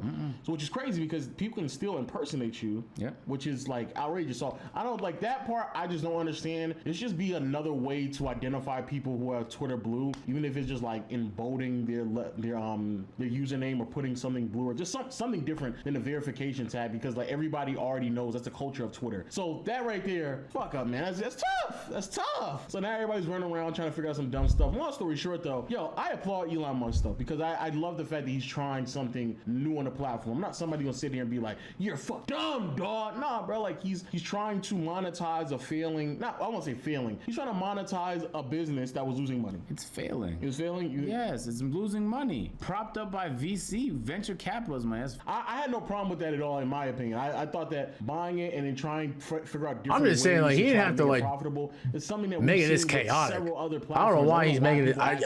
For the life of me, I don't understand like why he's making it this chaotic. It just doesn't make any sense to me. Other platforms, it was bound to happen to Twitter. Elon is doing his thing. You can definitely argue he probably didn't want to actually purchase it. Some people said he put the bid in as a troll and then he kind of got stuck with it. That's tough as well. But at the end of the day, bro, like I think y'all over exaggerating and y'all are also y'all dragging it for sure. And y'all just fear mongering for the sake of fear mongering. Just like there's real criticisms, there's real actual fears or potential issues, and then there's the bullshit I keep seeing online, bro. You don't have to exaggerate for people to be on your side. If anything, it just makes me want to dissociate from you stupid fucks. Like there's actual real issues. Things could actually go wrong and the platform could actually die. But then none of those guys even give a fuck. Again, it's just like on the search bar to type in. People just monetize fear, and that's just okay. When the mainstream media monetizes fear, shit is okay. If a regular individual does it, we all hold them accountable. It's just weird how isn't that crazy? Isn't that crazy? In every way, we give mainstream, we give those corporations that everyone pretends to care about so much. They don't. Y'all don't give a fuck when they abuse you. When an individual abuses you, we all hold them accountable, but we let them get away with a lot. Anyway, I personally couldn't care. I don't care as much about the specifics of what he's doing with Twitter as much as I care about like the reaction to it is my biggest issue. Is why is everyone's reaction to it so hostile? Yeah. Criticism is warranted, but the hostility and the fear mongering is just bizarre to me. Anyway, let us know what you guys think in the comment section down below. We also have a big join button. We have extra content. All right, that was a little bit for playback there. If you want to check out more of their stuff, feel free to go ahead and I don't know, Bernie Flat. What the fuck is this? Oh my god. It's mayonnaise a genocide. Oh my god, President's Sunday. That's actually pretty funny. Just get fact checked by people. That's Tipster covering it. Oh my god. You know what? I'm not interested in any of this. God.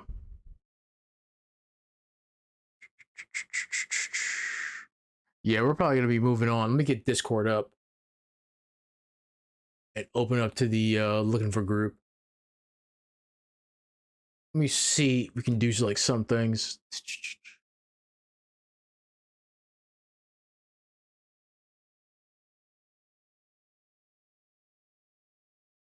It's not a bad stream. Only 4 hours. Is there any other videos? Some long form videos. Election subversion. Ah, here we go. Ryan Hurst as Thor. You seem like a calm and reasonable person. phenomenal actor from Sons of Anarchy.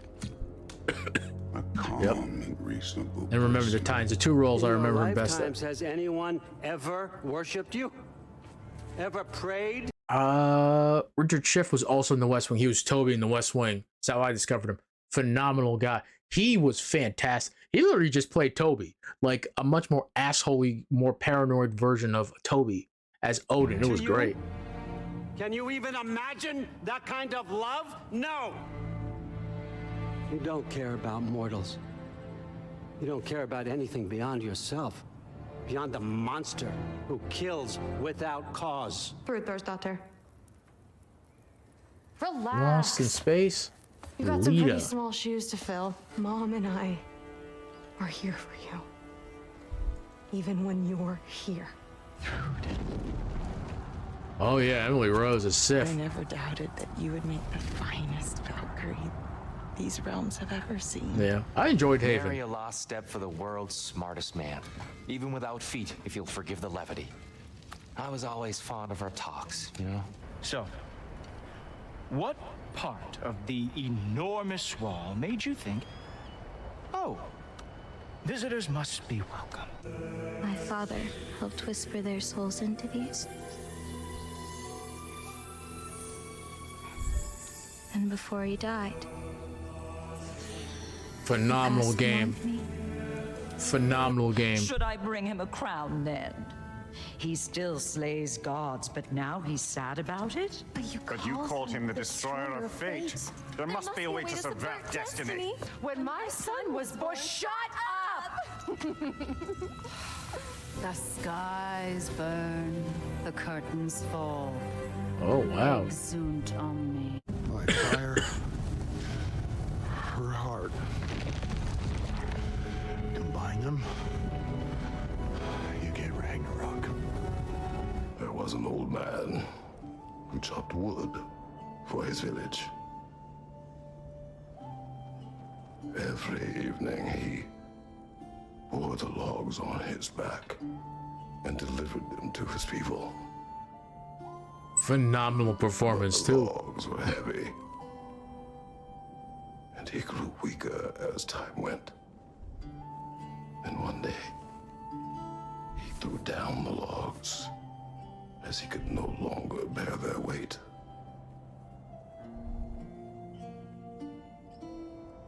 And he called for death to come to him. And when death arrived, You're a good boy. A brave boy. He Fast and was strong. He really like. He was a little. His character was a little kid. Like he's a little annoying in the first game, but you saw the growth in this game. It was absolutely fantastic. You can let go now. You have to let go. Unlikely. Odin's got no presence to speak of in the primordial realms. But the Bleeding Earth? Sounds like a mine, aye. Svartalfheim, that's a good bet. Their mines did belch black smoke, and Odin's had his thumb on the dwarves for a very long time. I suppose what's done is done. But you'll be putting your foot down from now on if you know what's good.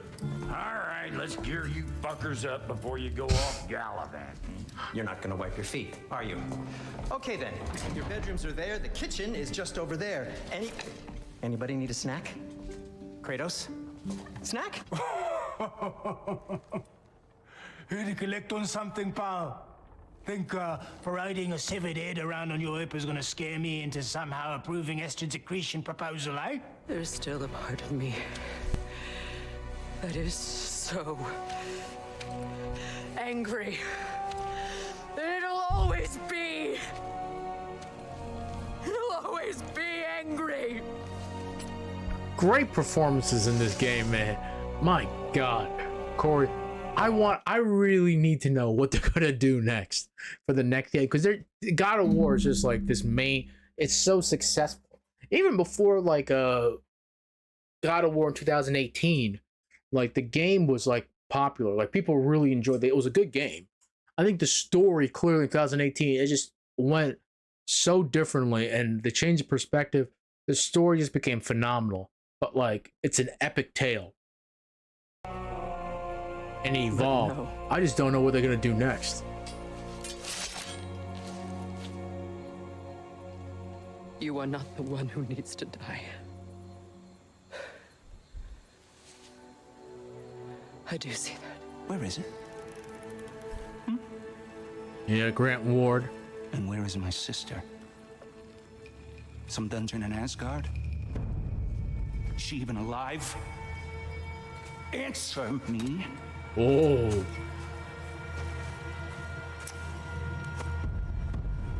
I guess we'll settle for blood.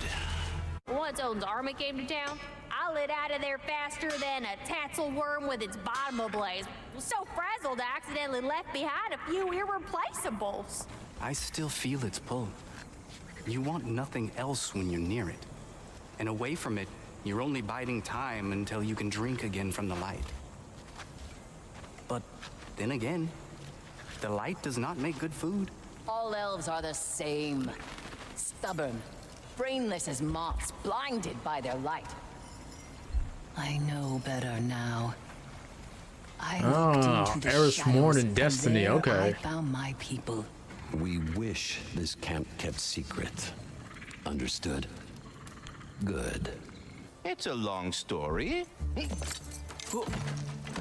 But you are correct. I am indeed Ratatoskr. The one you know as Ratatoskr is merely one of my spectral aspects. And a particularly nasty one at that. Troy Baker's in here? I smell lean worm on you.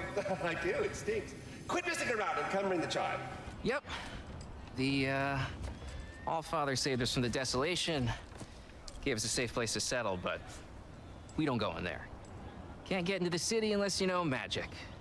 You don't know magic, do you?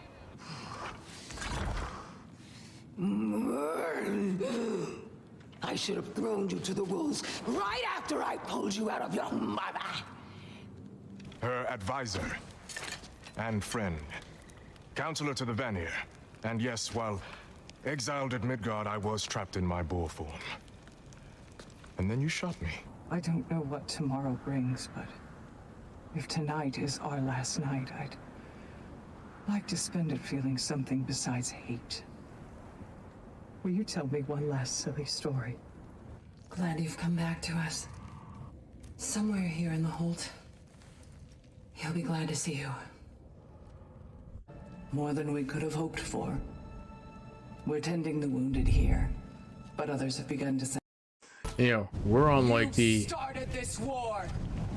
Finish it. It's all the Valkyries. Finish this song? That alarm was in Here you go, Faye. And you have gathered my Deborah Ann ashes. Wall. Spread them from the highest peak in all the I realms. think I don't know if she's rejoining Daredevil as Karen Page though. You will do this for me.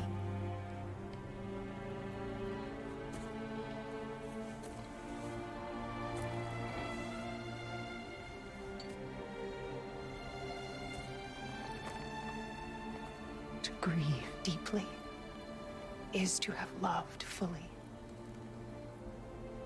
Open your heart to the world as you have opened it to me, and you will find every reason to keep living in it.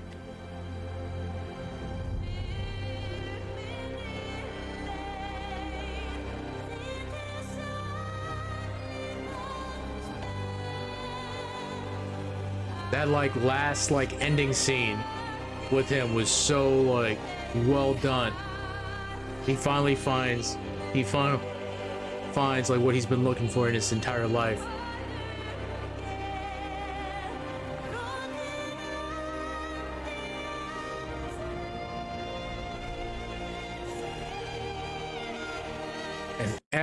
An absolutely excellent excellent game.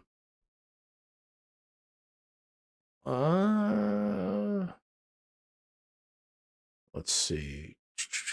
I think that's it for the YouTube. For the YouTubes. Fucking That's crazy, man. Like one tweet just like would cost like game Destiny 2.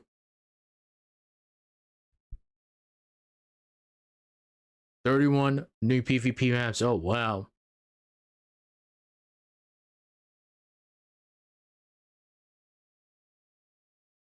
Yeah, it's true. I think they're moving away. Not a lot of people play PvP, but it's not as popular as it once was.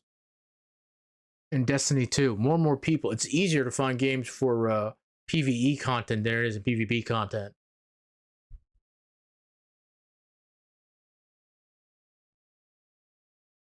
I do want to get Call of Duty Modern Warfare 2. It is fun as hell. Oh, that is cool as shit, dude. Let's see.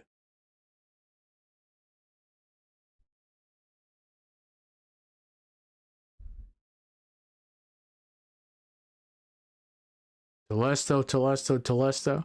They're just having some fun. It doesn't really mean anything.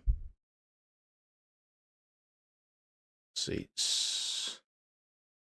A Washington Post reporter was able to create a verified account impersonating me. I'm asking for answers from Elon, who's putting. Oh, okay. This is old news. Ed Markey.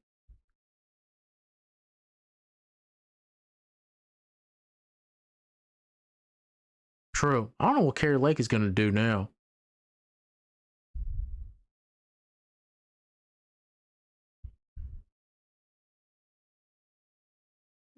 Oh, wow.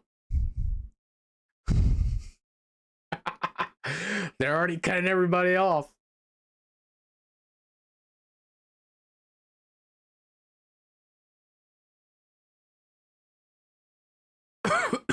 I would rather have Jacob back, to be honest with you.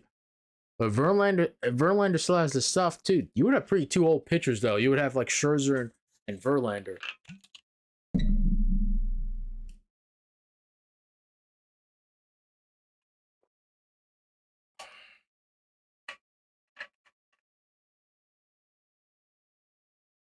Beef.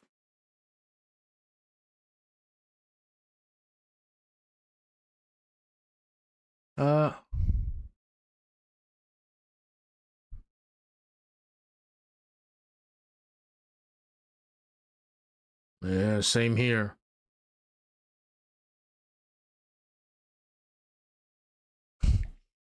I'll give that a like. That's actually pretty nice. Yeah, these are swing states too, by the way. And New Hampshire too. So, listen, not everybody in the Northeast here, from New York up, is this is crazy. Look at this. Florida, I'm not surprised, but look at this.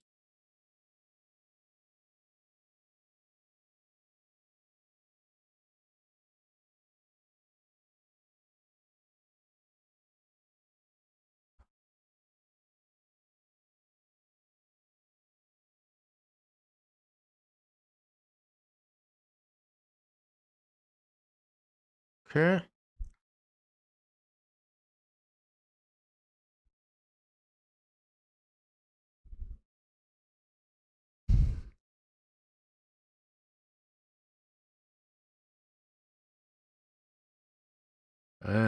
I'll keep the hopium up.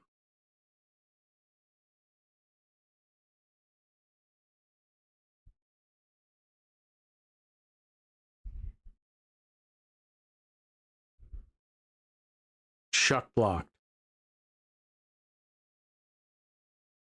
Yes, that does matter. Okay, so we're going back to where I was before.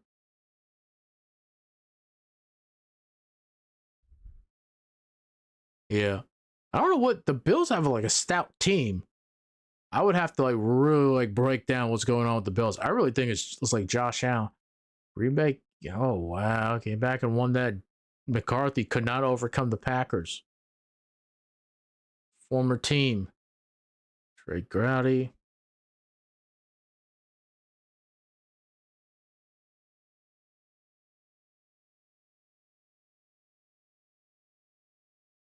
Johnny, I believe in you, kid. You're getting your ice cream next week, and it's going to be in New England.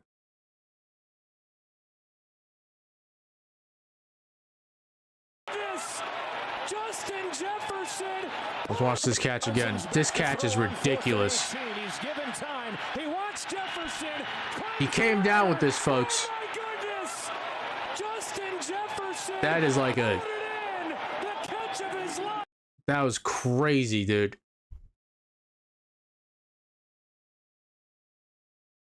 All right, Betty, happy birthday.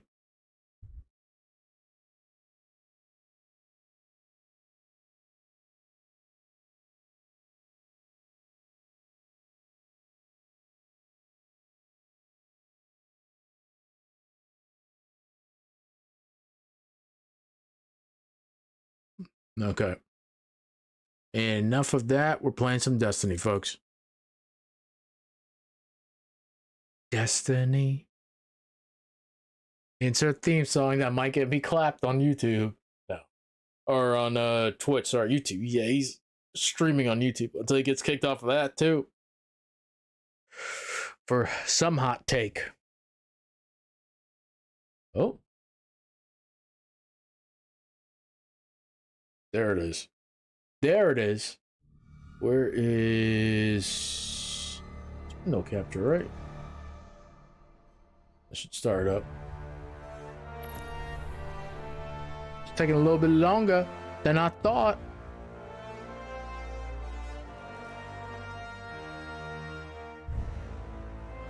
I will say TikTok knows what I like. Just food. Just give me more food on TikTok. That's it.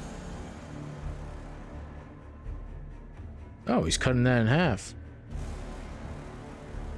Flour. Put all that stuff together. Bread it.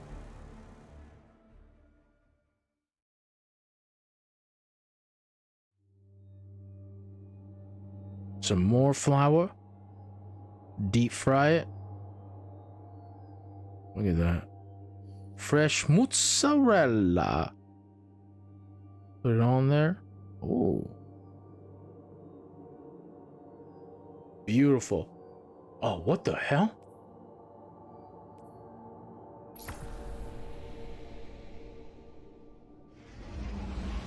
Yeah, I don't really play any other oh,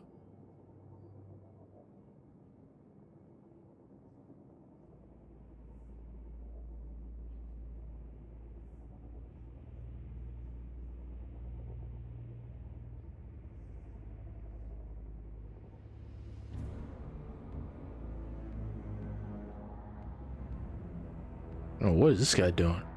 Look at his drink. It's a non-alcoholic drink? What's he doing? Oh my god, look at all this sugar, dude. Oh no, it's Patron. Oh my god. What's up with all these like sugary drinks? God damn. Oh, this guy, I love this guy. Chef J. Vu. Look at all this stuff, man. Look at these boils that he's putting together. He's got a shrimp boil going. This man, it's a genius. Old Bay, look at this. Look at this. I never heard of using orange juice like that. It must be for the acidity too, and that little bit of bite orange juice can give you. Look at this boil seasoning. Look at that. He's using it all too. That's a huge boil. He's using it all, folks. He's using some. That's a lot of seasoning. That boil booster. I never heard of that before. Ton of garlic.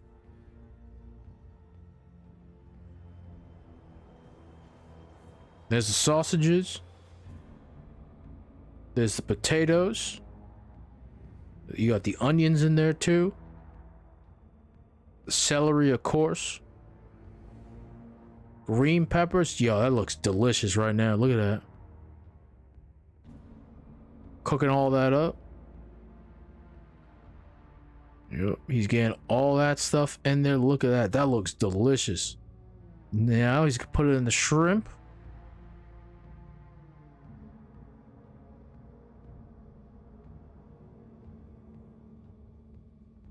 Look at that shrimp. There's the corn. Y'all can see none of this. I'm just looking at my phone right now. I'm wasting everybody's time. All right, we're gonna go to Savathun's Throne World. I think I did the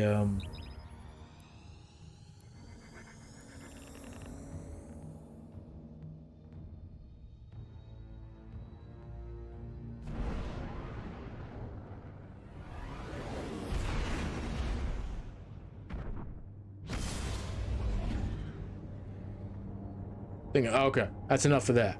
That's enough of that. All right, let me just switch my category real quick. Destiny.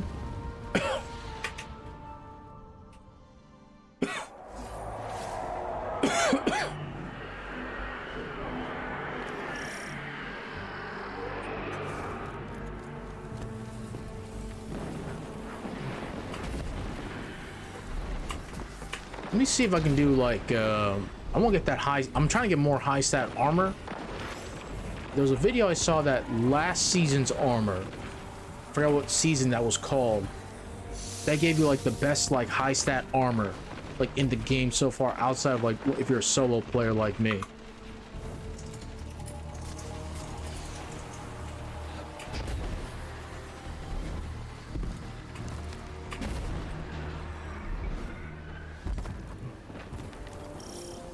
So yes, I know. What build is this? This is my Arctine build, right? Yeah. The only reason why I'm using this bow is because of Demolitionist. I got all the mods and everything to get keep my grenades up.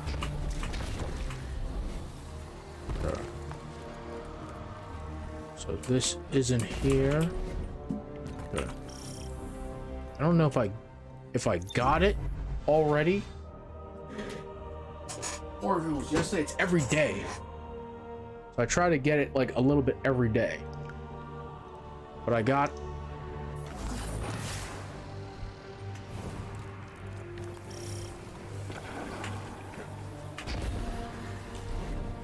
not the biggest fan of that too, or just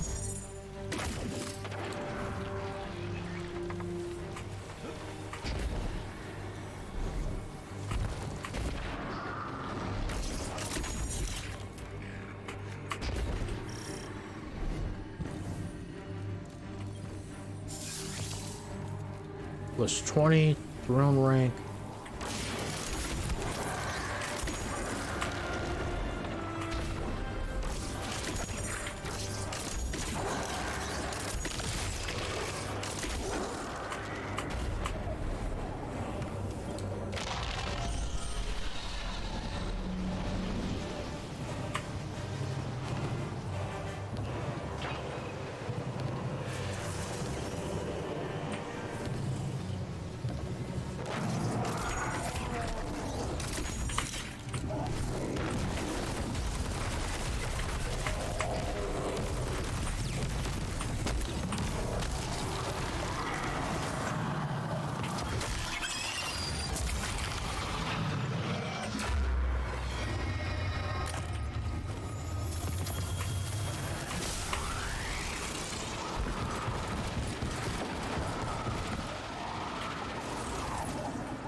I wish there was something a little bit more obvious.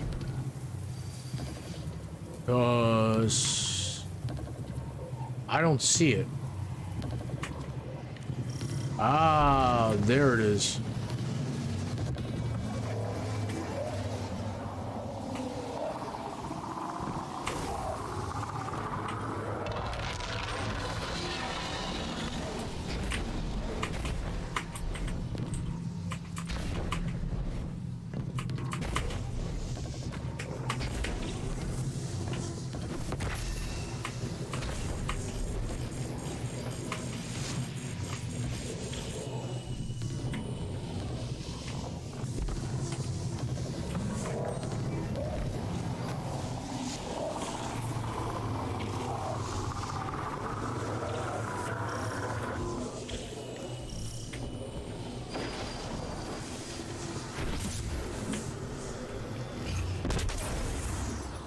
Oh, okay.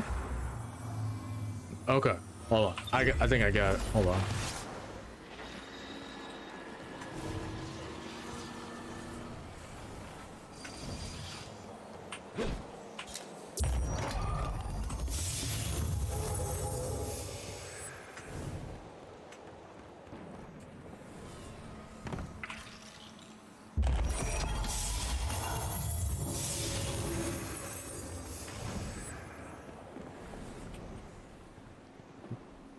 Probably could have gotten more rewards, but it is what it is. Yeah, I need to get the Tarnation thing, complete the investigation.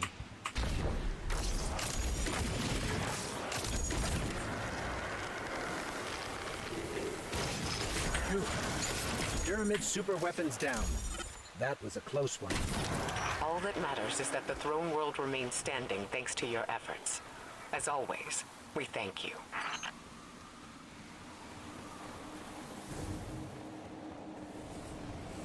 Okay, so I got this. Yeah, this was it last time.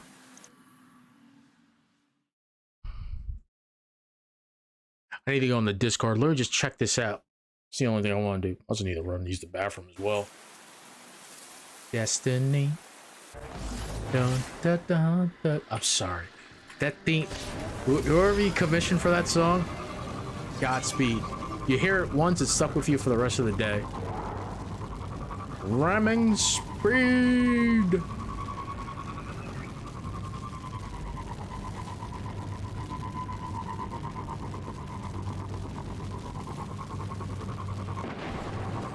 Ramming speed. The squirrel died.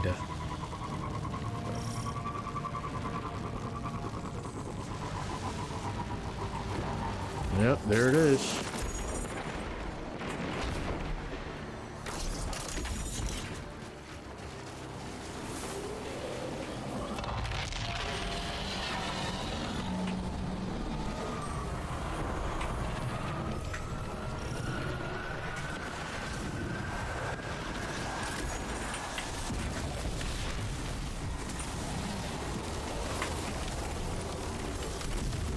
Not involved, boys, but I thought I'd throw you a helping hand.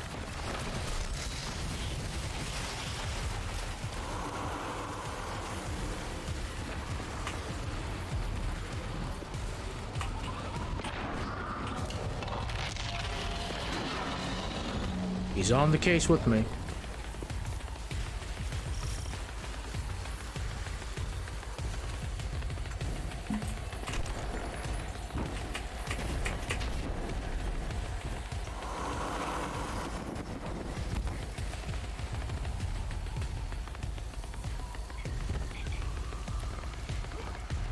And now we're on the trail.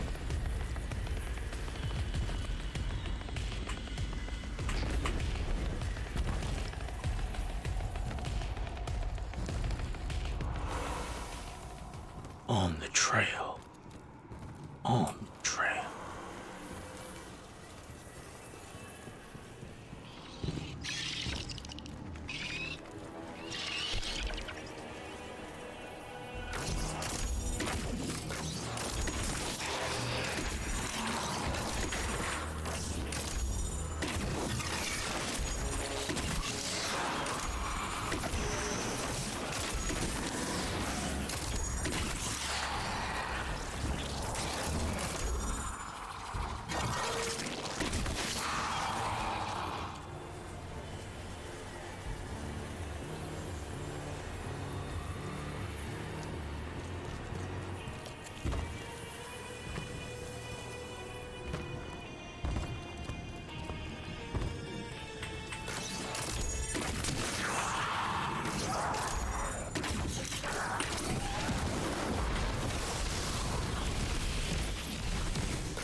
Ghost gives me the flashlight.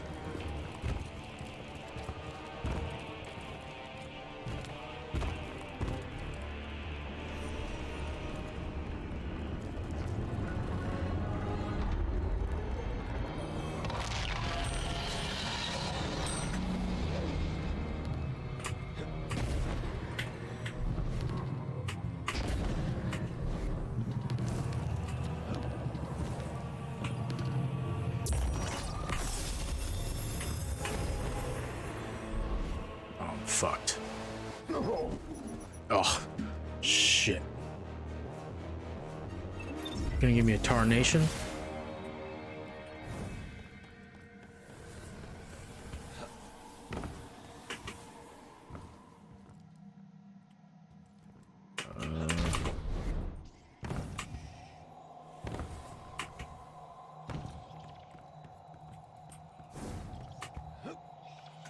You sure we're on the right way?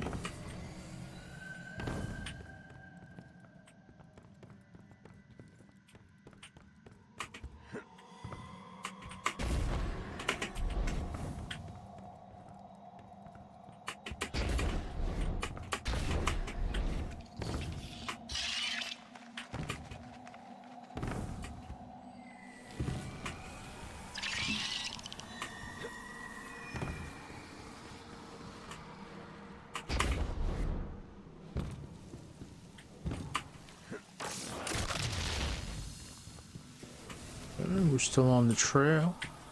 Still on the trail.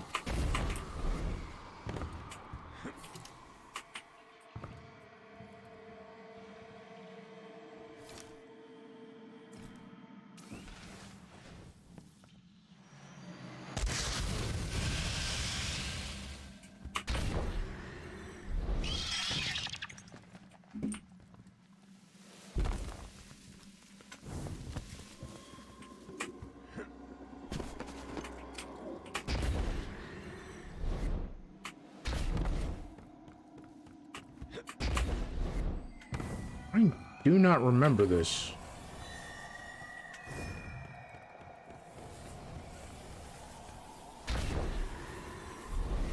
No, that's a pit of death.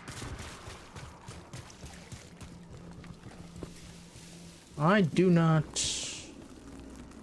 I definitely want...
Okay.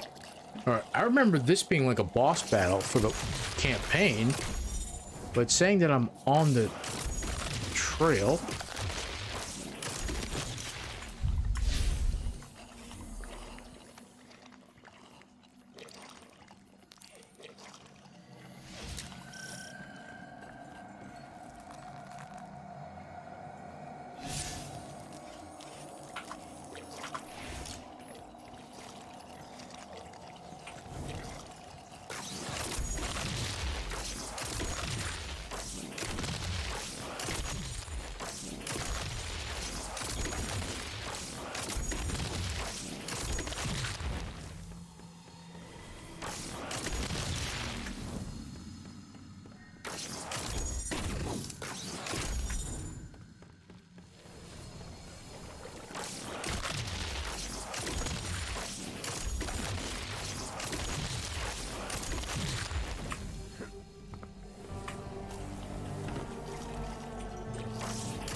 Yeah, no. I went the,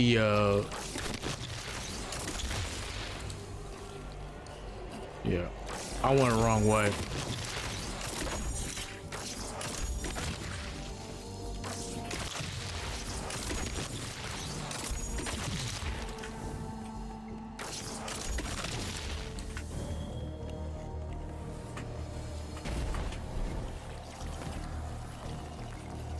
Okay.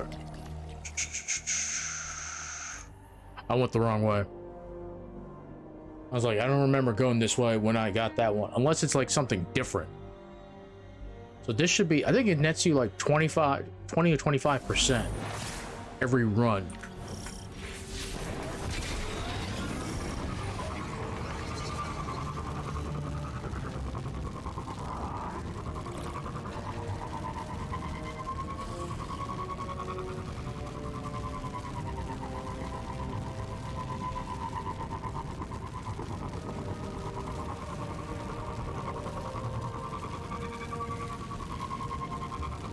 Okay, well, so I figured this out a little bit.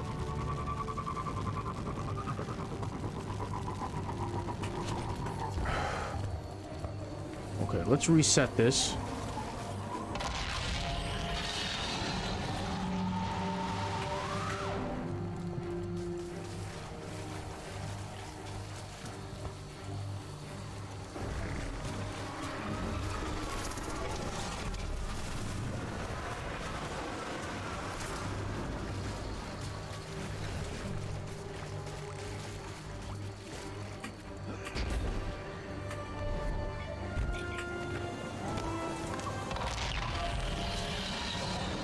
Do this. We'll come over here.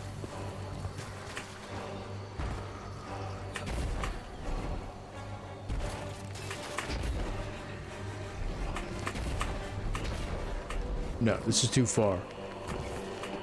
It's right here. Yup. Okay, that's it.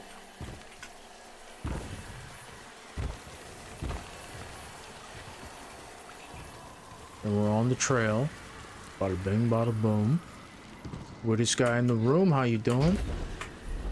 How you doing?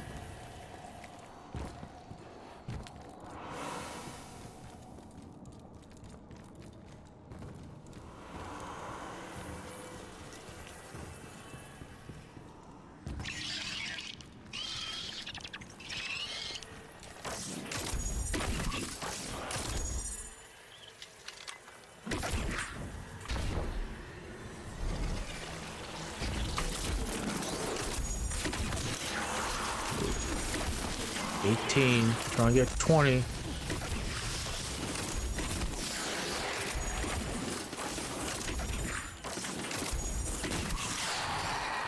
Thank you. Okay. This way. Not this way. This way.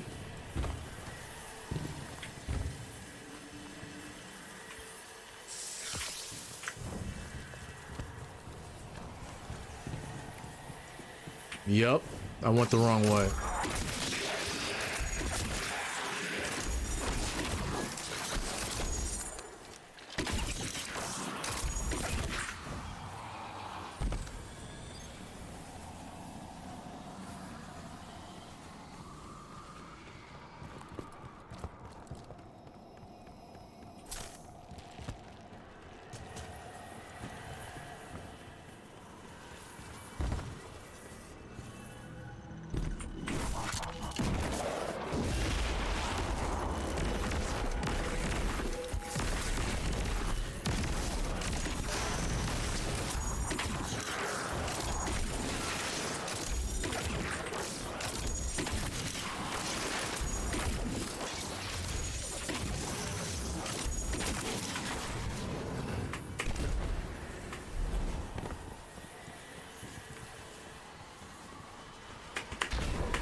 Give me that.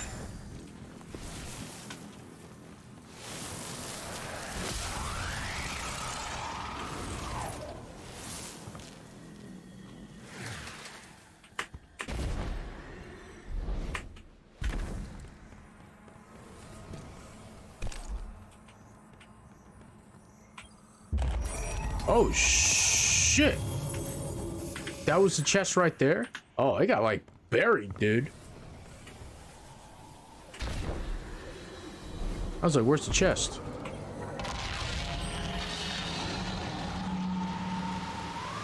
It changed.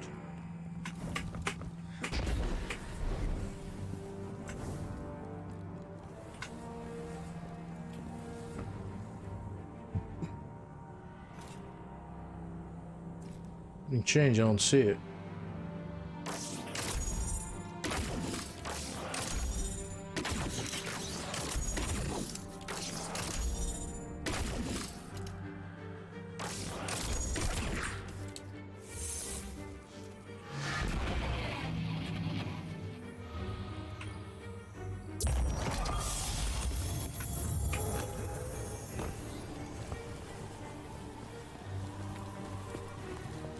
Okay, a little puzzly pause. What do we got? What is this? This is not that good.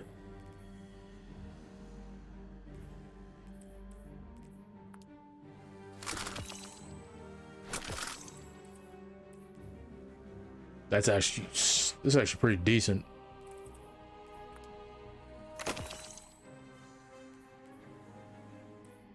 Okay. What we got? We got overload and anti-barrier.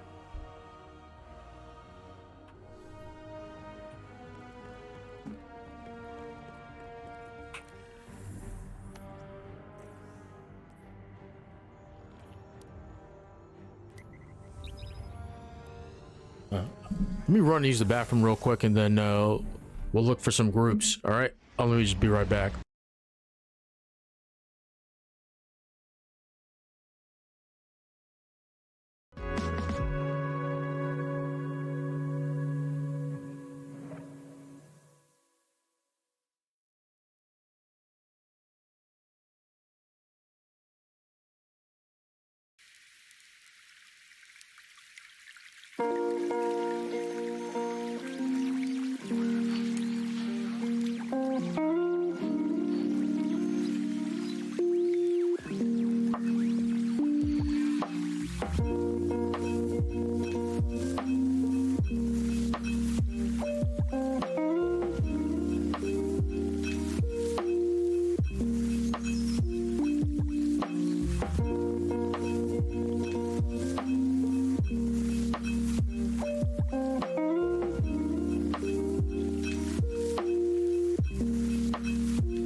Told you I'd be quick. Okay. Let us see. Miscellaneous here. Okay. Quest. Actually, I just want to see where am I at with the quest here. Oh, just one more. Damn. Okay. All right. Carnation shaped destinations. What's the weapon rotation here? Not yet.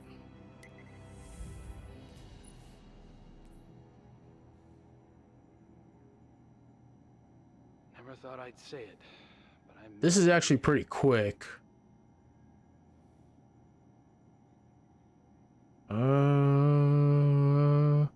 Istat Veritas armor.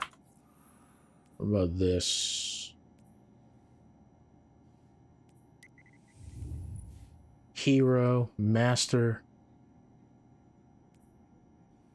uncommon, rare. Let's see. Anyone doing master? If you have any recommendations for Titans to send on this mission. Anyone doing that? If not, then if anything, Remind me to research governance customs. yeah, that's the only thing. In charge of the civilians.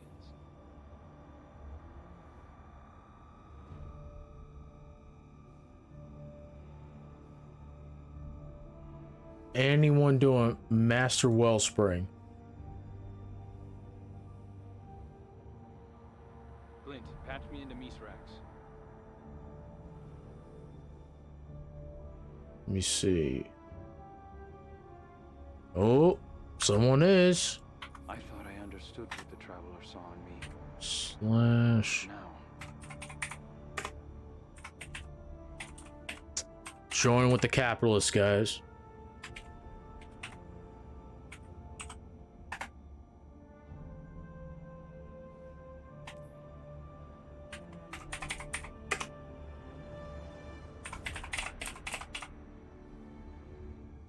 What is this?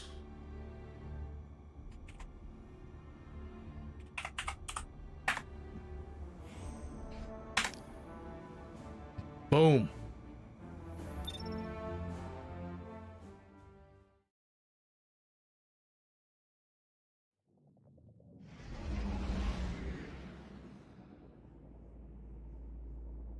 So what do we got?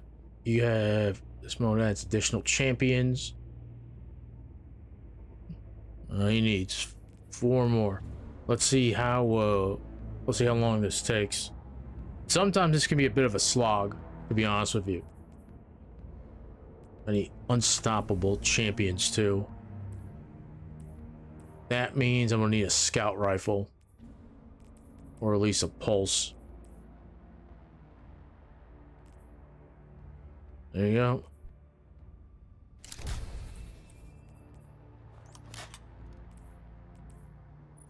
Okay, so I'll go ahead and change this out to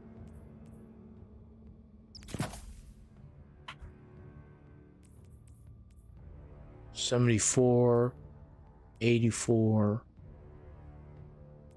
See what happens with this. Oh, the Melanator.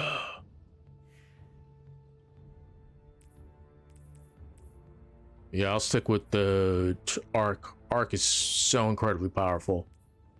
Damn, man. I wish that -10 wasn't there, because then I could have taken out some one of these mods here and put it into like recovery.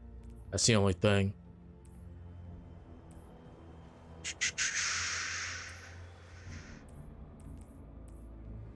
And then I need an anti-barrier weapon too. That's the only thing.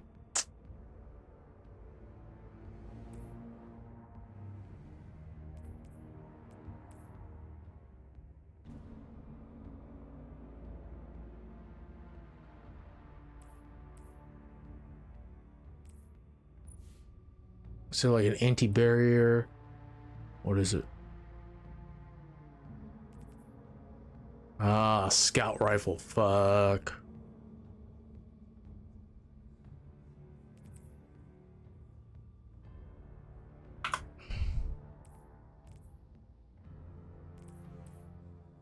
Demolitionist. It's alright.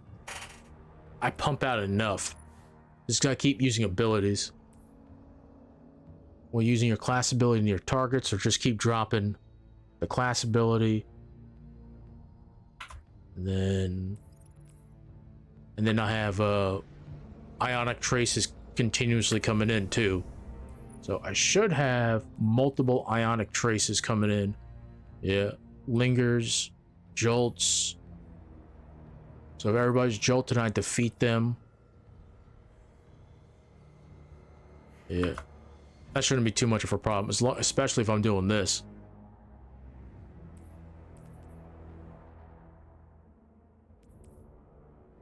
I don't have any auto rifles. I wish this was... you know, it would be nice if you can equip... I wish you can equip like 2 exotics. That's the only thing. I understand why they do it. It's to balance the game out. Oh shit, we just need one more.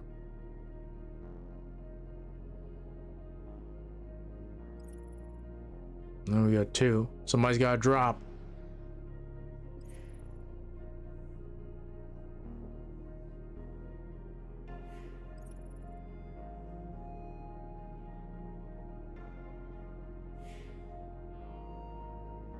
Oh yeah, I'm not leaving. There we go.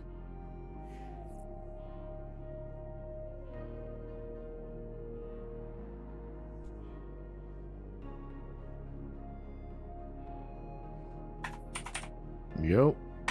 All right, let's do this. Hopefully. Well, I think you're only setting up for unstoppable, right? Unstoppable and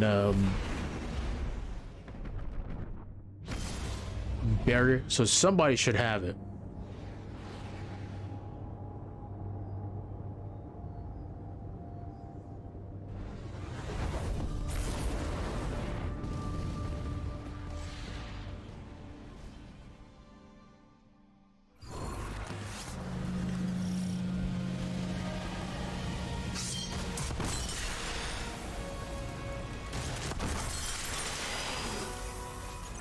These loosened hide never learn. We beat them back before, and we'll do it again. Let's get them. Oh, are we on offense?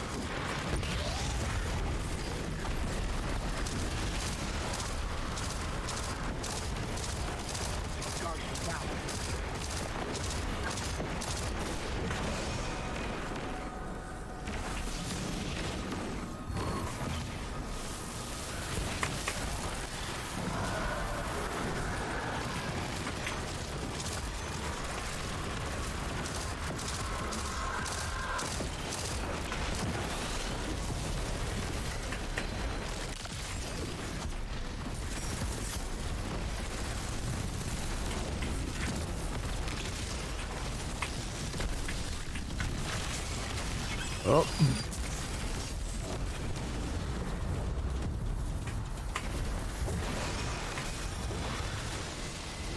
Boom shakalaka.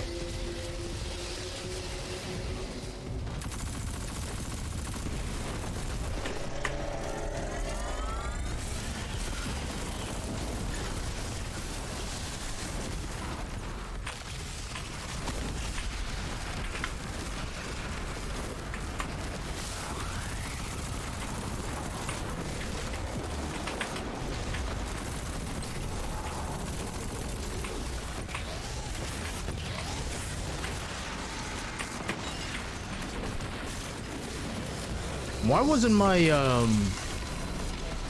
oh, I changed it.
fucking stupid, dude.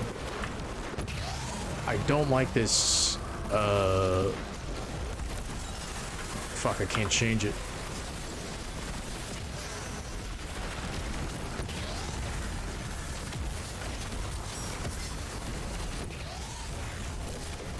That's my fault.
Sorry, this took me like a minute.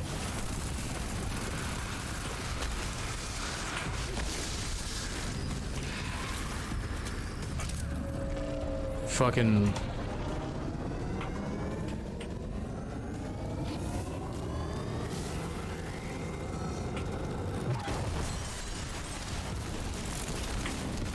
Finish the job, Guardian. The throne world is in your hands.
we can.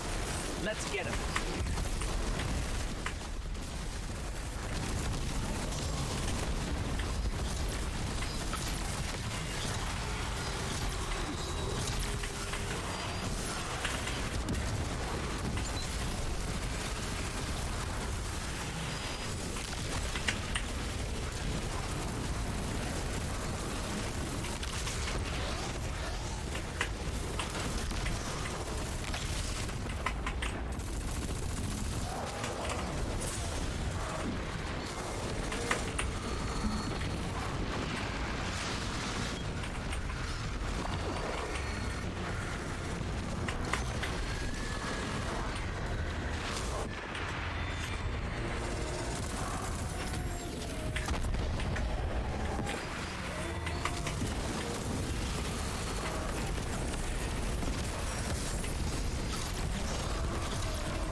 Down once again. And our hold on the throne world remains firm, thanks to you. Keep up the fine work, Guardian.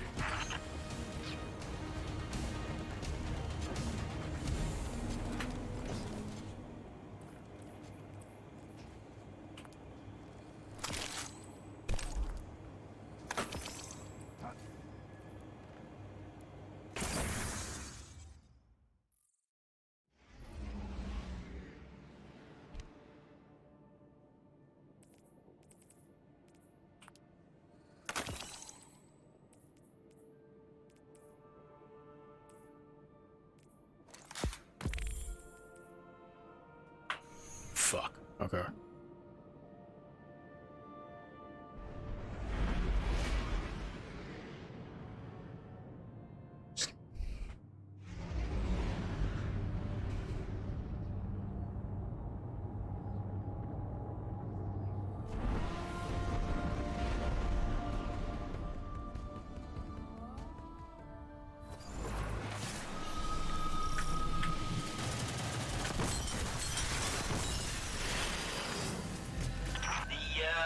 Hive are after the wellspring again. Give them a reason to run away like the cowards they are.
Good job, Guardian.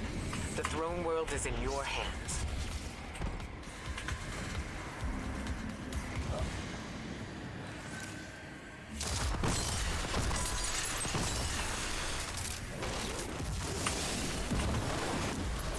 Guardian down.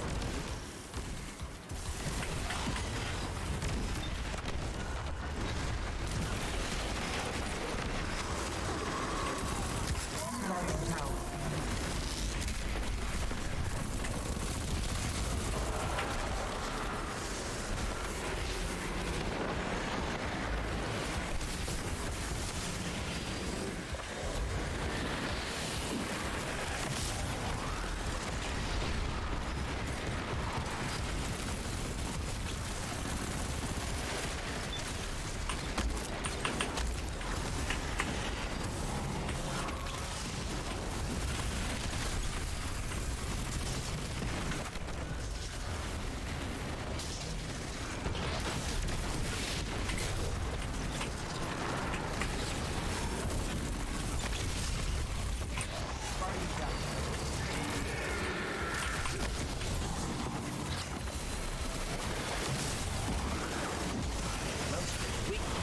Let's keep at it.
Guardian down.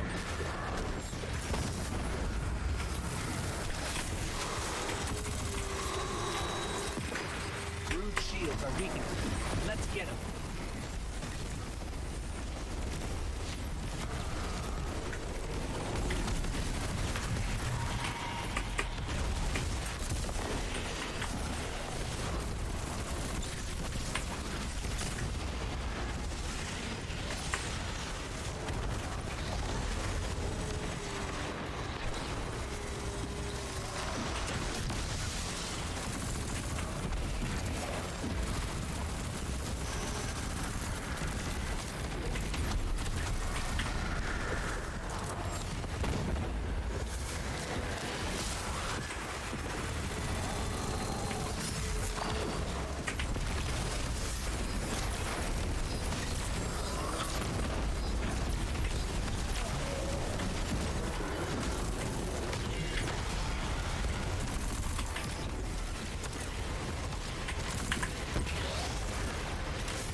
That's it this time.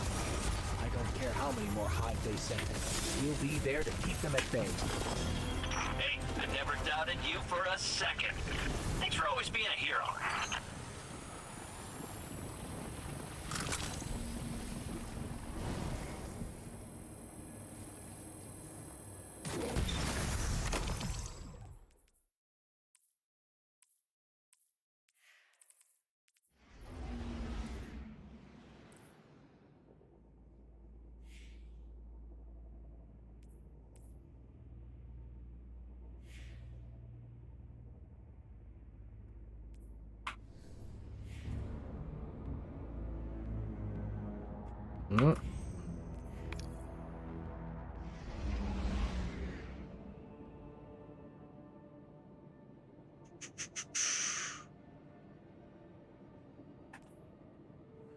Okay.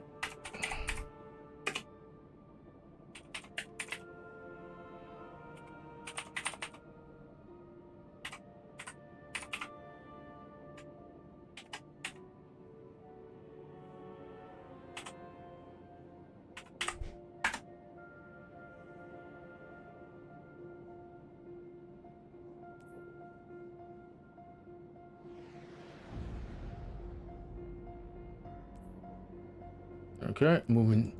I wanted to do Master Well, but I'm not getting the. I got that. That's not too bad. That's the stat distribution I kind of wanted. Okay, we got like way too many now.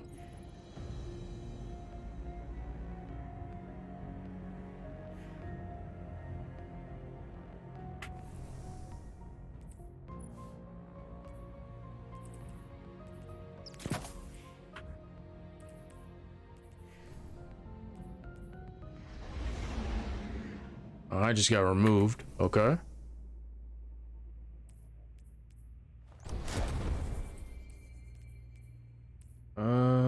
Here's the only thing. I need.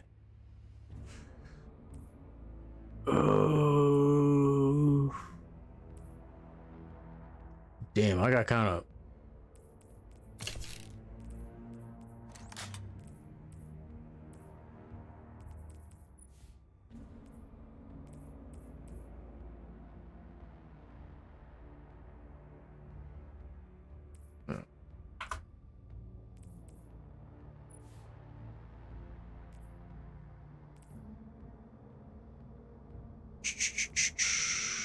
Yeah, that drops down to 98. I want to keep it over. I want to keep it at 100, at least.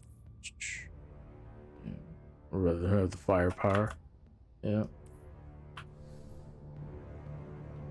Okay. I just got kicked out.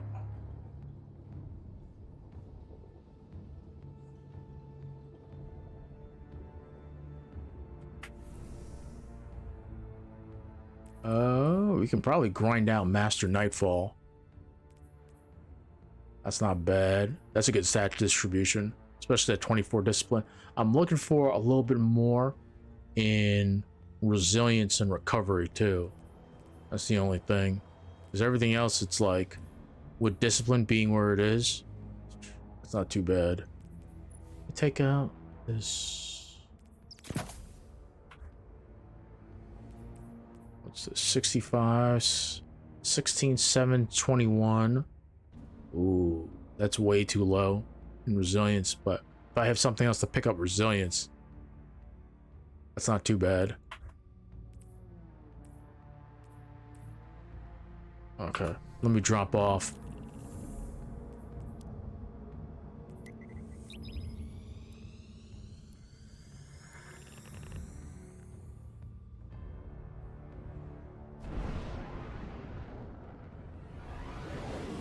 Let's see.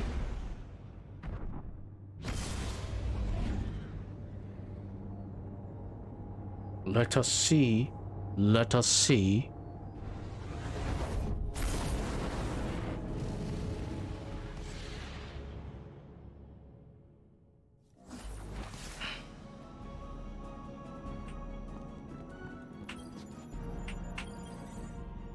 Okay.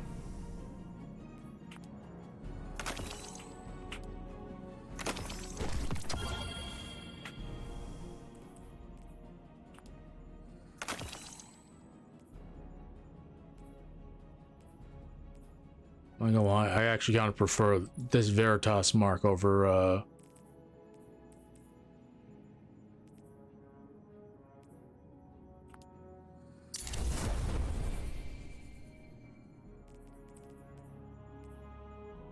this looks sick as shit too. Look at this.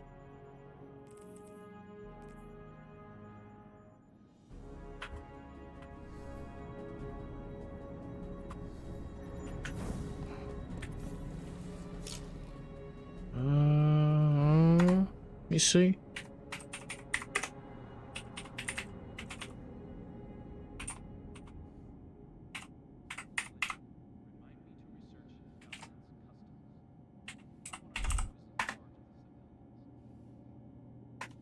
Okay.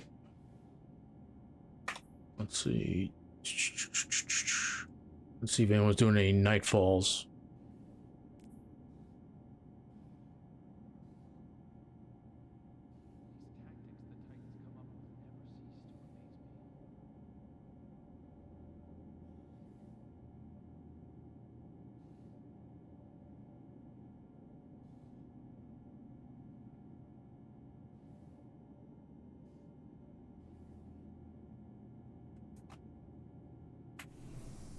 We can try one.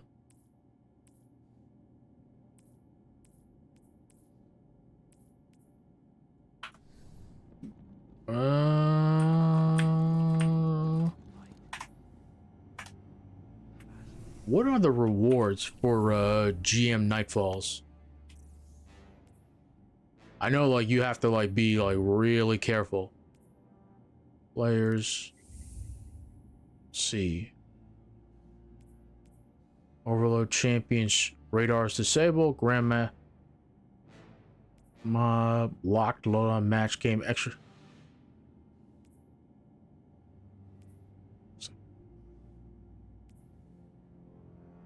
Fire team revives. Champions.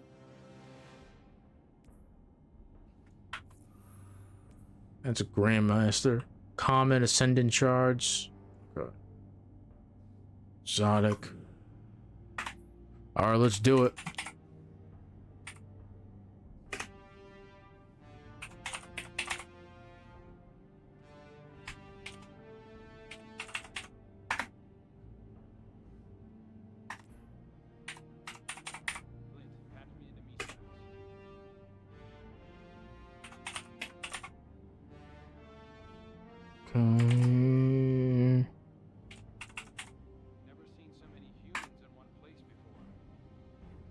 Huh? Okay.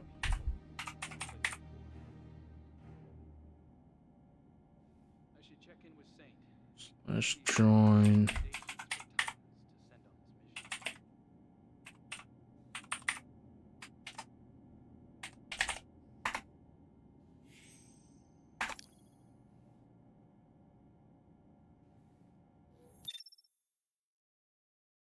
We're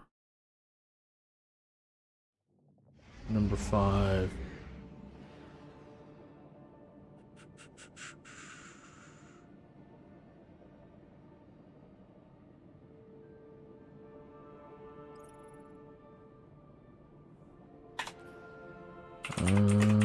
Wait.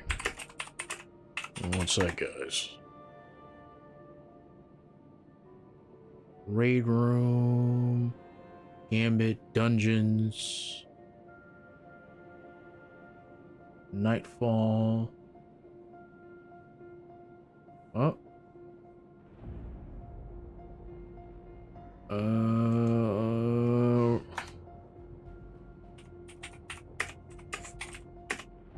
Room 5.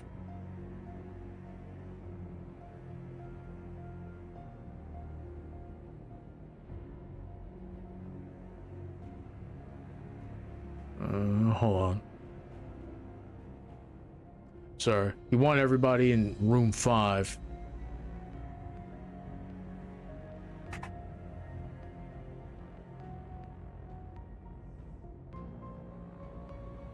They haven't kicked me out yet.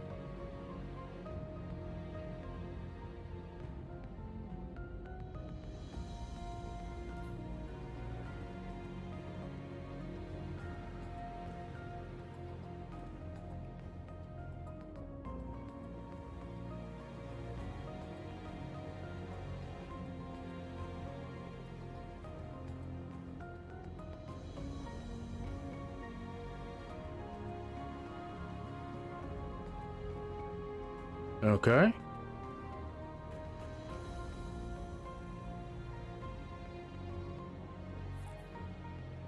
Yep.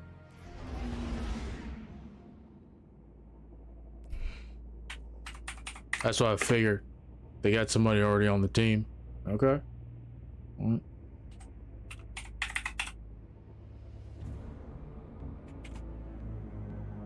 Man, you can just tell me, hey man, like we got somebody to fill the spot. Okay.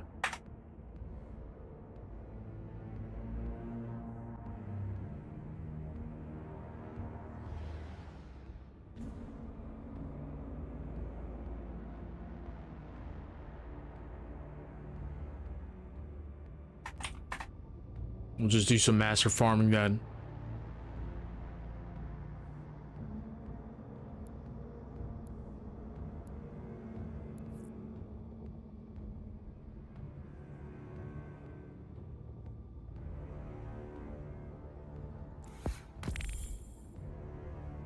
Yeah, it's probably best just to use, because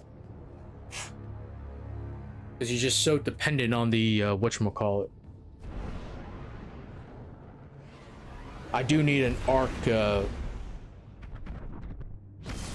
fallen will That's why I like the hard light though, because you can switch between 3 modes, since you're facing barrier champions. beneath the ruins of the Cosmodrome, in the shadow of an old I mean, colony ship Overload located in Bow, the House yeah. of Devil's Lair, and the High Civitor feeding them their strength. We must destroy this machine god and send their souls screaming back to hell.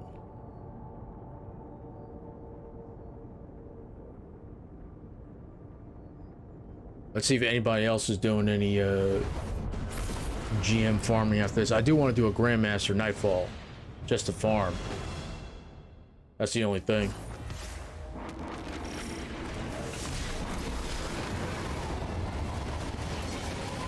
Where is it?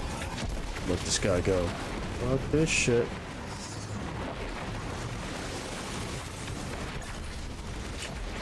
Guardian down.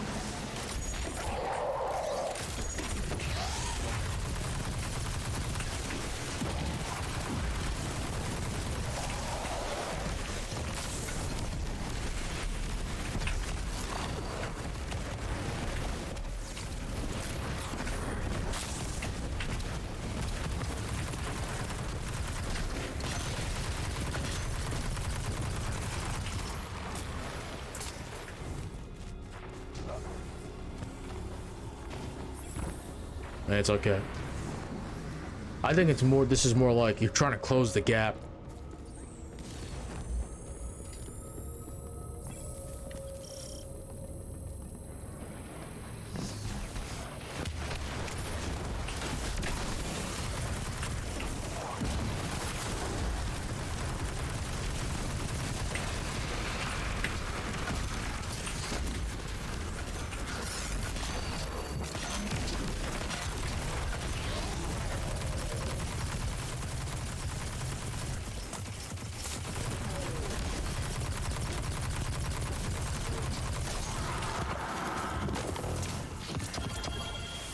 Very nice.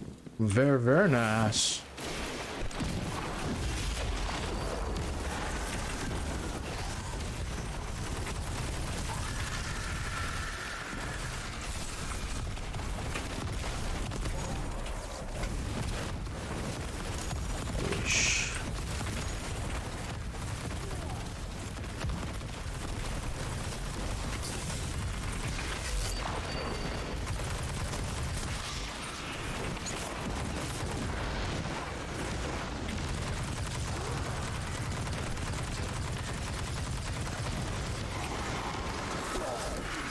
Oh my god, that fucking...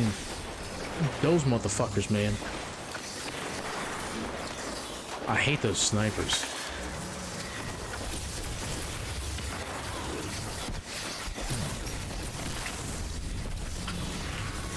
Okay, there we go.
Yeah, I need to switch out the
Ooh. Oh yeah.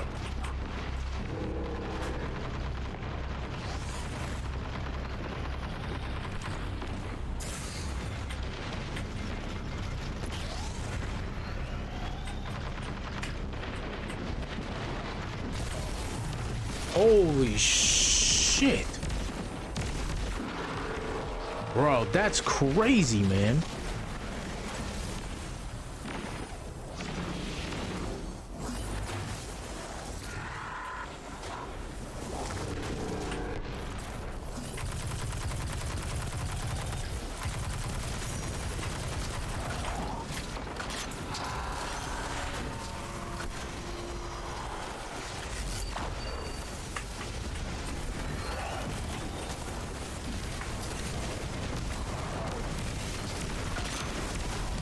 Wow.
Yeah, this is the only thing too. Just give me one second. I need to change the loadout a little bit. It's just the the anti-barrier champions.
Fuck.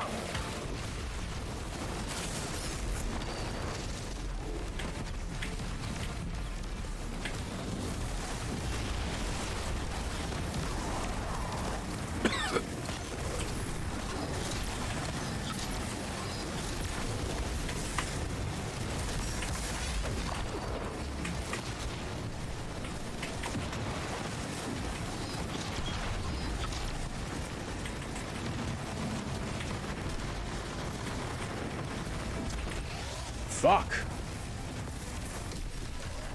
I'm trying to just hold down that one side.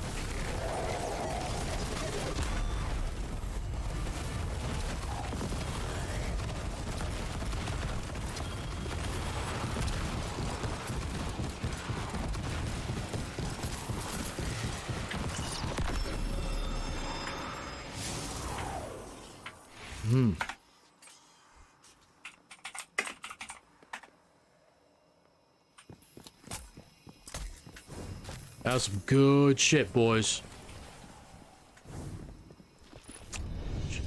It wasn't fast enough. Yep.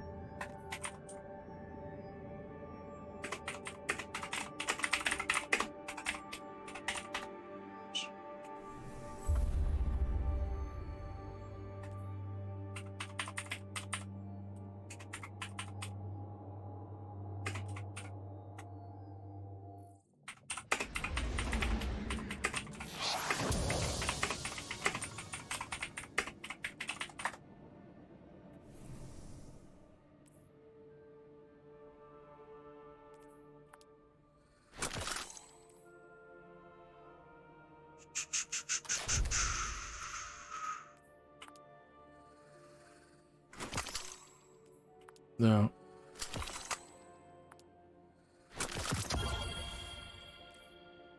Yeah, only thing is I don't have a...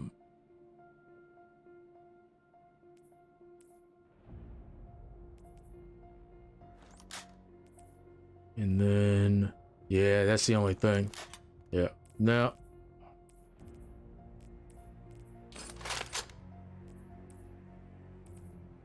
So, yeah. Anti-barrier. Alright. This is probably like... Okay.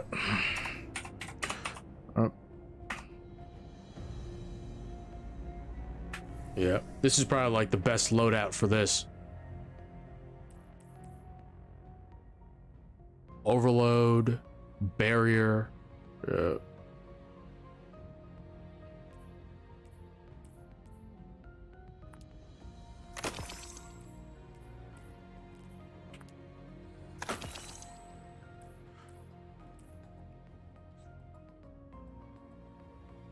I like this hard light one too, but the fact of the matter is I just need to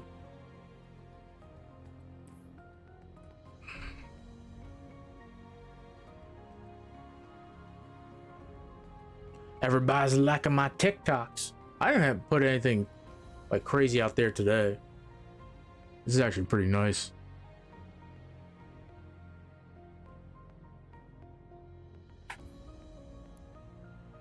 Okay.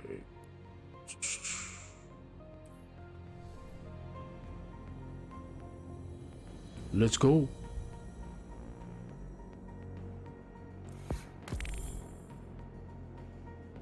Yeah, I need that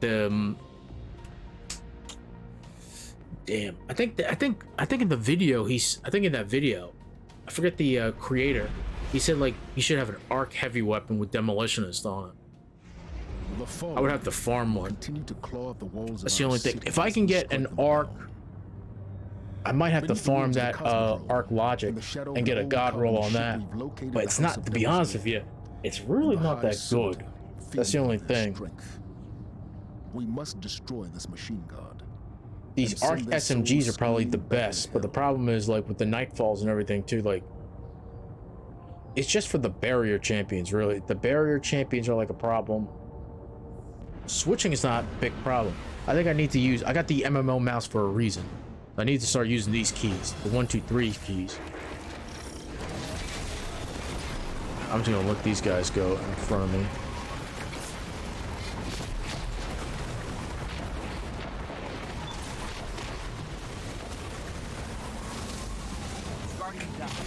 Oh shit! Nope, nope, nope, nope, nope, nope, nope, nope, nope, nope, nope.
Oh, that was a bad grenade.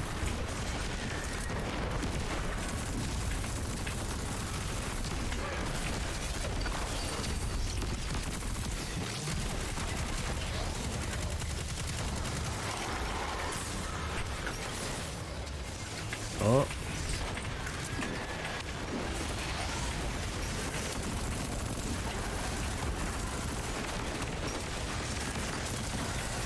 Yeah, I gotta play these those wire rifles, man. I gotta watch those guys. Yeah, don't pick me up until you clear. Yeah, don't put your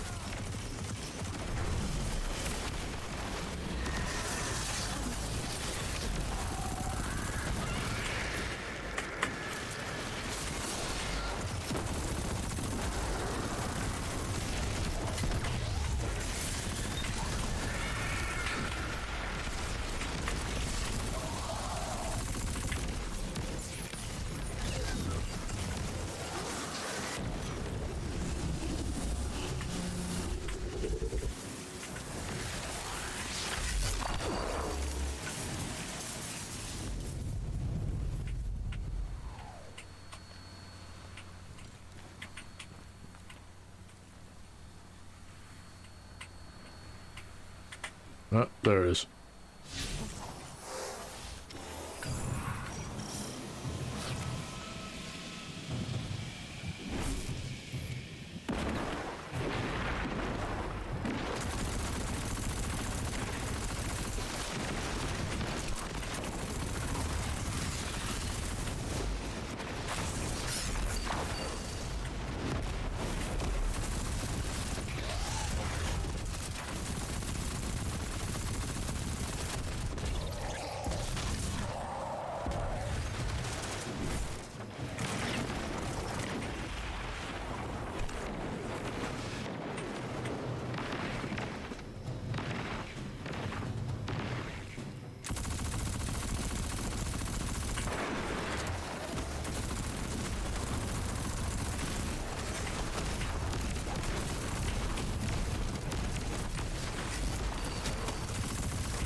I leave no cryptogram untouched.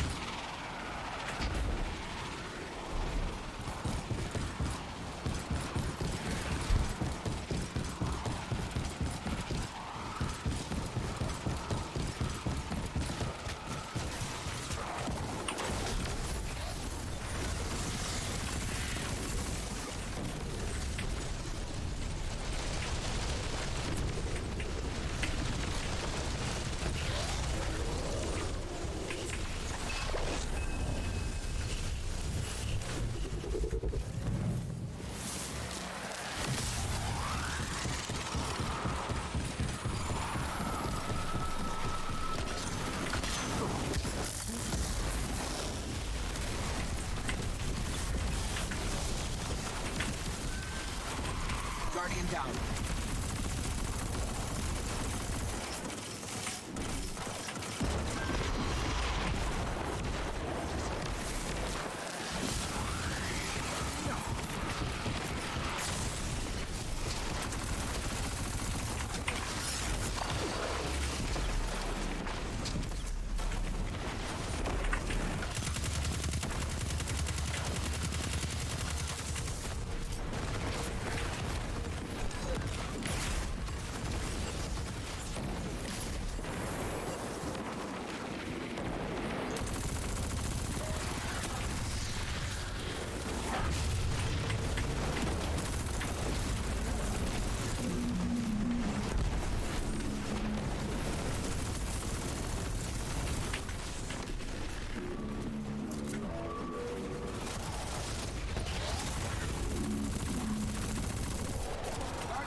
Is that gold? We get that last champion? Oh my goodness gracious. Fun stuff, fun stuff. I did not get that.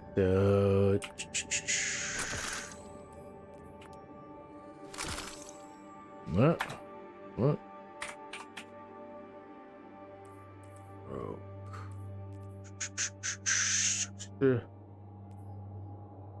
Oh yeah.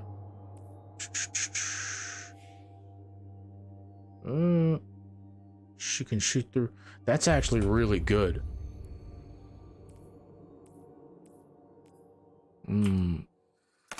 I need to do like some raids and shit like that.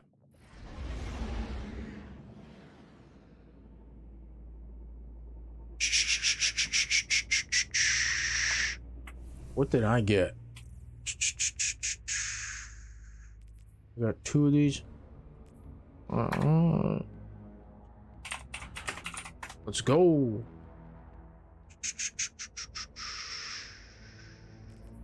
I got memory fragments. I got 2 ascendant shards. I got cipher.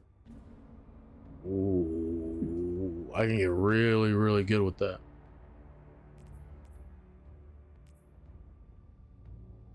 I got 15 keys here, or 15 strange coins.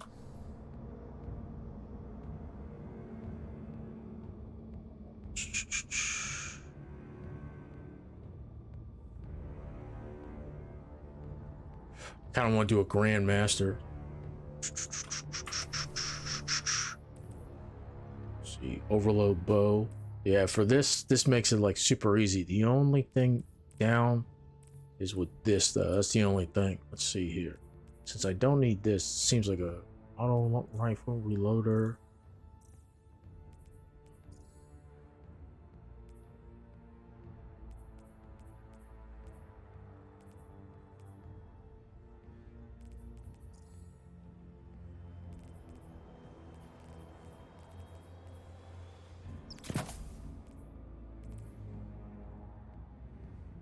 Yep, okay. We'll do that. Or what's this?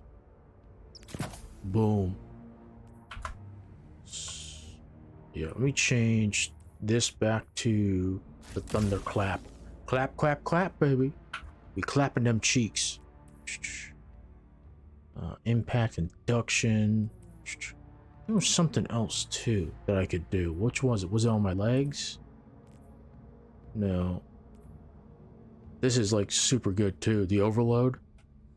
Let's see, what's this?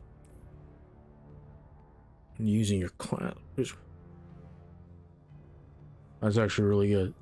I think honestly we should do this because, especially for the overload champions. Yeah, especially if I don't have any.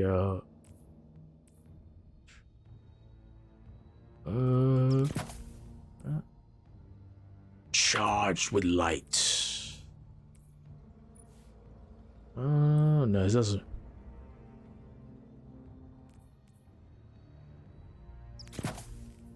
We can do elemental wells. That's actually really good.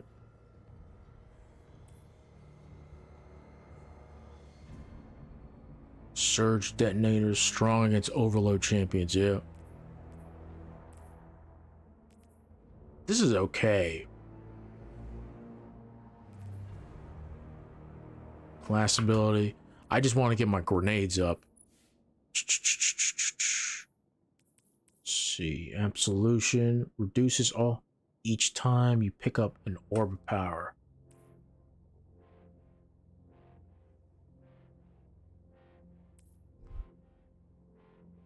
No.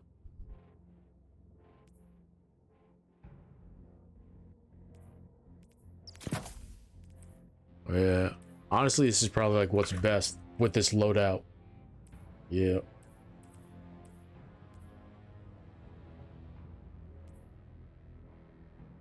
Too bad. 62, 14, 16, 16, 7, 21.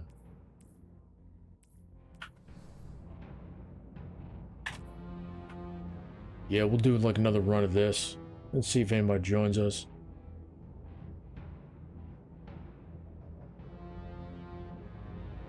Nightblade Grandmaster. What is that? I've seen that pop up a couple of times.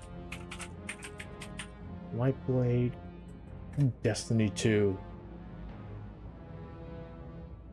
Ah.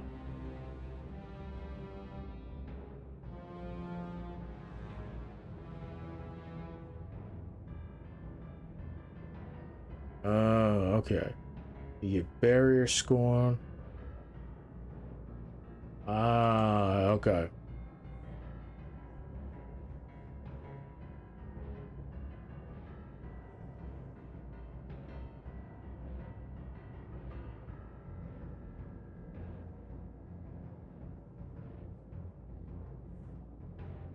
This might take a few minutes, so let's Twitter scroll.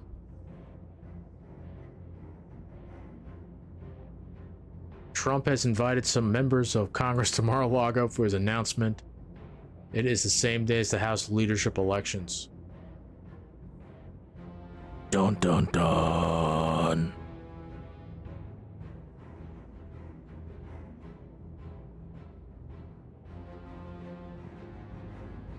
Government power punishes political enemies. If he told you to slit someone so he thought you would go out and do it, Mark Kelly said. Or John Kelly said. Mr. Kelly said he would tell Mr. Trump why using the powers of the federal government for his political ends was morally and legally problematic.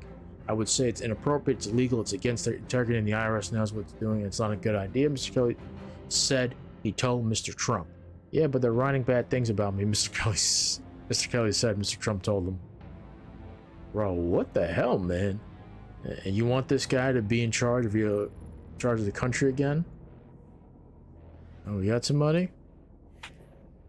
Ooh. 1604.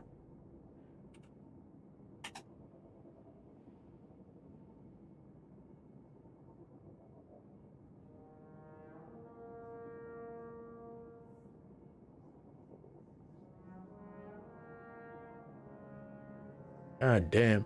That, you just quoted Ric Flair. Used to say, to be the man, you got to beat the man. And so far, no one's had the nerve to step forward and challenge Senator McConnell. So I support Senator McConnell. I support the other slate of candidates for our leadership elections. I think the great Ric Flair used to say, to be the man. Tom Cotton quoting Ric Flair. Get the fuck out of here, dude. I wonder if Rick Scott is gonna pull something. He was in charge of their Senate elections too, and it just floundered, dude. The fallen will continue to claw at the walls of our It just cities floundered. and strike them down. Rick Scott defrauded Floridians out of Social Security. An old colony ship, we've located the house Remember of that? Devil's Lair. Was it Social Security or was it Medicare? Was it Medicare fraud? No, I think it was Medicare fraud, right? Yeah. We must destroy this machine god. And send Increase the their private souls screaming prison back to system in Florida too under his watch.